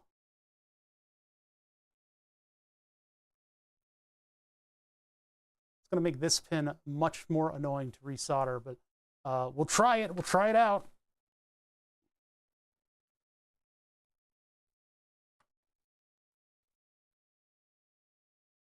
Hopefully all this keeps it stable. The thing is, we're only powering up half of this thing. We're not even powering up the other side, so it shouldn't be utilizing that other side, any of the electronics. Why is it able to get to such high temperatures so quickly?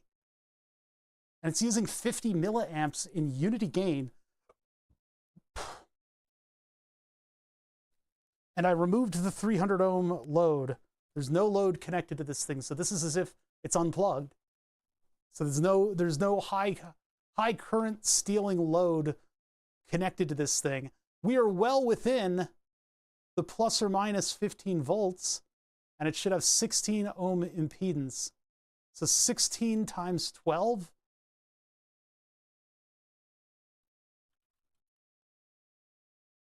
Oops, where's my calculator?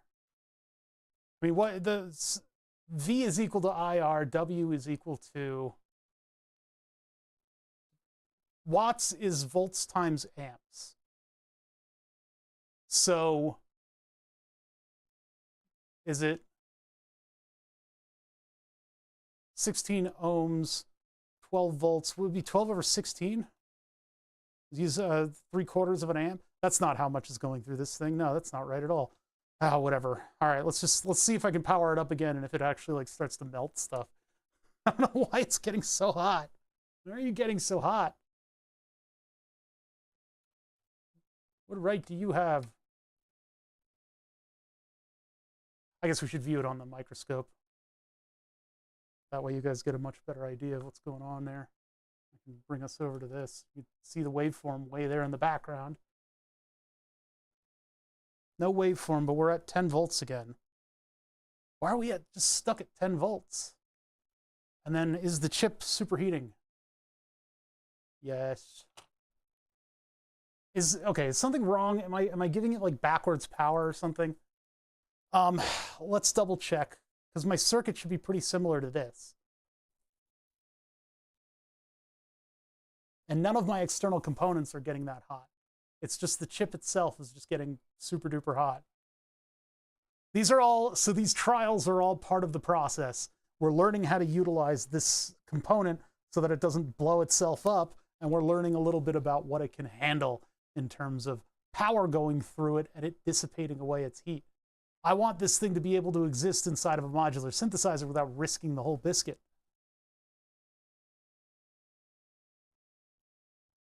So hold on, I'm pulling up the data sheet with my left hand, because that's got the pinout on it. So the large open area on the top and the bottom, the one that faces the 3 disconnects, so that's over here. The outside is the minus input. The minus input gets a resistor to ground, the feedback resistor, which goes to output, which is the outside surface of the other face, of the face opposite of it. Okay. And then next to that negative, next to the output rather, which is the outside surface. So outside surface, oh, wait a minute. No. Yeah, the one towards the outside of the chip that's the output right there. So that output gets the feedback resistor, it gets the 39 ohms, and it goes to our output. The one next to that is LVCC minus towards the center of the chip. LVCC minus goes to this pin here, and it goes to this track, which brings us to -12.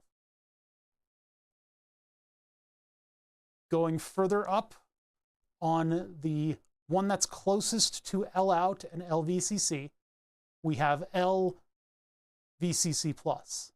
That goes to here, up to here, goes to this track, which is +12. As far as I know, the food that we're giving this chip is the exact food that it's asking for. Next to that is Lin plus. Lin plus goes to a 1 kilo ohm resistor that goes to the output of our other circuit, our other circuits, which is plus minus 3 volts max. Then the only one left, the inside of the 3 disconnects, is Lin minus. Lin minus goes to here, which is our feedback resistor between these two, and then it also has a 1K to this track, which is ground. So there's no other way that I could have hooked this up. Which pin is getting hot? Is the output shorted to ground somehow? I don't think so. For our testing purposes, I did a resistor between our output and ground. But apparently I don't think that was the only thing heating up the chip. Chip seems to be getting pretty hot on its own. I'm letting it cool off right now. Is it actually cooling off? Yeah. Letting it cool off and then turn it back on, see what, I mean, it looks perfectly blended into the background there. So let's turn the output on again and see what happens. There it goes, heating up very quickly, indeed. And our output is still pegged to negative or to positive 10 volts. Why is that? Turn it up, turn it down. I mean, it was working before. Maybe it broke. Maybe the chip itself, hooking up the plus and the minus wrong, killed the chip. I'm starting to smell something. It's starting to have a particular smell to it. A smelly smell. Maybe I need to bring another chip in, or maybe we should power the other side. How would I hook up the other side? I could pick this one up and then plop this thing down, the other half of it down. There's smoke coming out of it. Turn it off before it blows up. It really should be able to function in the board the way that it is, cooking with a bother. I feel like the solder on the power pin is molten. It didn't get that hot.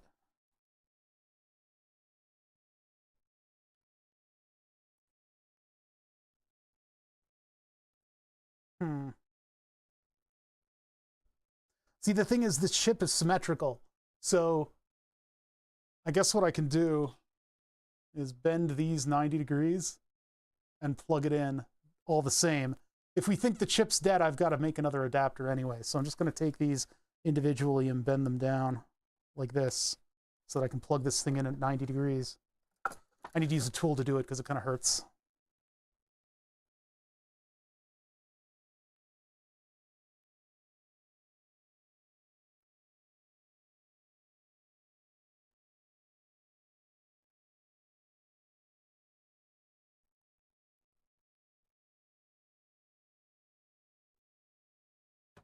Ouch.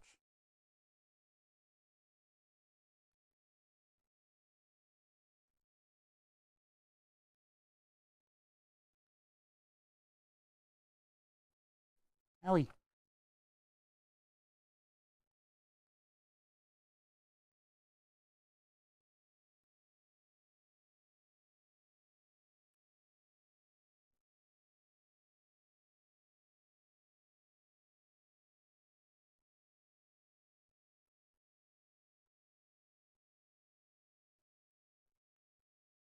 All right, so now, instead of being plugged in like this, plugging it in like this, and we're using the opposite side.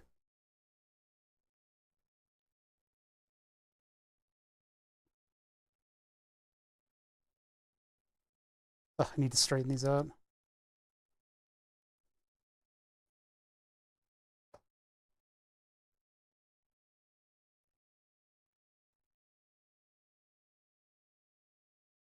Without ruining the other end.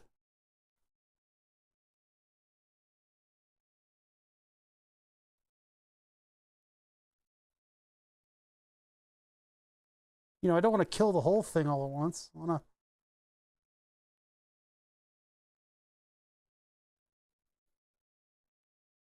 not just write off the whole thing when there's a whole other side that we haven't explored. There. Now, assuming that makes the same connections, assuming it's actually making the connections and not just like,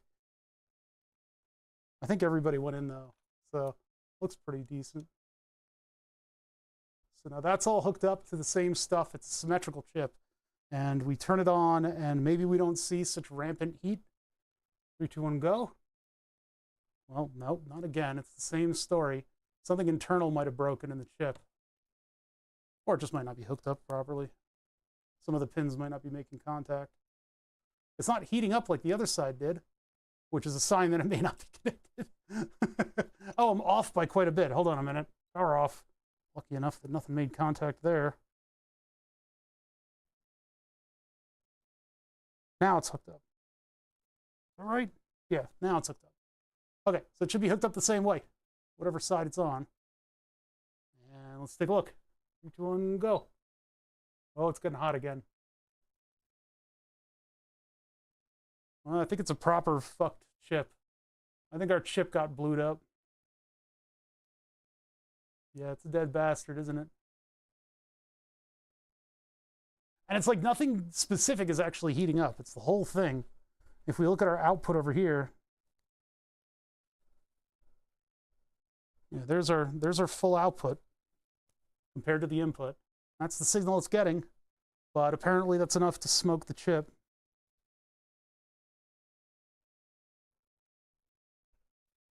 With no output over here. The chip's just dead. So we got to make another adapter, probably a smaller one, and maybe actually think about what the chip's going to be hooked up to, because that thing died. Like I don't know why we would have smoked it so quickly. If it was connected with reference to ground and like just the negative went through, or just the positive went through, it can take that. It can take plus minus 15 volts. Maybe powering it up without anything connected to the heatsink pin is enough to kill it, but if I'm going to trust this thing to be inside of a modular synthesizer, there was no magic smoke. I'm going to leave it alone for a minute or two.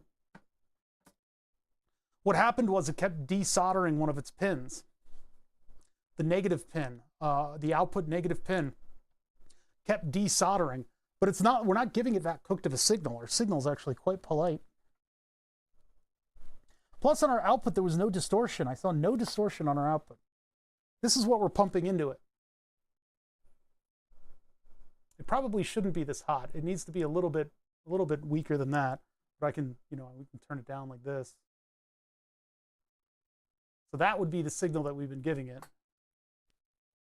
That shouldn't cause it to cascade overheat, but it do. So I don't know, maybe we broke half of the internals and that broke the other half. Drawing 0.051 amp. 50 milliamps, that's not a lot, but it is directly being turned into a heater through this circuit right here. And you can see by how quickly it cools down that we're definitely, I mean, it's not terrible.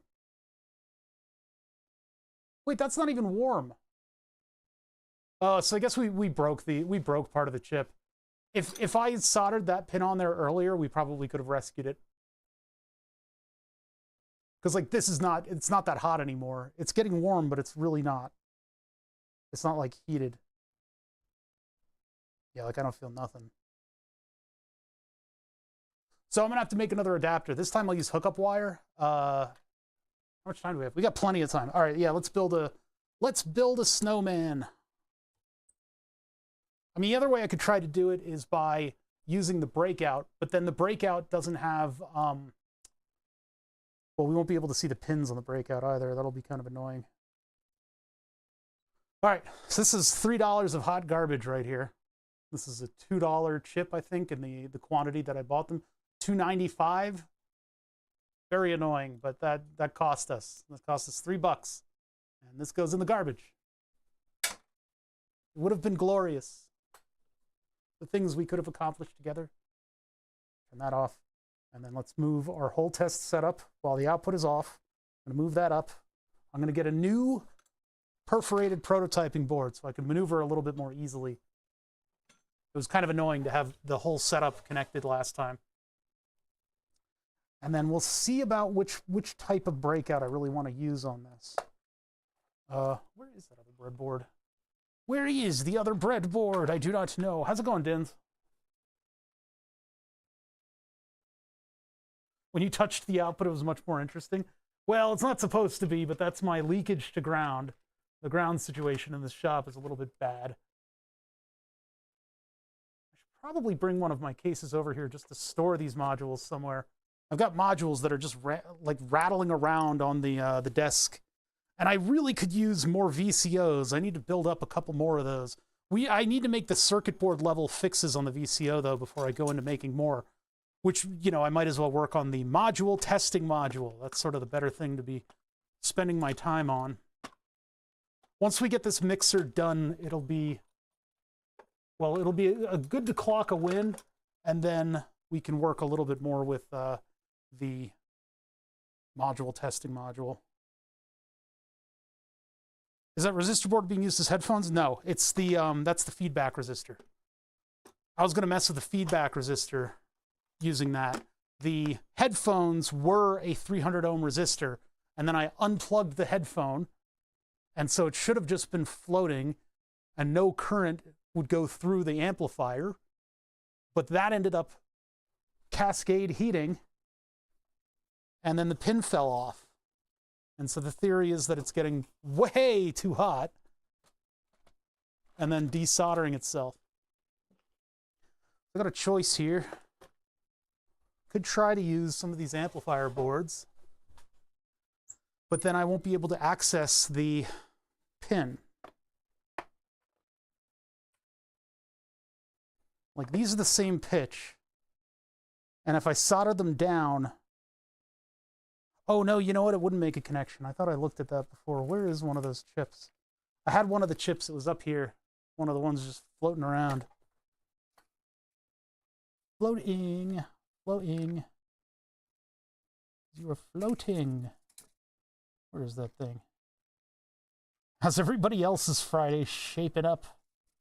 Turns out the linchpin in my entire system is overheating and killing everything in a way that I could not have predicted, which is why, I mean, it's why we do what we do, but it is an unfortunate lesson that I did not think I would have to learn so suddenly.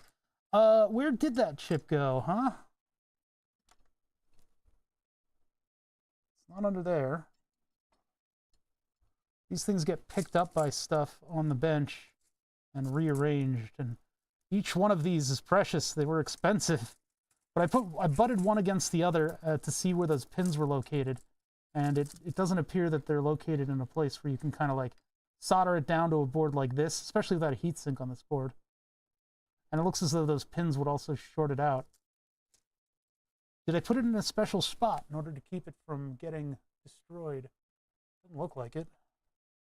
I don't know what other special spots I really have here. That should go up here. Here. Just storing things. But under this. No, it's not under it. Move this away. Look under there. Under the scope. Here. Nope. Stream Deck. Nope.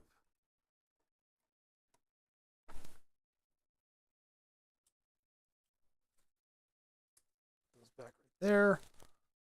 Somewhere in this pile of crap, there was a chip that was one of these things. But I think we lost sight of it. I think I lost it. I should have put it in a bin.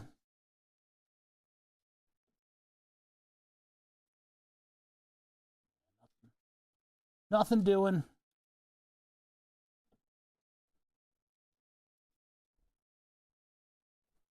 Could I have dropped it in here?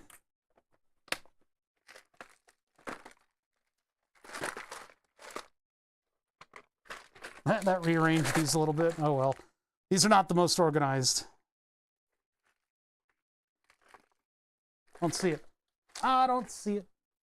Probably ended up falling on the floor. I'm going to see if it's on the floor immediately. Or under the keyboard. Yep. I mean, the QFN chips are very small. They will tend to get, like, walk and hide between the keys of the keyboard, practically. And if it did fall down here, I don't think I'll ever be able to find it.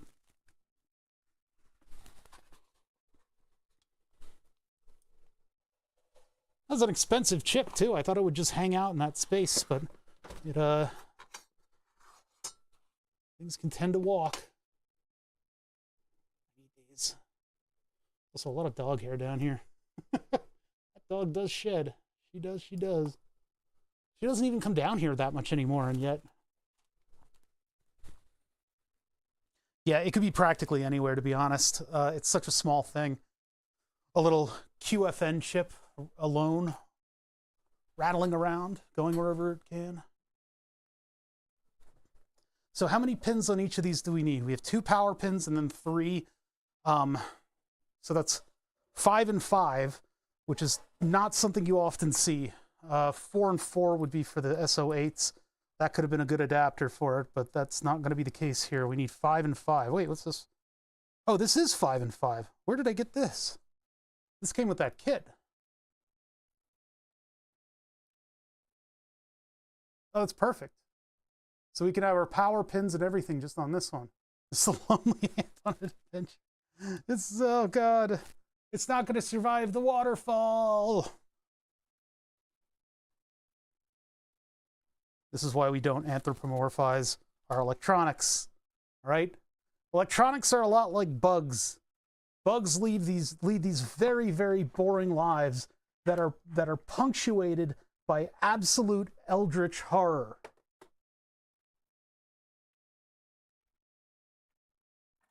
Like, yeah, I sat here for 6 months, and then something in the span of a millisecond jumped out of nowhere, pierced my carapace, turned all of my organs into a goop, and then drank me.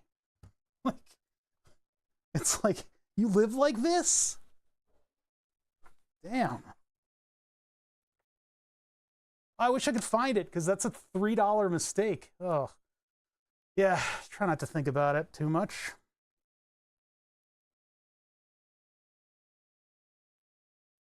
I didn't have like one of the little bins that I could drop it in. It was literally just right here. And I've had resistors on this table for like months that I knew where they were, like little surface mount resistors that would just hang out. I got 2 of them out because I thought they were the op amps and I'd have to build multiples. but I didn't have to build multiples. Could be back here too. This is a little bit of spillover as well. I'll know it by that unique pattern on its underside. Nah, it's not here. It's not here. It's nowhere to be found.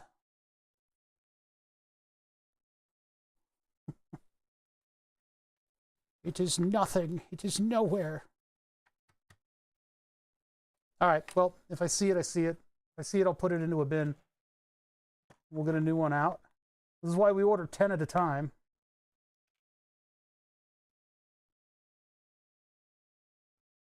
I want to build towards doing a full system test. When we can lock down some of the values of these parts, then we'll know what goes where, and we can start to design the full thing, and I can get the whole thing tested. But again, the stuff that happened today, this is why we do this kind of testing, is to vet out all these parts and make sure that the circuit works in the way that we think it does.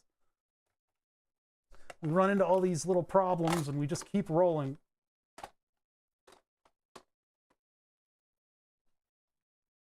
Is it under my middle finger? No? Okay. Okay, so I'm going to do a new breakout. The other place it could be is on a big magnet.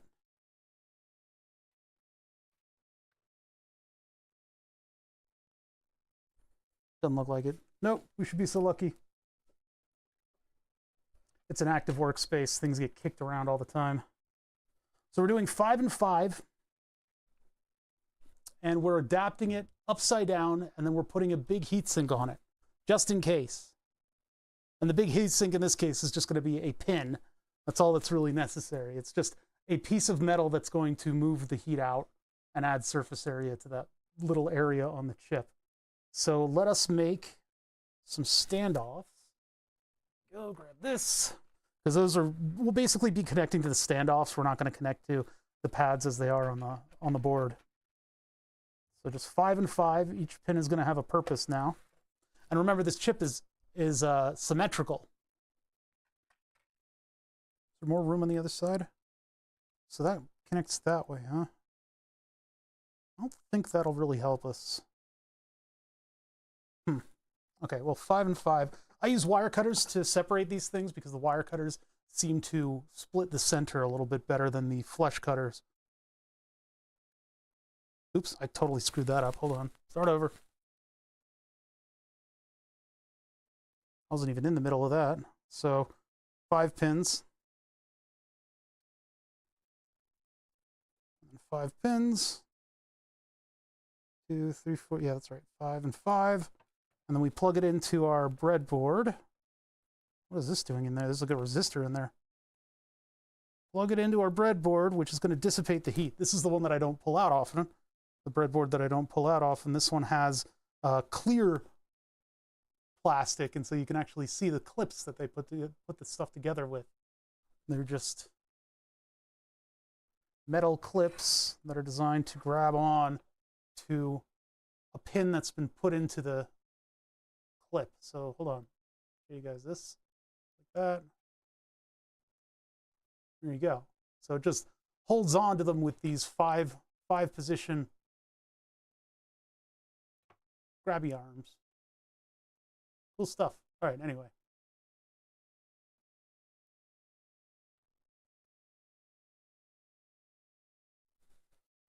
And we drop this thing down.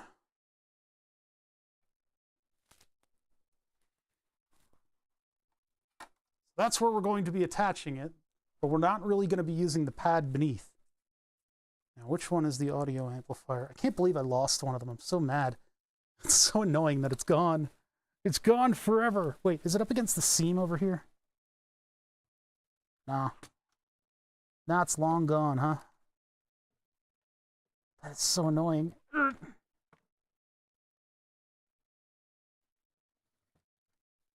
gone. It's just gone. Oh, rearranged stuff a little too much. Hold on, I gotta put all this stuff back. Oh my god. Come on, there you go. Come on, let's go. Magnet paper, floppy disk. Why do I even have you two over there? Whoa, I hit something. Oh god, I'm split.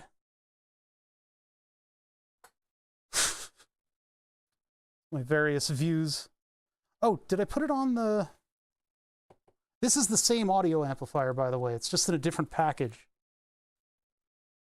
What am I doing that this one isn't? This one appears to be hooked up in the same way. Maybe we have to, if things still go wrong, maybe we'll have to explore the circuit board that has the same audio chip. It's just in a slightly different configuration. I bought this board for way too much money, but it also dumps a lot of heat. I just don't understand how we got the soldering temperature with our setup the way it was. Here is a thing full of other breadboard stuff. No, it's not in there. It's not in there. My singular chip that seems to have gotten away from me. Never find it. Okay, whatever. Move on. This thing.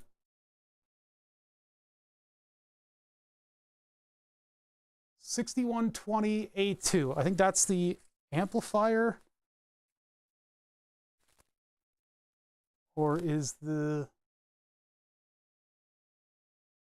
Oh no, A2K is the amplifier. That's right, the smaller chip is the amplifier. This one's actually kind of big. So let's grab this one, audio amplifier, and get one out of here. Drop it down. Yep, that's the right one. Good. Wait, hold on. I actually can't see if it's the right one. Give me this bag. Yeah, that's our buddy. Okay. All right. So it's like, glue it down here, and then I'm just going to have to use jumper wires to get to everything. 1, 2,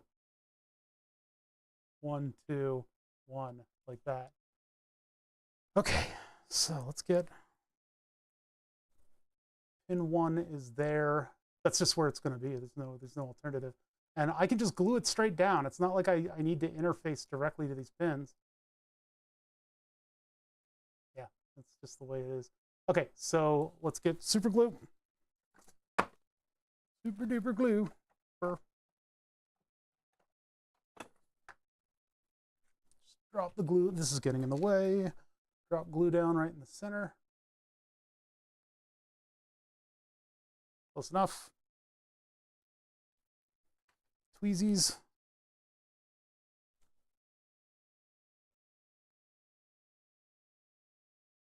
Hey, I forgot we didn't solder this yet. That's all right.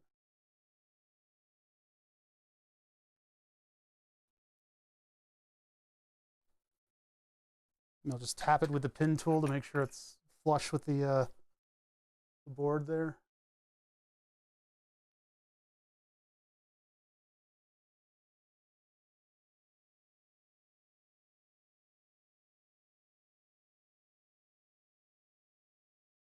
Good enough. All right, let's let that dry. And I'll do the outside pins while we wait. While we wait here. Go like that. Iron, make sure it's turned on.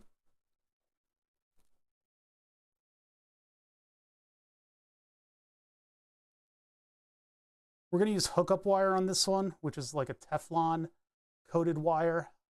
It's easier to work with when you've got a lot of the wires hooked up in proximity with each other. It's like good for like console modding and stuff where, you know, you don't necessarily want to deal with the melting jacket of, what is it called?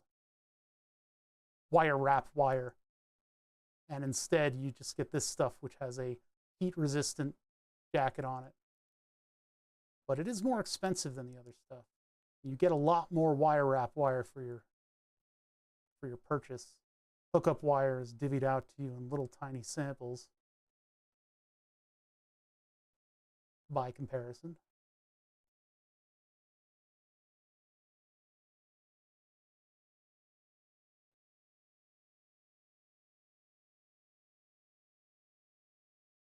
I can't believe this thing was so easy to break. It's like, oh no, too much heat, and then it just dies. So the heat sink will go out in this direction towards pin 1. The pin numbers on this thing we ignore because they're not going to be relevant at all. I guess I could have tried to make it so that pin 1, but it's like pin 2 is here, pin 1 is here, pin 14 is here. So it just doesn't matter.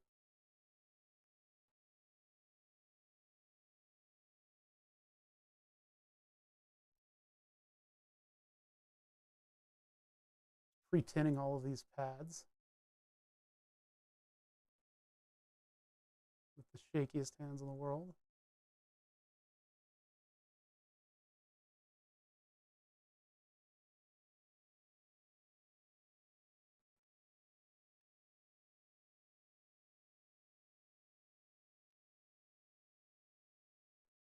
There you go, get the big heat sink. All right, so I'm gonna do our heat sink next. Or should I do the hookup wire? Now, if I do the heat sink now, it shouldn't be too badly in the way. I guess I can always move it. Pre-tin that.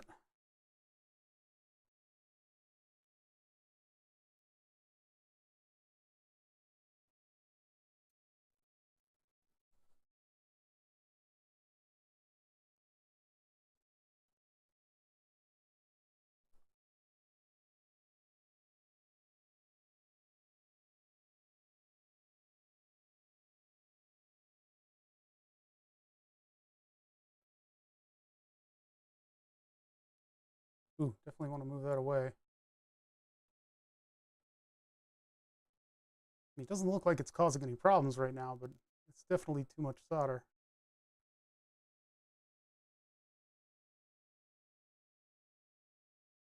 Daisy.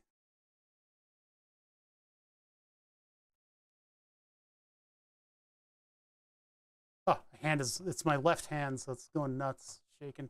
I guess that's good enough. That should hopefully remove all the heat that this thing creates.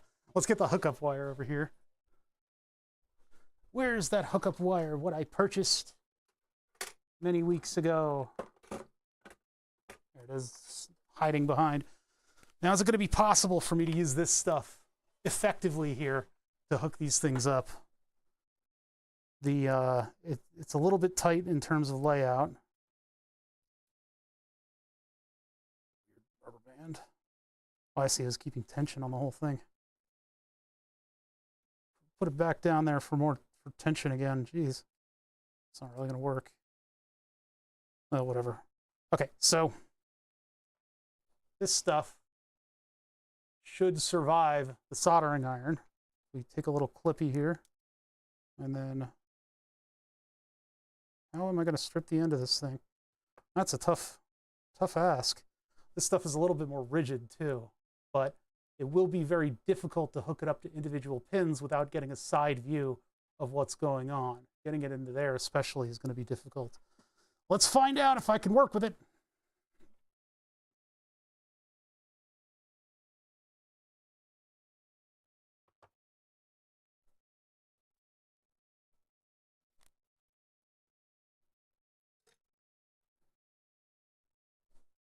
One of the tricks for working with wire like this is you can actually dip the end in solder paste, and that solder paste will distribute just the right amount of solder to tin the end. It's a good way to hook up to things that are very difficult to hook up to, like this is. But I'm not using that trick today.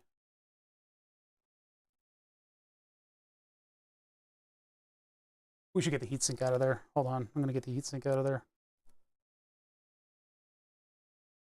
I'll do the heatsink later.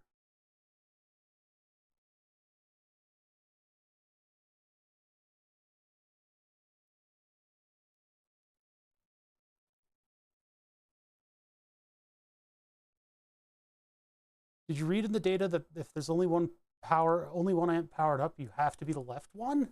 No, is that really the case? I thought it was that the other one could be powered down when not in use. That was it.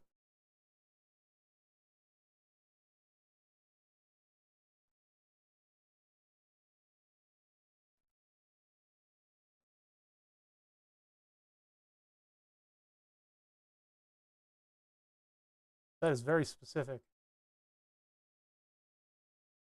I'll have to look in just a sec. It looks like we ripped out that pad. Well, both of those are no connects anyway, so. Okay, so there's that prepped. Do you think that was going wrong? Where's our cut? Our cut's right there.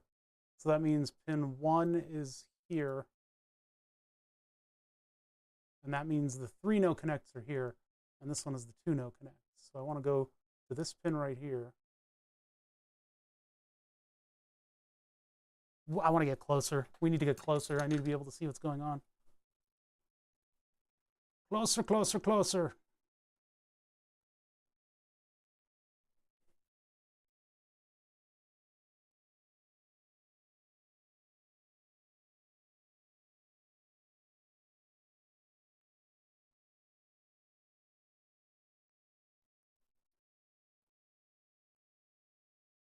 Huh, weird. Okay, let me desolder the big pad so that I'm actually able to get solder onto these other ones because we're going to be dealing with a lot of stuff going on. Here's some visual asthma desoldering stream. This is the good stuff right here. You get to see all of that solder penetrate all the braid and soak on in. Yeah, beautiful. All right, now we got a little bit of a flatter surface over here so I can fly over it with the iron. All right, bring in this wire. The hookup wire is a little bit big, but we should be able to work with it pretty well.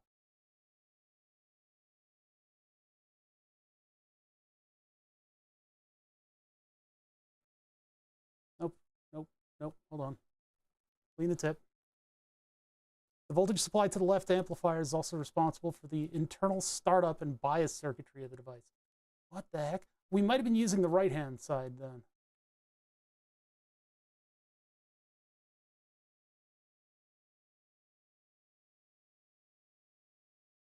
At least in the second half we were. Is this attached? Ooh, I don't like that.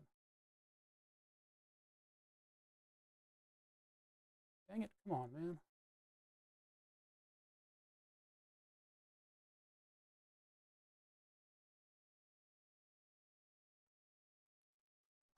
It's just not, it's like not heating up the pad the way that I want it to.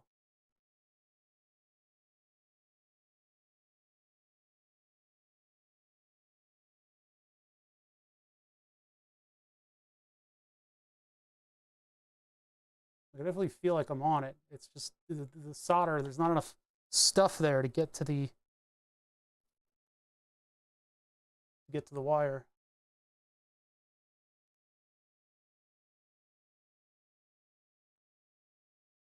I don't want a little blob like that.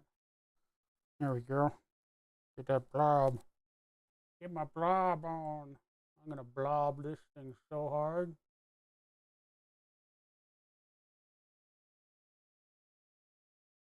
Nope, it moved down. It moved down too far.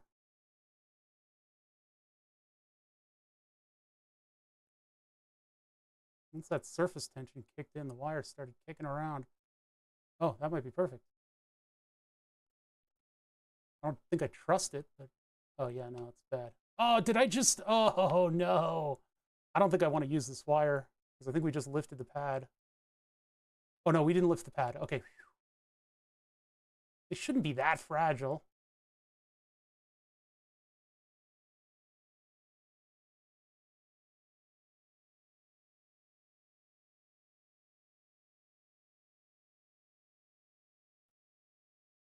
Yeah, that one's definitely on there. Okay.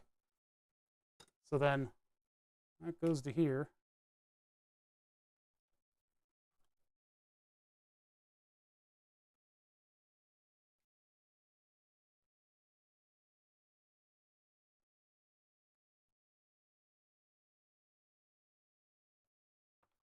Now I have the problem of not being able to cut the wire right now. I don't know how I can do that. I'm not getting my whole wire cutters in there. That would be ridiculous.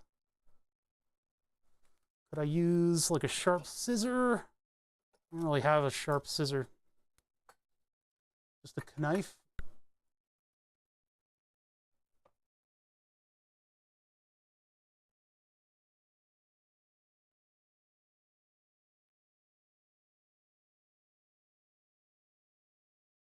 I don't want to pull it against this.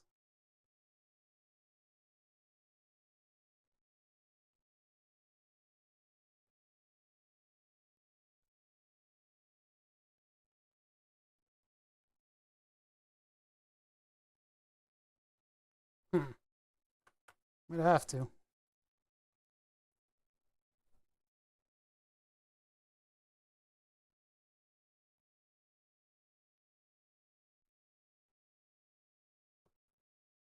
Nope, that messed it up. Well, there's still solder on the pad at least. I have to do it the other way around. Luckily, this thing is a trooper to survive what I just put it through. Where did that little piece of wire go? I would be better off, instead of using this stuff, using just the exposed pin leads from the resistors. Those are about the same size, aren't they?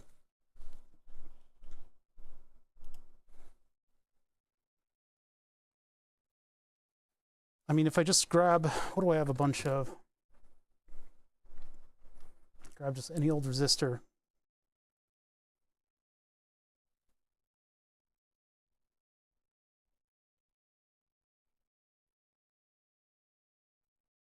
This is larger by a hair. And it's possible that I could use it, but I don't think it would actually be really good. So it's either that or the motor wire. So I guess we're back to motor wire. I have thick motor wire. I don't think thick motor wire is called for here.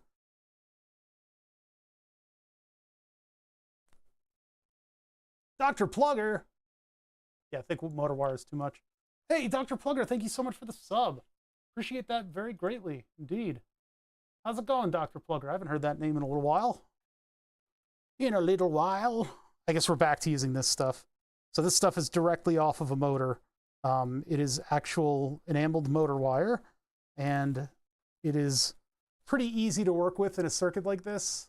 All I have to do, hook up one end, well, actually bathe one end in solder, and then hook it up, and then cut it to length, and then I can use the other end bathed in solder to do the rest of the hookup. So let me get stuff out of the way. Everything's in my way right now. Everything is in my way. May need the knife. Okay, so like that.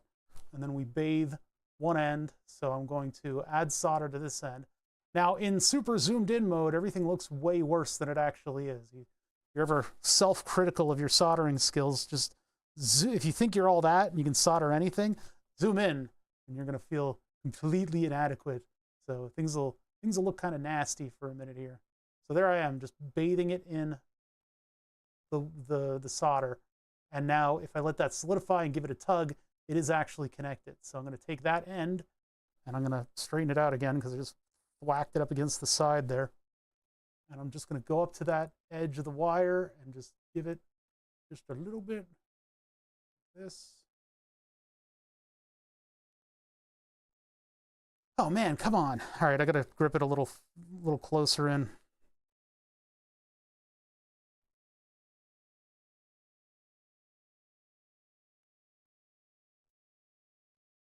All right, so that's connected like that. Just bend it into shape.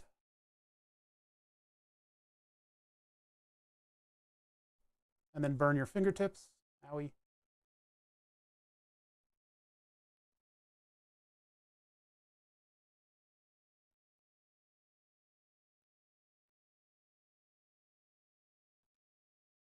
That little rubbing motion there is to get rid of the enamel. Bring the knife in.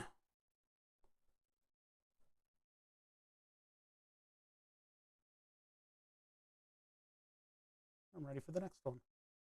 Easy peasy, lemon squeezy. So we bathe. And my fingers are a lot closer because of the size difference here.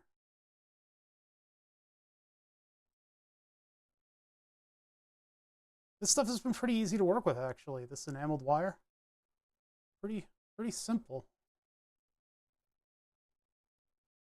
Simple. Zoom, zoom, zoom, zoom, zoom. There's a jungle song I haven't heard in 1,000 years. Just like that. So it goes. We go around to every single one.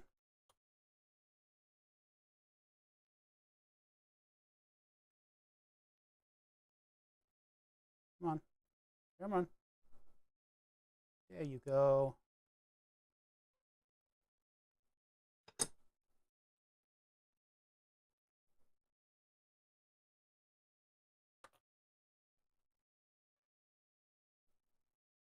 Yeah, so that's how we're going to hook it up, and we're going to make sure to hook up the left channel again.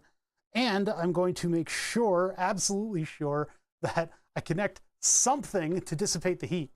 I don't know why it was able to bring itself up to soldering temperature so easily, but it was able to bring itself up to soldering temperature so easily.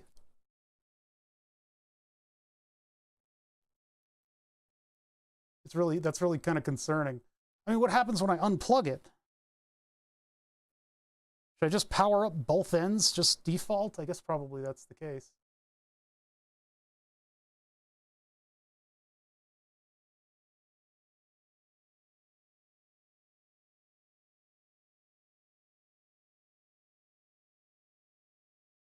Needs to make good connection.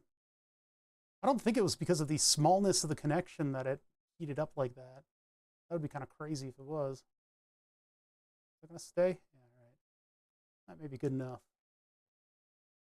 That may be show enough. Nope, it's not. Not even a little bit.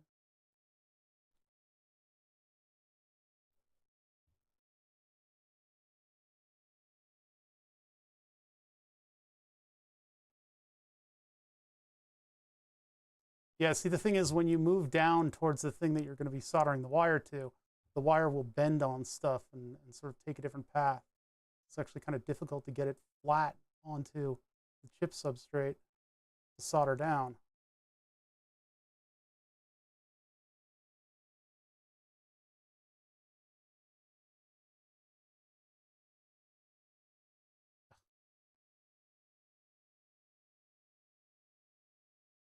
It's all over the place.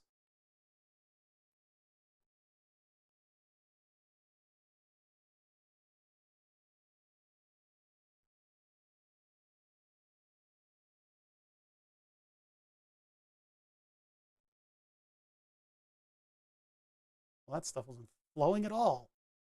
It felt really stiff. Clock that as a win and move on. I always come back to that one too.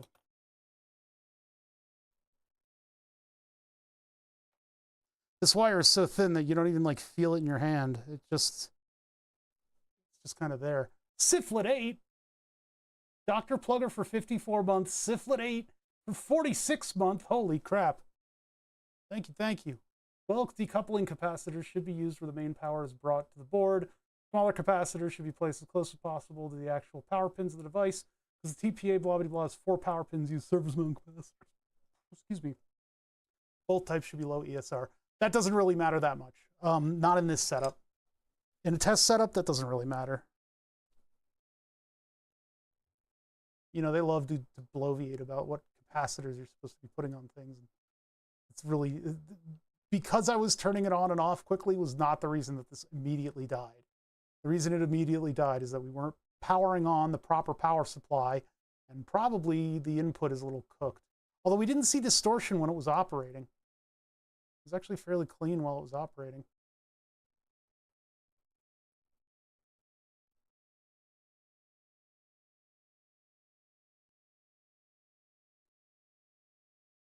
Like worrying about the decoupling capacitors is not relevant.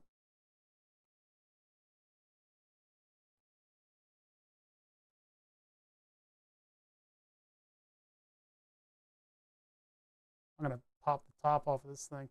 This is, doesn't appear to be tinning at all. Let's try a different part of the wire.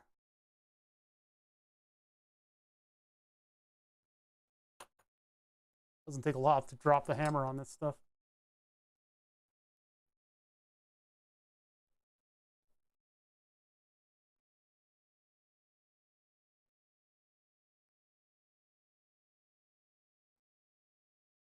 Come on, man.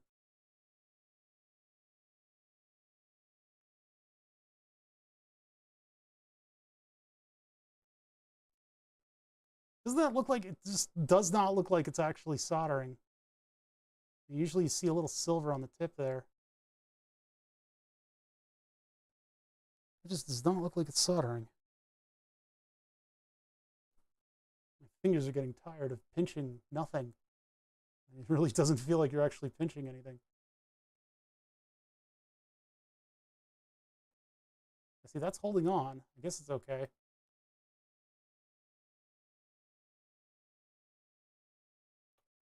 Big bubble on the iron. My iron's bubbling.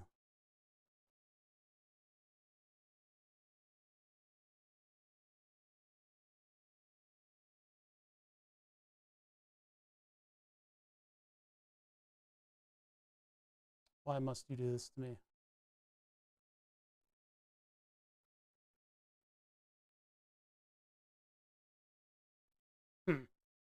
I've lost all of my skill with the soldering iron. What's going on? Some weird shit's going on is what I'll tell you. There, now we've got an actual tip on this thing.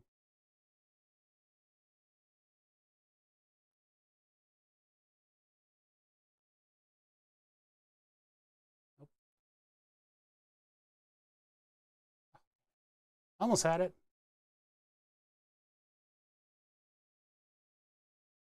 That's not that's not on there.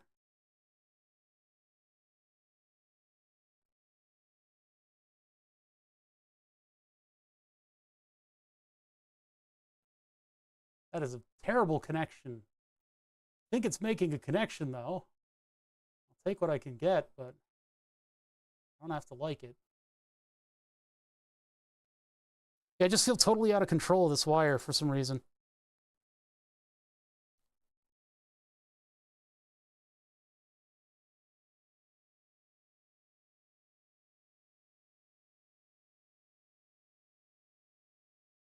Come back over here. This board's a little bit nasty. It's been kind of sitting on a shelf for a little while. Getting nasty. Picking up all that dirt.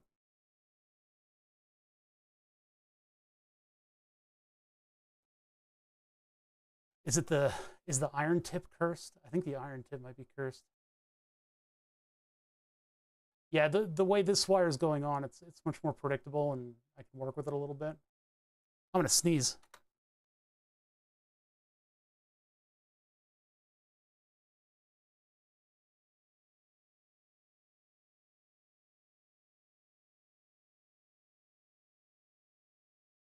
Jeez.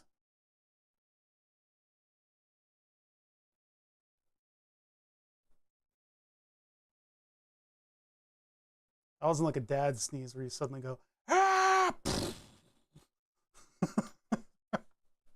I love those sneezes. Ah!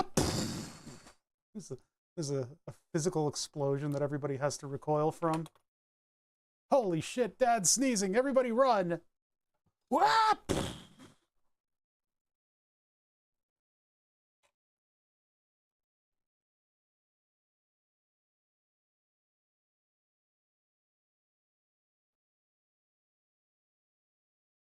There we go. That's what I wanted to happen. Wait, but it's still, the enamel's not going away.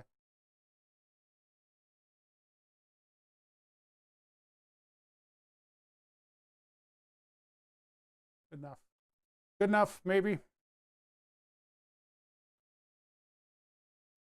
I don't really have bare wire in this size. And the 30 gauge would be pretty big, I think. But I might be able to get away with it. Maybe I could try that next if this gets too annoying.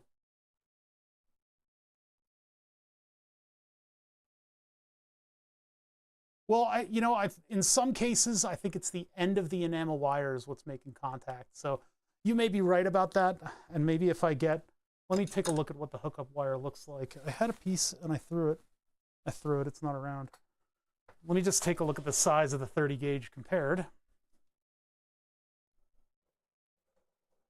I think it's going to be a little big.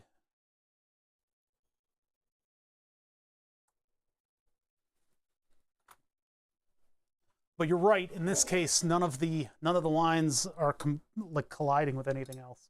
So if I take wire like this, I may have a little bit more control over it too. I can make that work. You're right. You're absolutely right.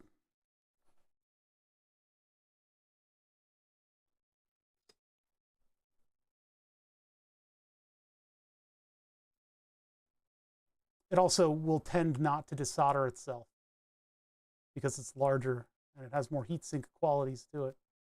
Heat sinking qualities.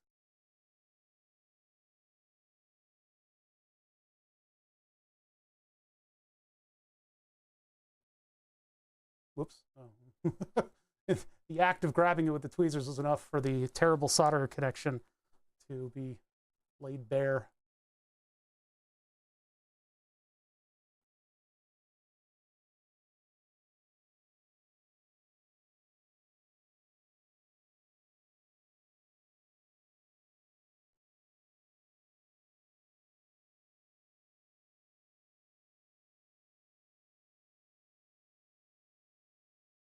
So just without insulation, we'll try to raw dog this, see what we get. Still need to tin the wire though.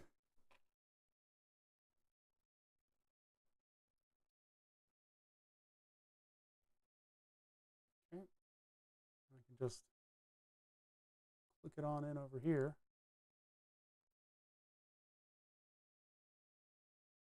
Wait, is this, that's pin 1. So I actually need both of these.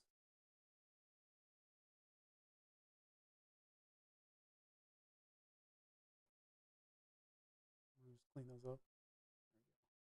You go right here.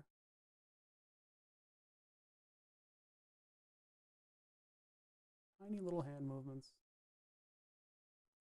Why does it do that? It like wipes across the whole thing.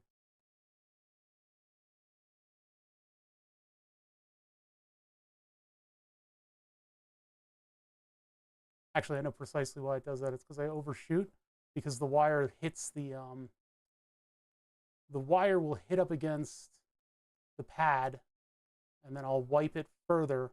And so when the pad becomes molten, it will tend to be overstretched, and so I overshoot. It's butting up against that pad in 3D. Got to be careful about heat over time too. If I hold the soldering iron too long on one of the ends of the wire, it will that heat will get all the way to the end and desolder it. But yeah, I can make this work. This is probably better. Means I need to mess with the heatsink a lot, or the shield a lot less.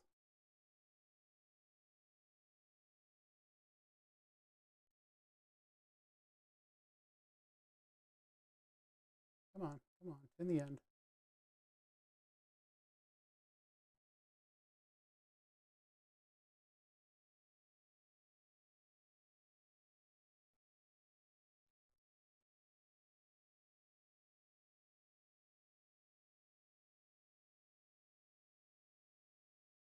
Actually, don't like that end is like bent in a weird way. I'm gonna sever it.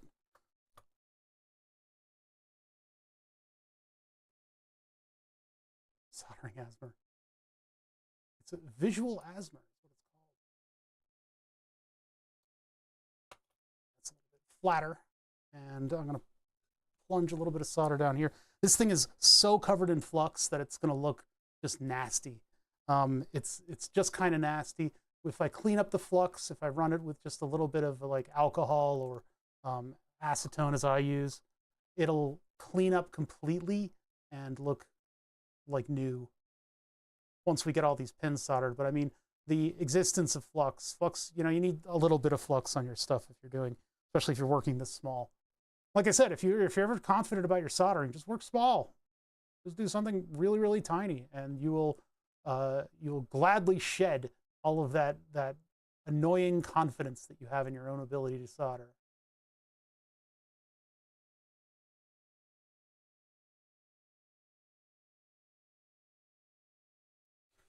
Okay, I gotta breathe. Now I gotta hold my breath. Damn it, nope. If only I could tell the soldering iron when I want it to cool down.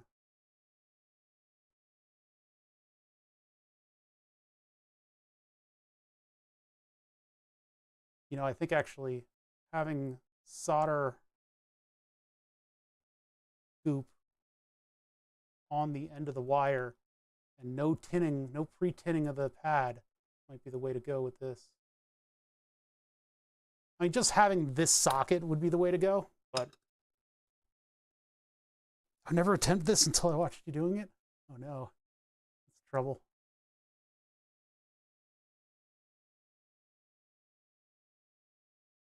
Because of you, bother, I broke my car. Oh, damn it. That wasn't fully soldered in.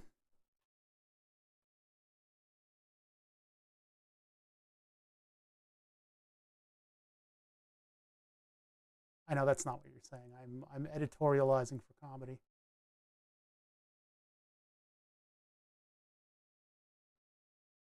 What is going on? You attach, please. It's like I don't have any sense of 3 dimensions here.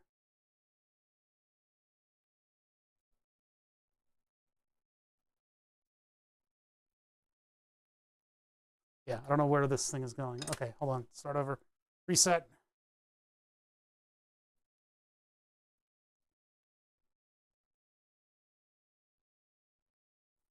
Knowing how to hold your hands, knowing where to place stuff, knowing what end to start with. Yeah, these are all things that you can learn. What's up, Bill Welder?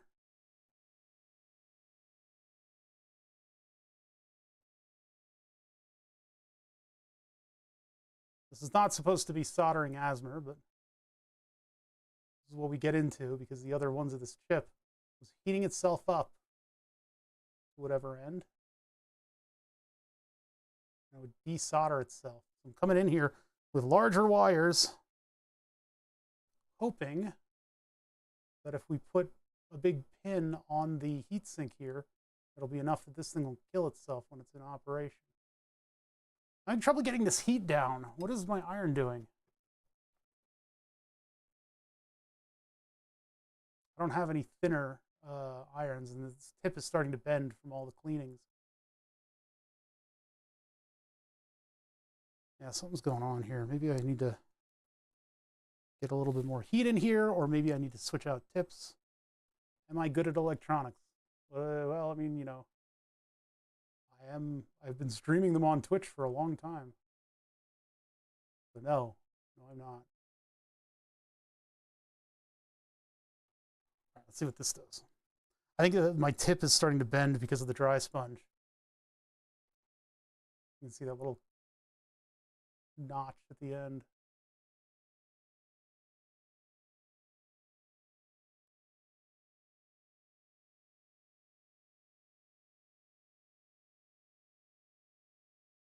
Okay, so the one wire is running into the other one. That's what's going on. I see. I wasn't able to drop it down anymore because tips on electron, I wouldn't know where to start. You need to start with a question. What are you trying to do?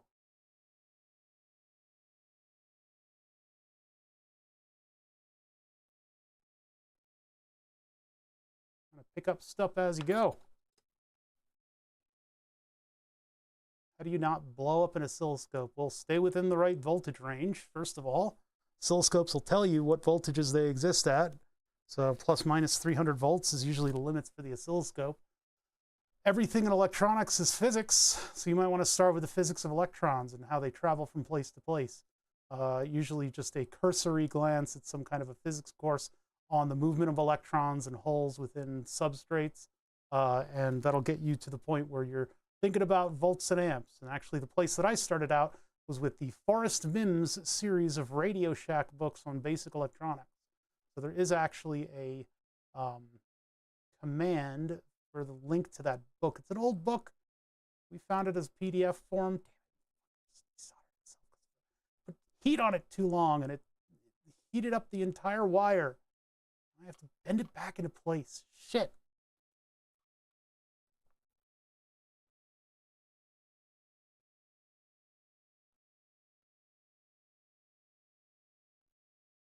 Electrons ebb and flow. They don't really ebb, but they go from higher potentials to lower potentials. All about those potentials, all about the Pentiums, baby.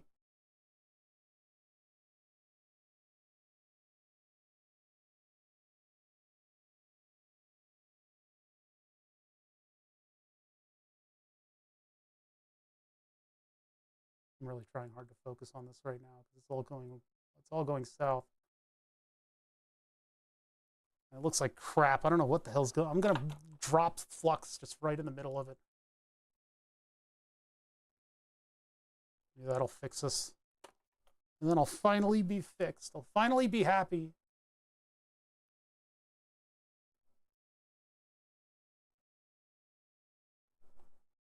I don't know about that. There, that's a much better connection now.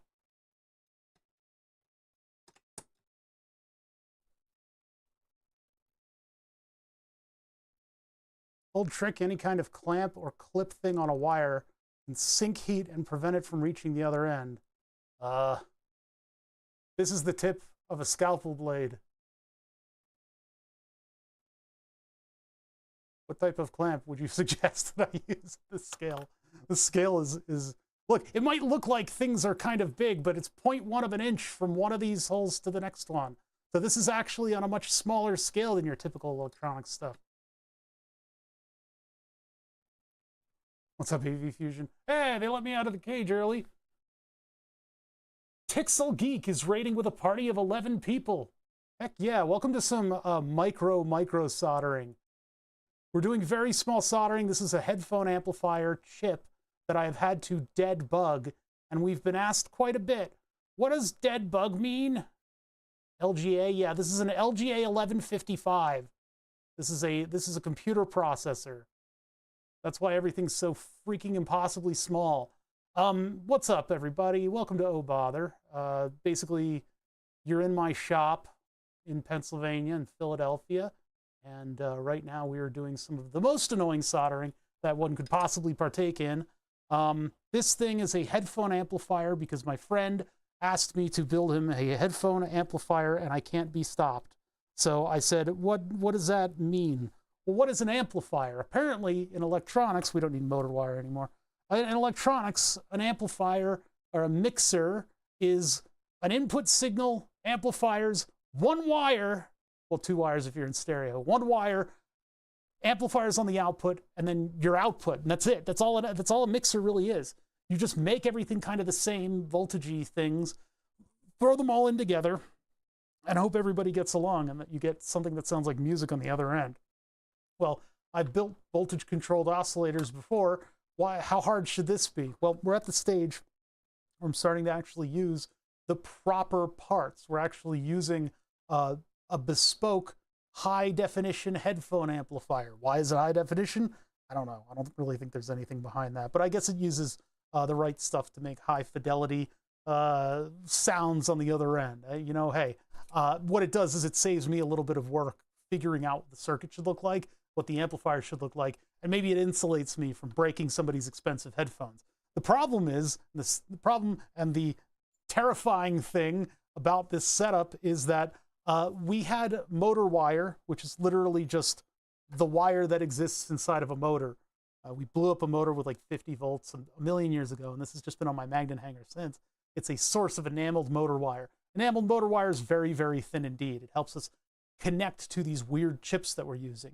And so I used the enameled wire to connect to this little chip, but this little chip heated up so quickly and on such a scale that it actually shed the wires from our dead bugging setup. This is what's called dead bugging. This is when you glue a chip upside down to a substrate. This looks absolutely disgusting because it is covered in flux. The flux helps us solder, but the flux is also something that dirt kind of sticks to.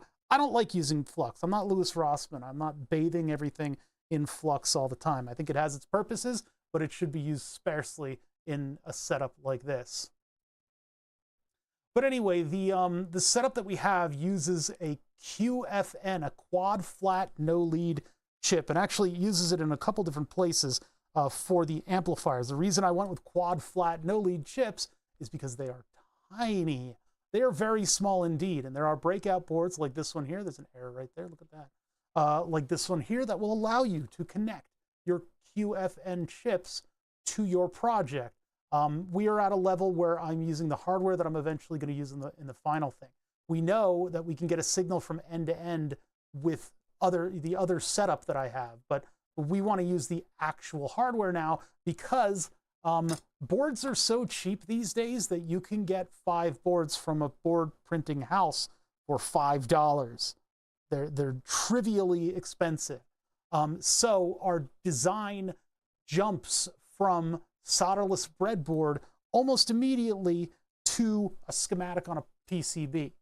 So I'm going to test this as complete as I can get it, and then I'm going to design a PCB for it using Fusion 360.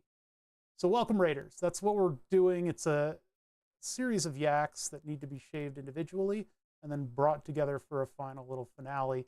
And then Julian will have his headphone amp, and I can go back to working on my module testing module.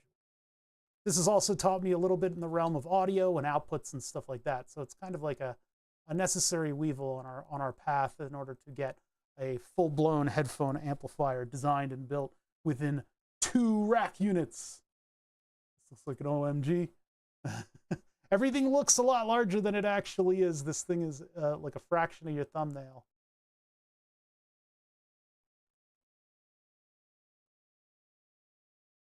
Most stuff have been putting grubby hands on electronics for the past 10 years. Well, it sounds like you need to just focus a little bit and focus in on electronics themselves. Where do you want to go with it? I can't just like, here's how to learn electronics. Solve this one equation.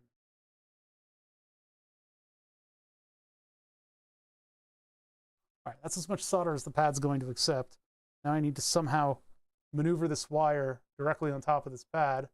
I pre-tin the wire a little bit, so it shouldn't be too bad.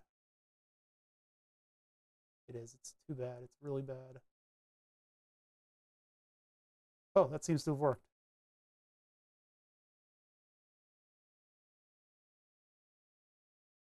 Maxwell would like a word.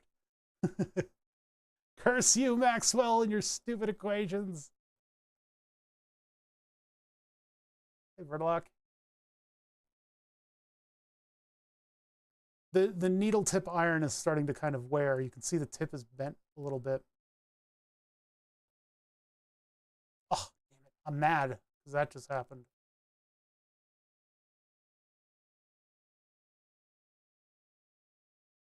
Damn it. Okay. This is harder to work with. This hookup wire is 30 gauge. It is for wire wrapping purposes. It's meant to be wrapped around a square post, and that creates these tiny little cold welds on the corners. And those cold welds allow the wire to make a really good connection when it's wrapped physically around a post. That allows you to, without using solder, you can make big complicated circuits that are actually more dense than their through-hole counterparts on circuit boards, because you have many layers of wire instead of just 2 layers of circuit, 2 to 4 layers of circuit board. But these wires also are big and thick, and they carry a lot of heat with them. So when I solder this, I need to be quick about it. This little needle iron is not great at doing that, though. So as I move through, I really don't want to apply heat too long over here, because it starts to wear away at this connection at the other end. It's a very frustrating way to put stuff together, but we can get away with it here, so we're going to do it.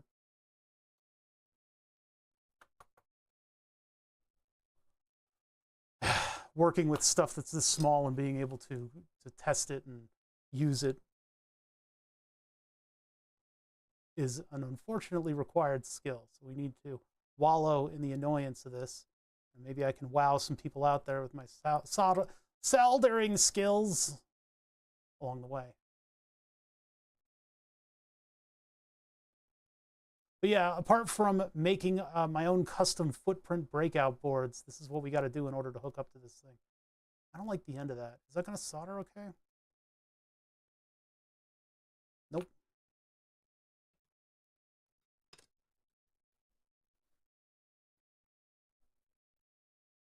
Thermal camera is an old friend. We love the thermal camera here. God, this thing looks like it's in some kind of a gel. Just because I used super glue to glue it down to the board, and now there's flux all over it, which makes it look all like more goopy than it really is. That's the wrong side of the knife. I just crushed the wire. There we go. Nasty. It just looks nasty. You live like this? Ugh.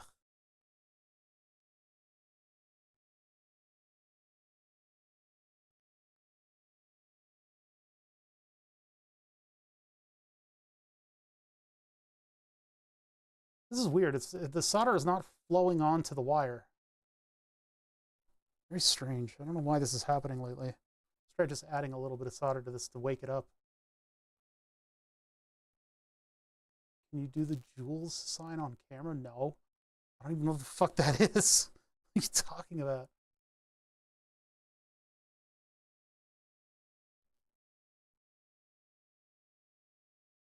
Am I gonna like get into a gang war if I do that? What's going on?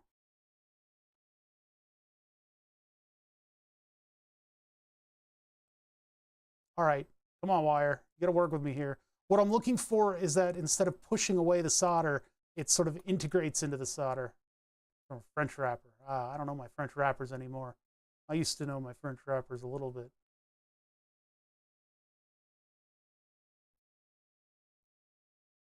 I liked French wrap for a little bit. It was fun.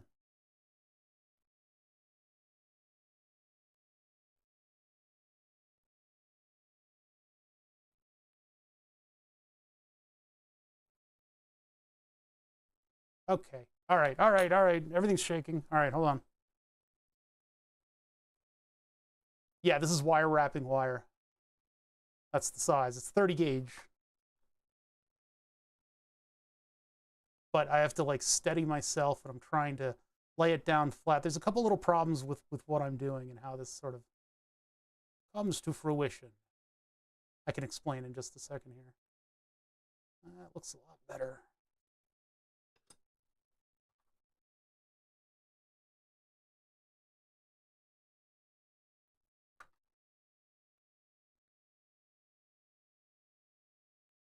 Should I be sanding my soldering tips? No, in an emergency.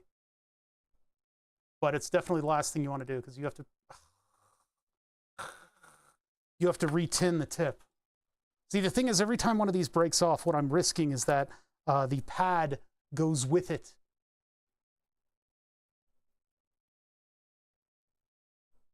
My hope is that it's just the solder that we have damaged there, and it looks like that's the case. But I really don't want one of these pads to get lifted off of the thingy-majiggy. This tip, like I said, this tip might need to be resanded because it's bent.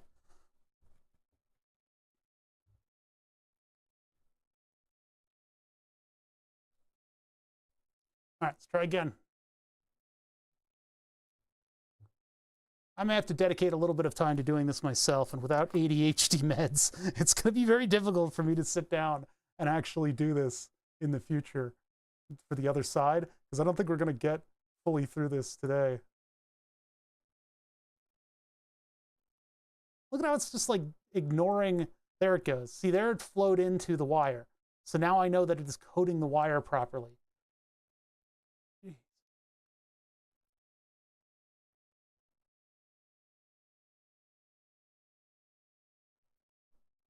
So I'm viewing the same thing that you guys are. So I don't get a side view. I don't know how high up I am from this stuff. And that pin has three-dimensional properties. And so I don't know when I'm floating on top of the pin just right. I can feel the edge of the pin. And if I move the wire too much, it will jerk over. It doesn't look like yeah, it's just not making a good, weird. That would be a way to do it. I could actually use one of the needle tips in order to steady the wire at a location. That might be actually a pretty good idea. There it is. Okay, so that is now pretty well on there. And hopefully I can bend this down and into position. I think some of the problems that I'm having right now are because of the damage to the end of the soldering iron. But putting away like one of those lure lock needles, the blunt needle tips that I have, onto this so that it surrounds the 30 gauge might be a good idea.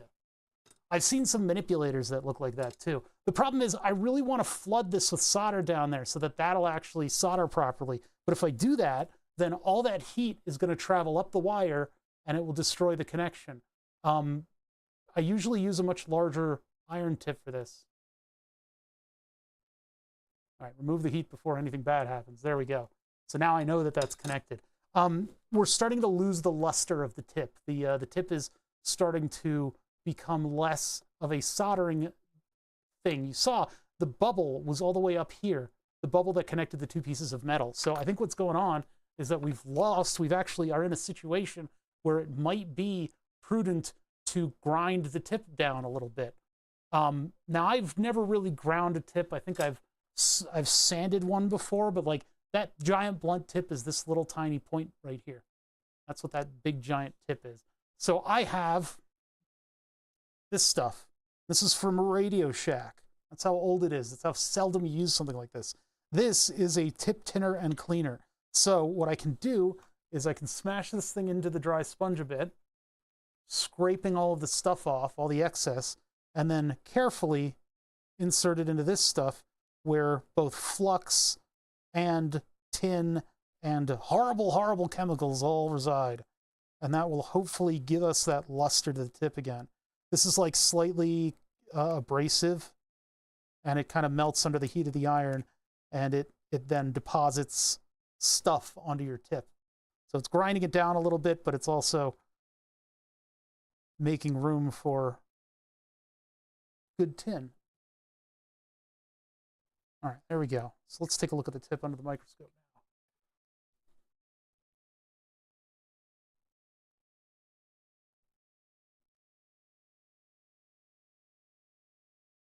It doesn't look all that refurbished, does it? And it's still got that weird like little bend in the front. I do have another tip, but I don't have any smaller than this. This is the smallest that these tips go.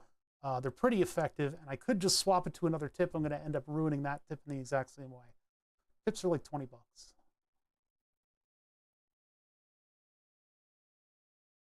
So I just want to get the maximum life out of my current soldering things.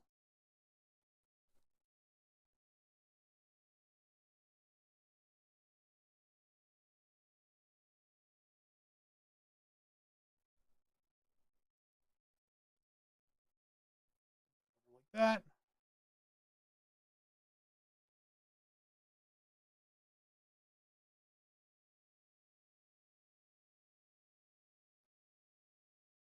I wish the other ones could have soldered like this one. Look at that nice big blob. The other one's fighting me. See, as soon as I did the tip cleaning, everything became super easy to solder again. That other tip was oxidizing on the end, and I suppose that's what caused it to not deliver heat as well as it could have.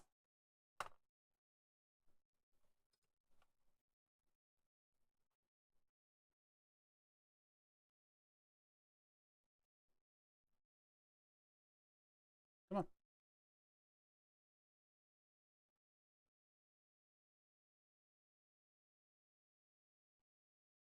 All right, that kind of coated it a little bit.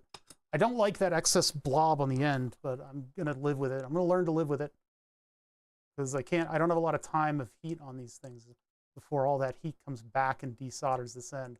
And if I were to try to solder to that, it would become another mess that I'd have to manage. So let's just move on. Just move on. It's good enough. These are making better connection than the other one because they're these wires are more malleable given the amount of control that I have over this size. These wires will solder to more area because they're exposed, unlike the enamel wire where I need to actually move a plastic out of the way. The enamel's very annoying to work with. Okay, that took a good bath there. So now coming in, running into the rest of our setup. Power supply's off right now, so that should be moderately inert.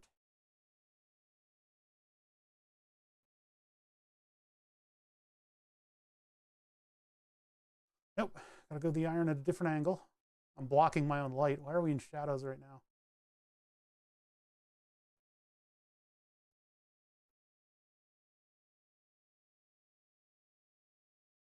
Ah, come on, man. Come on, man.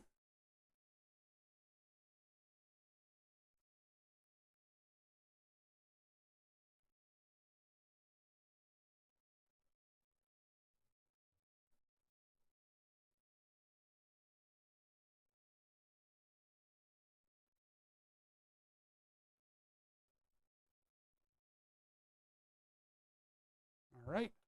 I am giving them a very slight tug at the end there.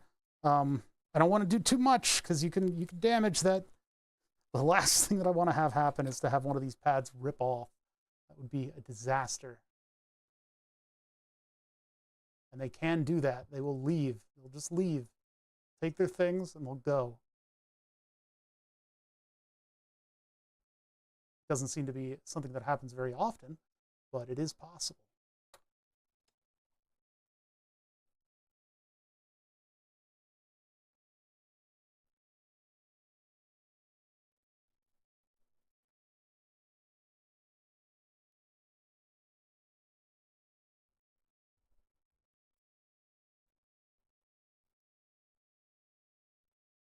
Jeez, would you just accept the solder, please? The heck. Oh, and then that broke off. That's gonna be tough. Let's get this part held on. And then a finger cramp. Woo! Just in time.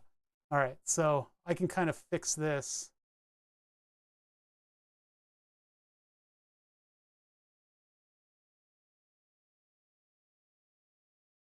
So we can refresh that. Okay, so it broke at the solder, lucky for us.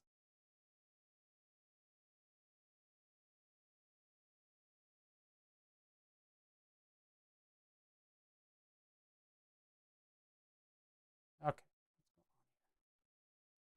There. Whew. That's not easy. Not easy being greasy. I would love to clean up that other one, but I don't want to risk it right now. God, that flux is just nasty. It's all over. I'm going to have to clean that up quite a bit later on. All right, let's pop this one off.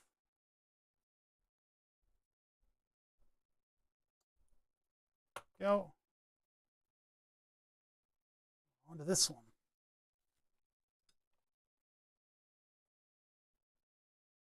I think those are the left side connections.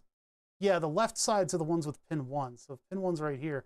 These are all the left side connections. So we could technically put this up to test right now.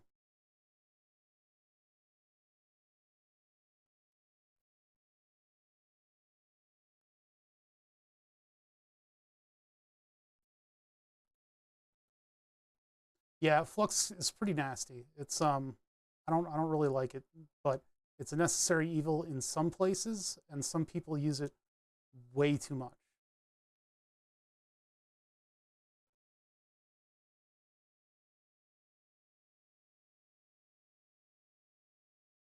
Yeah, your solder connections are going to be nice and pretty if you use it, but what's the cost? It's going to be the inevitable cleanup of the buckets and buckets of flux that you've gotten everywhere.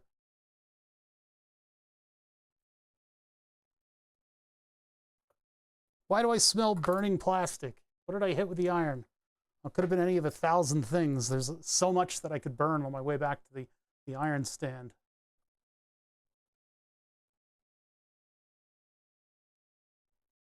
Yeah, I have an ultrasonic cleaner. I don't really have it set up for this, but I'm not one to just run to it. There we go. That's soldered in.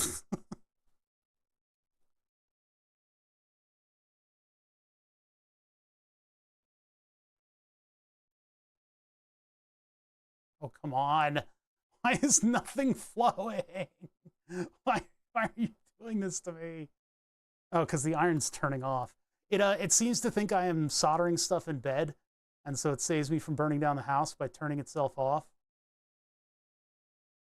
Yep, there it goes. See, the heat just gets all the way to the end, and then it desolders the whole wire. That is the problem with these very, very short runs and the wire wrap wires, that it's thick enough that it can carry enough heat to desolder itself. It is a conductor after all. After all is said and done. That doesn't quite reach.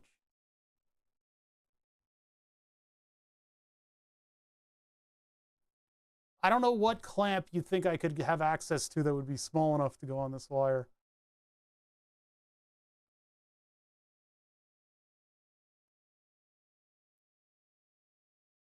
And still be wielded in this scenario. Best I can do is leave the rest of the wire on here so that it can soak up a little bit of the heat.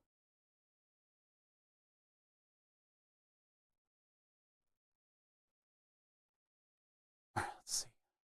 Bring this up. Bring this down. Oh, that one's loose. Great. Just what I need.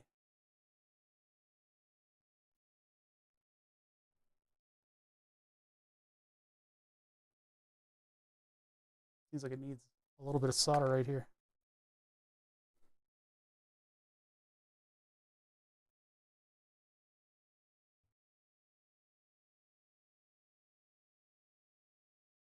Too much, too much, too much.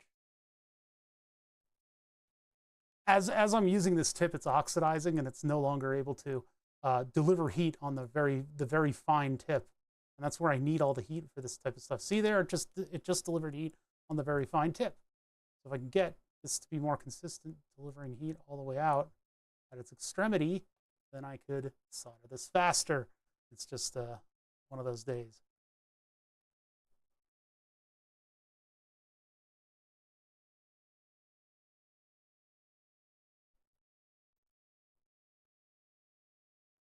Are you kidding me?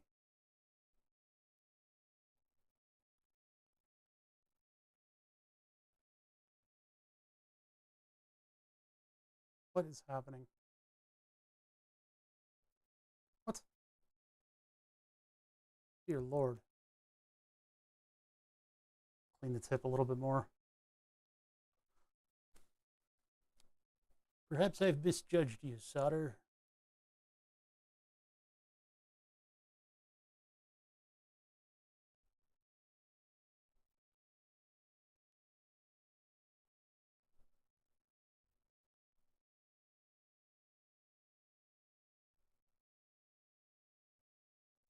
Still not on.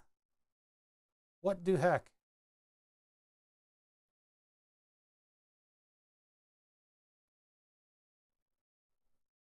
Need like a tearful plea for this thing to work out for me.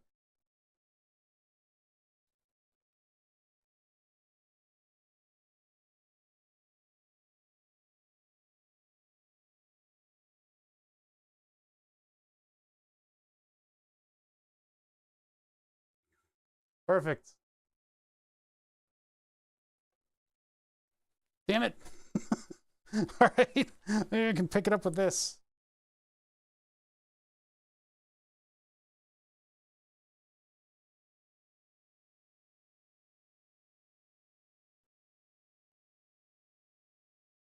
Not yet.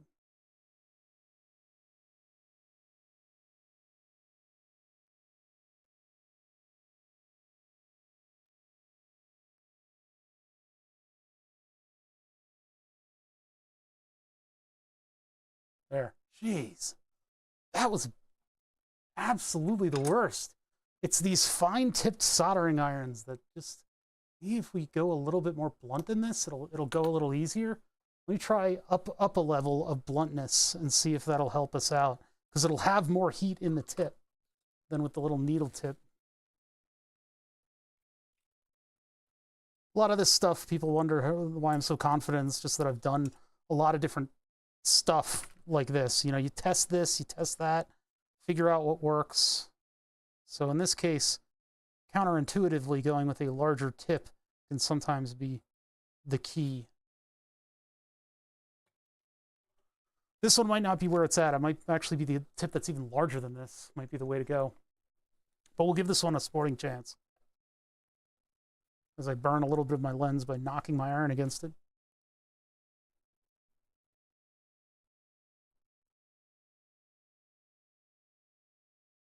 So while this one is larger, it's able to heat things up a little bit more easily. Oops, here, flip that a little bit.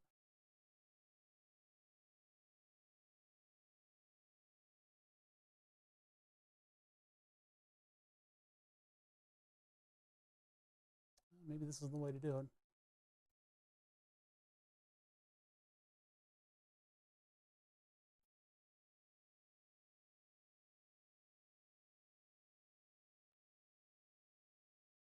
Are we tinned? Yes, okay.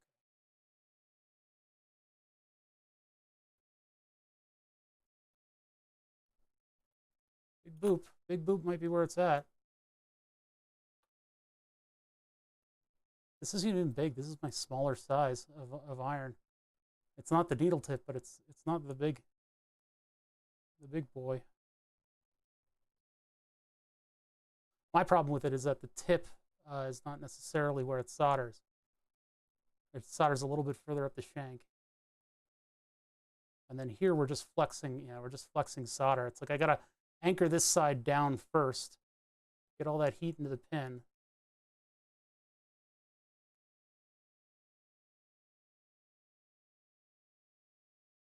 Oh, I'm so annoyed. Flux! Flux! Flux, be my guide.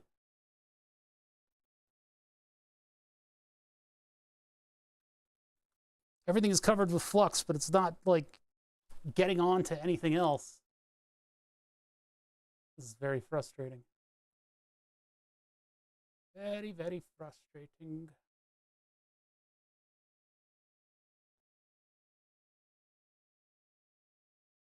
Oh, look, I can solder the whole wire at once.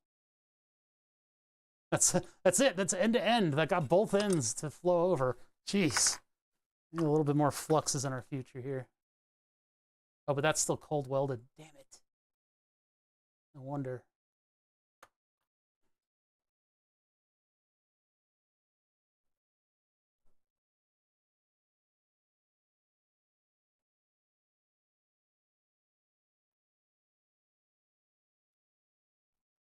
Elegant. Elegant and quick.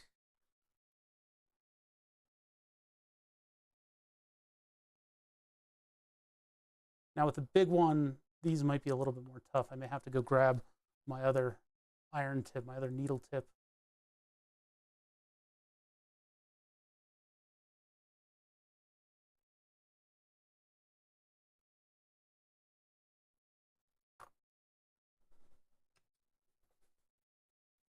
I'll bring flux in for this. We'll do a little bit. Actually, I could dip the wire in it.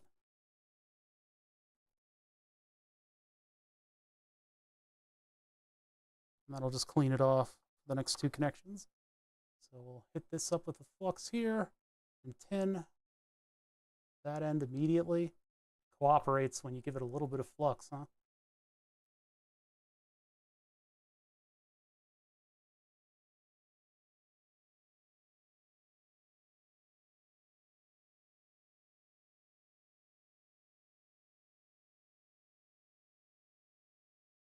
Ugh, I gotta get closer. Holding my breath and then holding the wire in place isn't quite working out.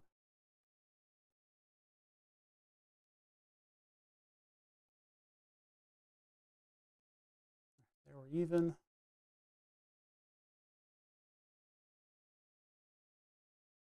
Soldered. It's not quite there yet. Careful. Bring it out. Support it. Be on its side, you know. Be nice to it. All that stuff. Probably could drop down to the bottom of the chip, although I'd get kind of in the way with those pads there. But it would be good to drop this a little flatter before it hits the pin.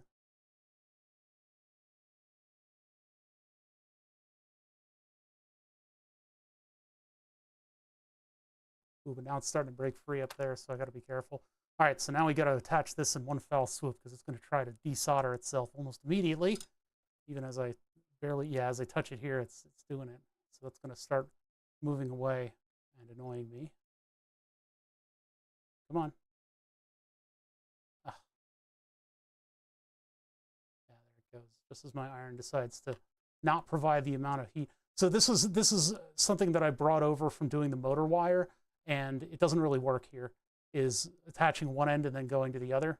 The way that I've been doing doesn't really work. I probably should be doing it with the bulk of the wire attached here, bend it out to the pin, solder it, and then cut it. I think that's the way that I should be doing it in the other direction. just because of the way this thing is handling the heat. It would probably be much easier for me to align it and flatten it down.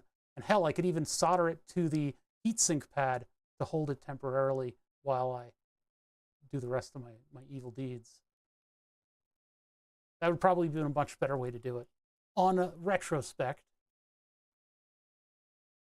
yeah, I figured it out just for the last pin, huh? Just the way it goes sometimes. Oh, that pin's up a little bit. I need to move this up here.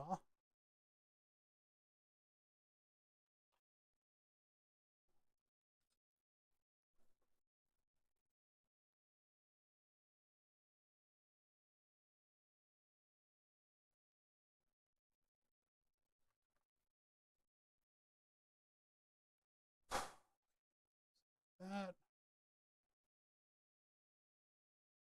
Come on. Down you go.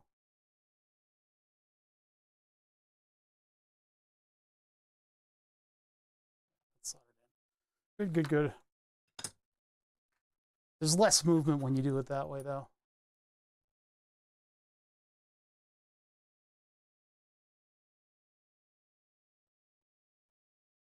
That joint does not look like a good solder joint to me. Seems like it's on there, though.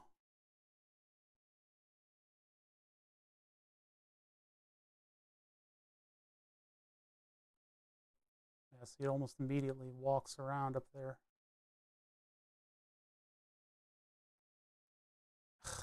Looks terrible. Why does it look so bad? Well, it's because everything's tiny. I think that's why everything looks like crap. Really, soldering on this scale sucks. It's really bad. Having a breakout for everything is nice.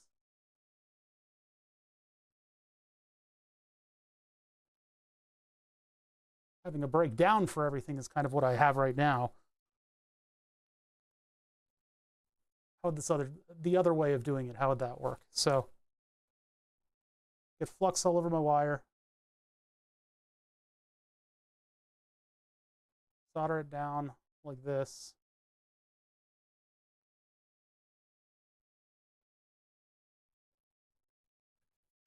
Bend it into place.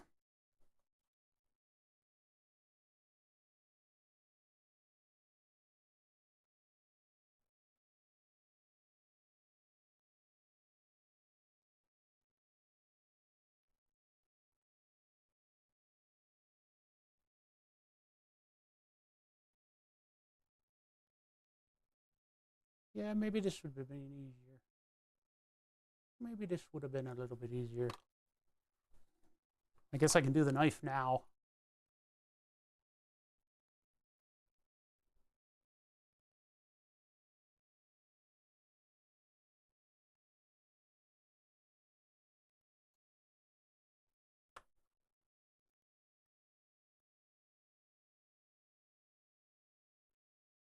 Of course, this is one of the longer connections, so it's actually kind of easier to work with. But then, go in with this.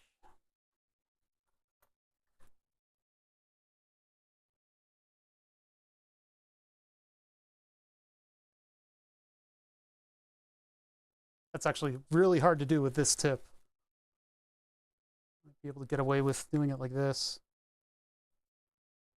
Just like nudge it and then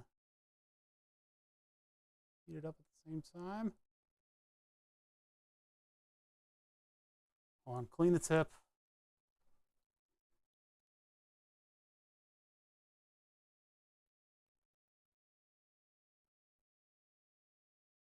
I think I've lost the flux. I need the other needle tip to do this. I need this one's the one that's bent, I think. This would be the one that, no, this is the one that I just used. Okay, so this is the newer one. I don't think it's new though.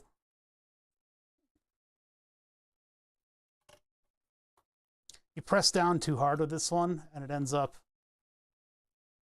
bending at the end. Yeah, this one's much larger than the other one. I need to buy a new needle tip then.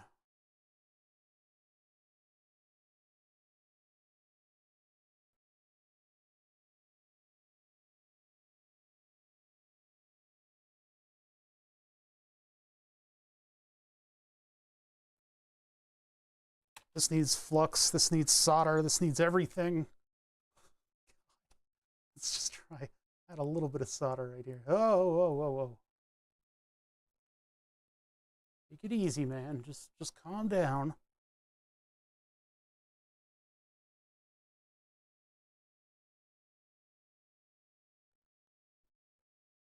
Plenty of solder to go around, friend.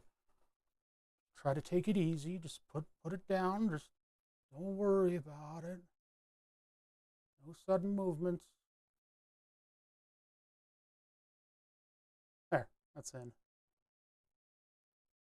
Oh, it seems kind of wobbly, actually.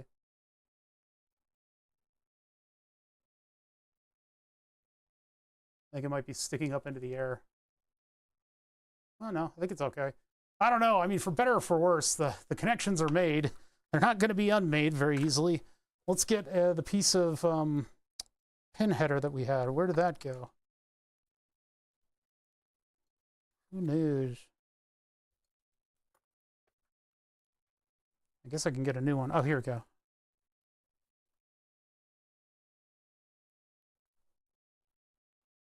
All right.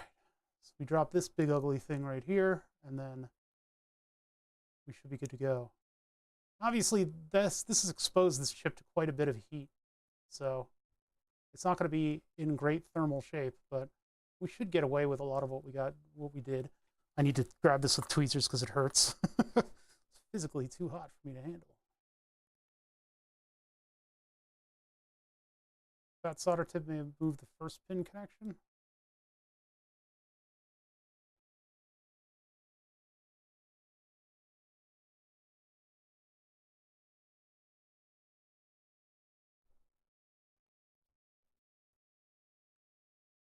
Like that. That's kind of dangerous.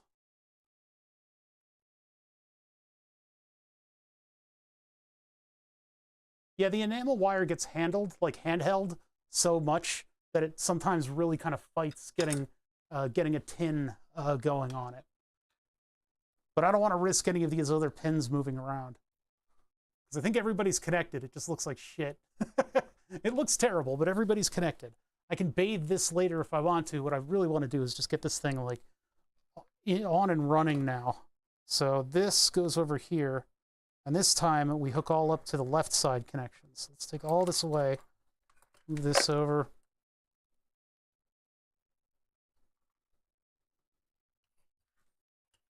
Ah, it's nasty. Hate it. It would have been nice if I could have had a specific breakout for this amplifier. It's really space saving though. It's a very, very small headphone amplifier. I just hope we don't kill another one. Oh yeah, we can back up. Herc! There we go. Somewhat more functional microscope, depth of field. Move like way out. There we go. Okay. Pins can be out of the way. These little cleanup sessions that I do in between working on stuff is really where I end up losing components like that on the desk. Because I'm kind of like scooching everything everywhere. That's unfortunate too, because these things aren't cheap. That was an expensive mistake. Okay, so there's what we were working on in its regal glory. Just hanging out. It's a lot smaller than I think everybody gave it credit for. The output from our original circuit from the new op amps, the ones that we're treating like TL074s, output's right here. So the plus and the minus on this side are those two connections, but we're ripping those up. So that one goes, 1K to ground goes, our power connections here go, and our 39K to the headphones goes. And we're going to be building this for the left side. So for the left side output. So over here, we have our device. And if you guys can clearly see from here that there's a little notch on one of the pins that tells us where pin 1 is. You can very easily see that. It's super duper clear. Oh, there it is. So this is our pin 1. Oh, wait, no, that didn't solder. Okay, hold on. I'm going to put a larger tip on and solder the heatsink on. because it just, you saw it move just then. It's not actually, there's not actually an interface there. It's just floating.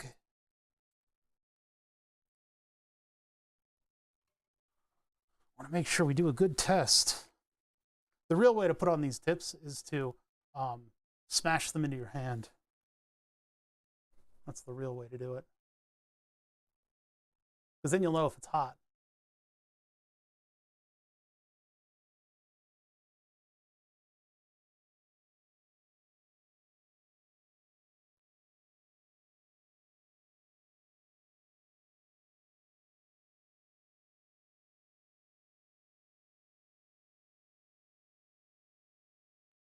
That's still not on. It's like, I'm gonna put like just a dollop of flux. No, we'll just put solder on it.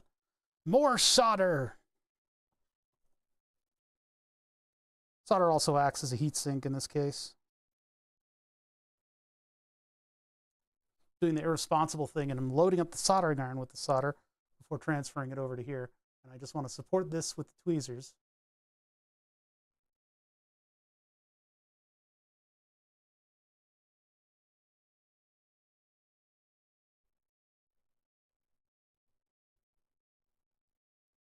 It's not really working out.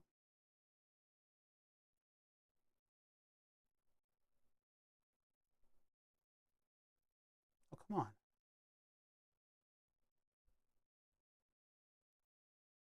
Oh, it's because I'm lowering it below and it's starting to walk upwards on me. Here we go. This will do it.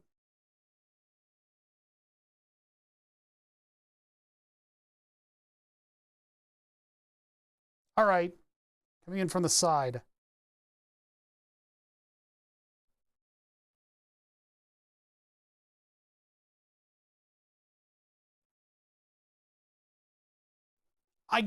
Oh my God, I'm so mad right now. Hold on, hold on, hold on. So what's happening is, as you come in here with the tweezers, you're holding on to something like, you know, like this, and you're coming into it, and you put it down on the thing, and then you go a little, and then when you lift up, you're at an angle now.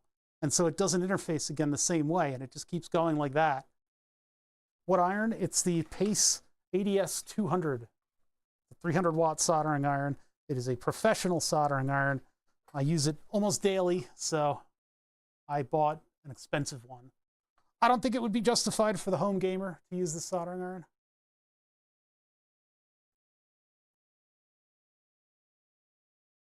There, that's the heatsink. Jeez. Out of the way of all the pins, it's floating over some of the NCs, but that's fine. There's a dog hair in there. So, all right, so pin 1 coming from the angled pin. So that's over here. It's by what the marking is pin 5. The 3 no connects are on this side, and the one next to that, with this thing is flipped. So if this were like this, then left in is here. So this is the side that we want to be using. So I'm going to flip it around like that. And so our pin 1 should be on L. It's not. And is that making a connection there? No, it's very close, but it's not making a connection, I don't think. So the 3 are there, and then this thing is flipped. So Ln minus is here. That puts this one as Ln plus. That's not where the notch is it? Yeah, it's barely perceivable. No, where's the, what the, okay. This is so confusing. This is what I'm looking at for a pinout. Just fell on the ground. I think it was my tweezers. I'll have to get them later. So the notch goes to, it's harder to see the notch now that there's a bunch of solder on it. And also it's like so bright around this thing. Why is it so bright? Oh!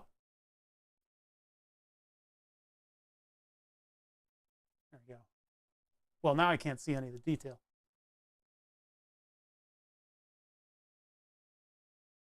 Now this chip is symmetrical. It's just I want to make sure that we're using the right side of it for single power supply.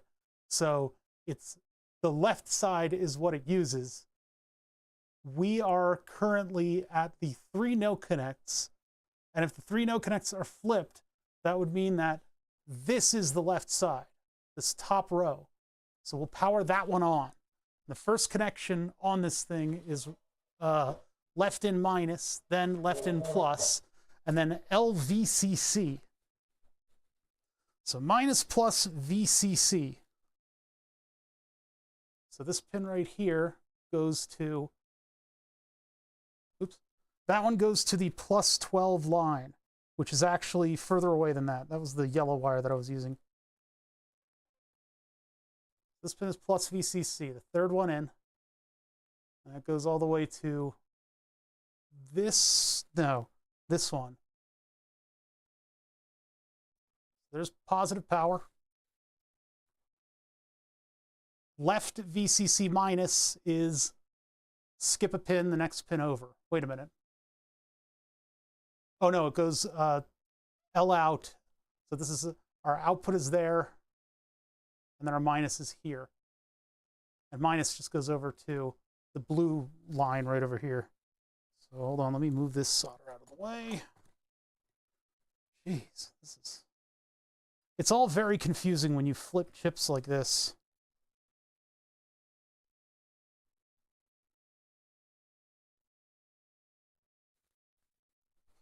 Oh, I need the tweezers that dropped on the floor.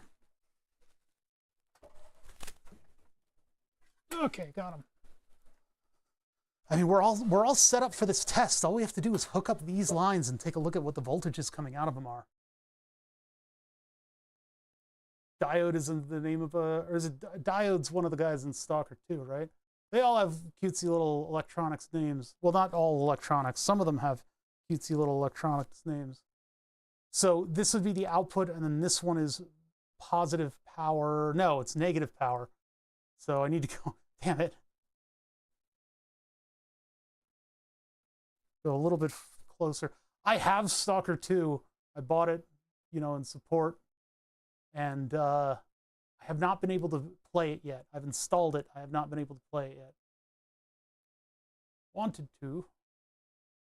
I heard it's pretty good if you have no big expectations of the previous titles, and the mods especially. So all right, so now we have our input, output. So our input is minus, then plus.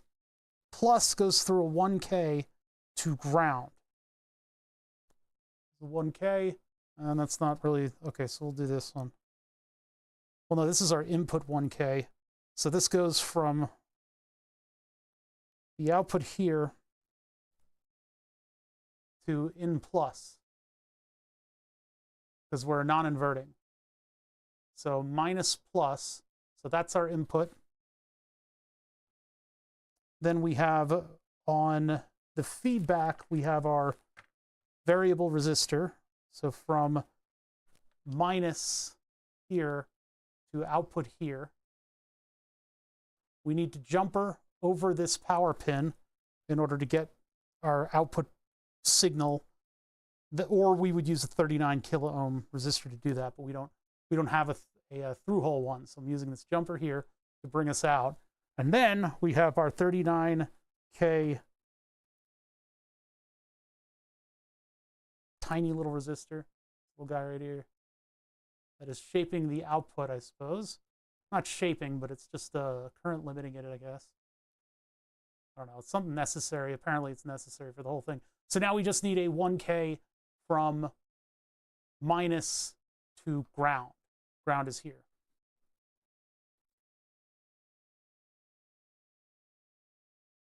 For that, I'm just bringing one of these. It could have been that we were blowing it up by connecting this resistor to the wrong thing. I don't think that should blow it up so quickly, though. Seems unfair. Okay, very simply, there's our circuit. We are not powering on the right-hand channel. We are going to observe this thing with no load on its output. You've like 18 hours in already? Jeez. No, I've been just having executive dysfunction sitting at my desk thinking about this circuit. And then our output is right here. Boom. Okay, so we can turn this on. I mean, it's not like I haven't been watching other streamers play it too. I'm that kind of degenerate where I'm watching the game that I want to play. I should have just streamed playing the game, but I don't really like when all the, like everyone on Twitch plays the same game. Those games might be good, but it's like that pressure to strike while the anvil's hot is just really not cool. I don't like that. Man, if I could get different colors of this stuff, this would make a much better prototyping wire, and it would be a smaller thing of wires. Yeah, I don't think it would be very fun to, like, oh, I have to play this now. All right, so we're ready. Let's turn the scope back on, and let's get a test going here, and hopefully this thing doesn't blow itself up. There's no way that it could desolder its own wires, though. Those wires will take a lot of heat before they blow up. 3, 2, 1, go. Okay, we're drawing a little bit of current here. And here comes our signal. And it looks like it's cut off. Might be a little hot. Why is that offset like that? Huh. Whoa, look what's happening with that. Why is it doing that?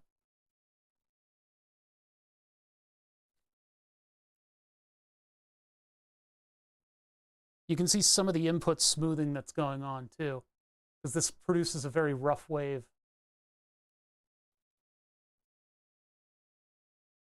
And this is like some of the wave folding that it's doing. So some of the calculations for where the waveform should be are a little bit rough. Yeah, what's up with that square response? Look at that. Our output is the blue line, and I've got it fully maxed. So I can bring it down a little bit here, and we can take the blue in. 5 volts, holy shit. So 0 to 5 volts, it's almost 0 to 6 volts like it boasts. So I guess that's sort of what it's operating on here. And we've got feedback that's 1 to 1. If I take that feedback down, we would get more, but 0 to 5-ish is, I think, what it's supposed to be doing. It was reading like 10 volts before, so this is actually much more, it's nicer of it. Because we're giving it 0 to 4 volts, and then it's outputting 0 to like 5 or 6, which is pretty good. That goes all the way down. I don't know what's up with that response. The downward sloping that it's doing. Whoa, that's way more. Yeah, so it can definitely go loud. And this is across no load. It's not even getting that hot. What the hell? Wait, what was wrong with the other one? I must have really hooked stuff up wrong. I must have really gotten it wrong. That or just the bad connections were doing something terrible, because now I am much less concerned about this. This is the thing that's getting hot. This is the CD, not the 4016. This would be the transconductance amplifier that I'm going to need 2 of. I'm going to need 2 transconductance amplifiers. So what if we actually use it as a mixer? Oh, well, it's going to take this at full face value. But there it is. There's another signal being mixed in. I can turn down the overall volume on the wibblies, or I could take down just the square wave. It's just the square wave being taken down, and then this is the full volume. It looks like it's all the same, but it's not.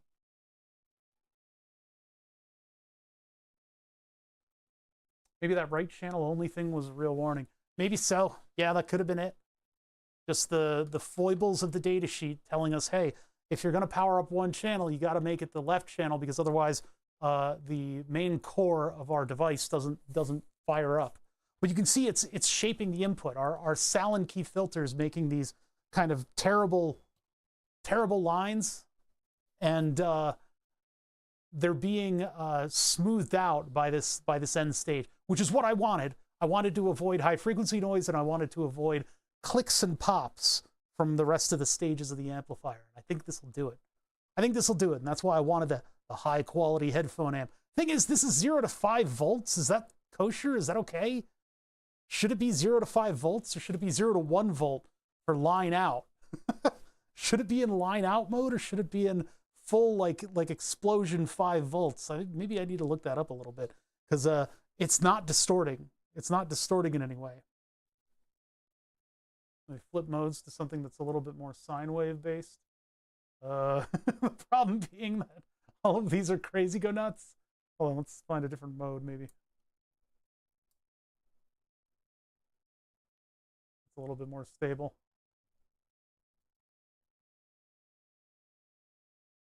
Closer to a sine wave, although it's like an angry sine wave. That's sort of it.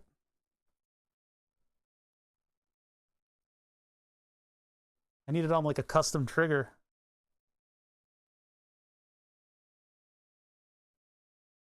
Geez, none of these waveforms are nice. This thing is a mean device.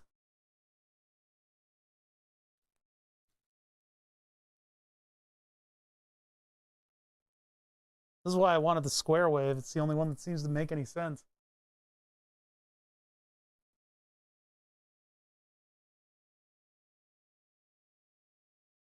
This is not the most gentle VCO.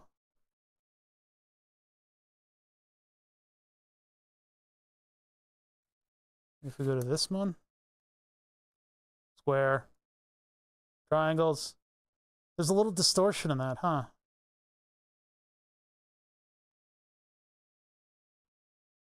Go to there. There's some definite distortion. If I turn it down, do we get our triangle wave back? Not really. No, we don't get our triangle wave back. So there's probably where we should be enhancing this a little bit. Bring it down to 900. Now I'll have to play with that a little bit. This is supposed to output only positive? I'm not sure. I mean, they said that this is the setup for single-ended use, and we've got it in a configuration where it's a non-inverting amplifier. That, I guess, flips it on the number line and puts it up to the positives. Because it's being compared to ground and not... Well, no, if it's being compared, then why would it be doing that? I don't know. It's not heating up, though. That's the important part. That means we can keep playing with it without screwing everything up.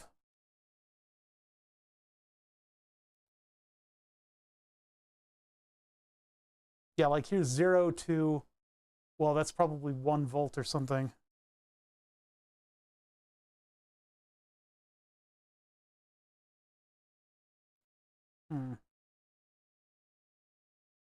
That's offsetting it, I see now. Weird. So I wonder if I vary the input resistor, if we'll get our wave back. Because it does look like, I mean, something's going on. Something weird's going on. Although I think it might be saturating is maybe the problem here. Yeah, it doesn't exactly, I mean, that does actually fix it a little bit. And perhaps that's just going by appearance, but it does appear as though the waveform is responding a little bit better.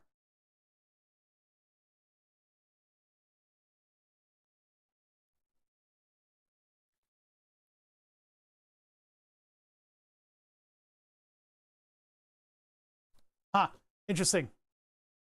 What Rigel scope is this? This is the DHO 914.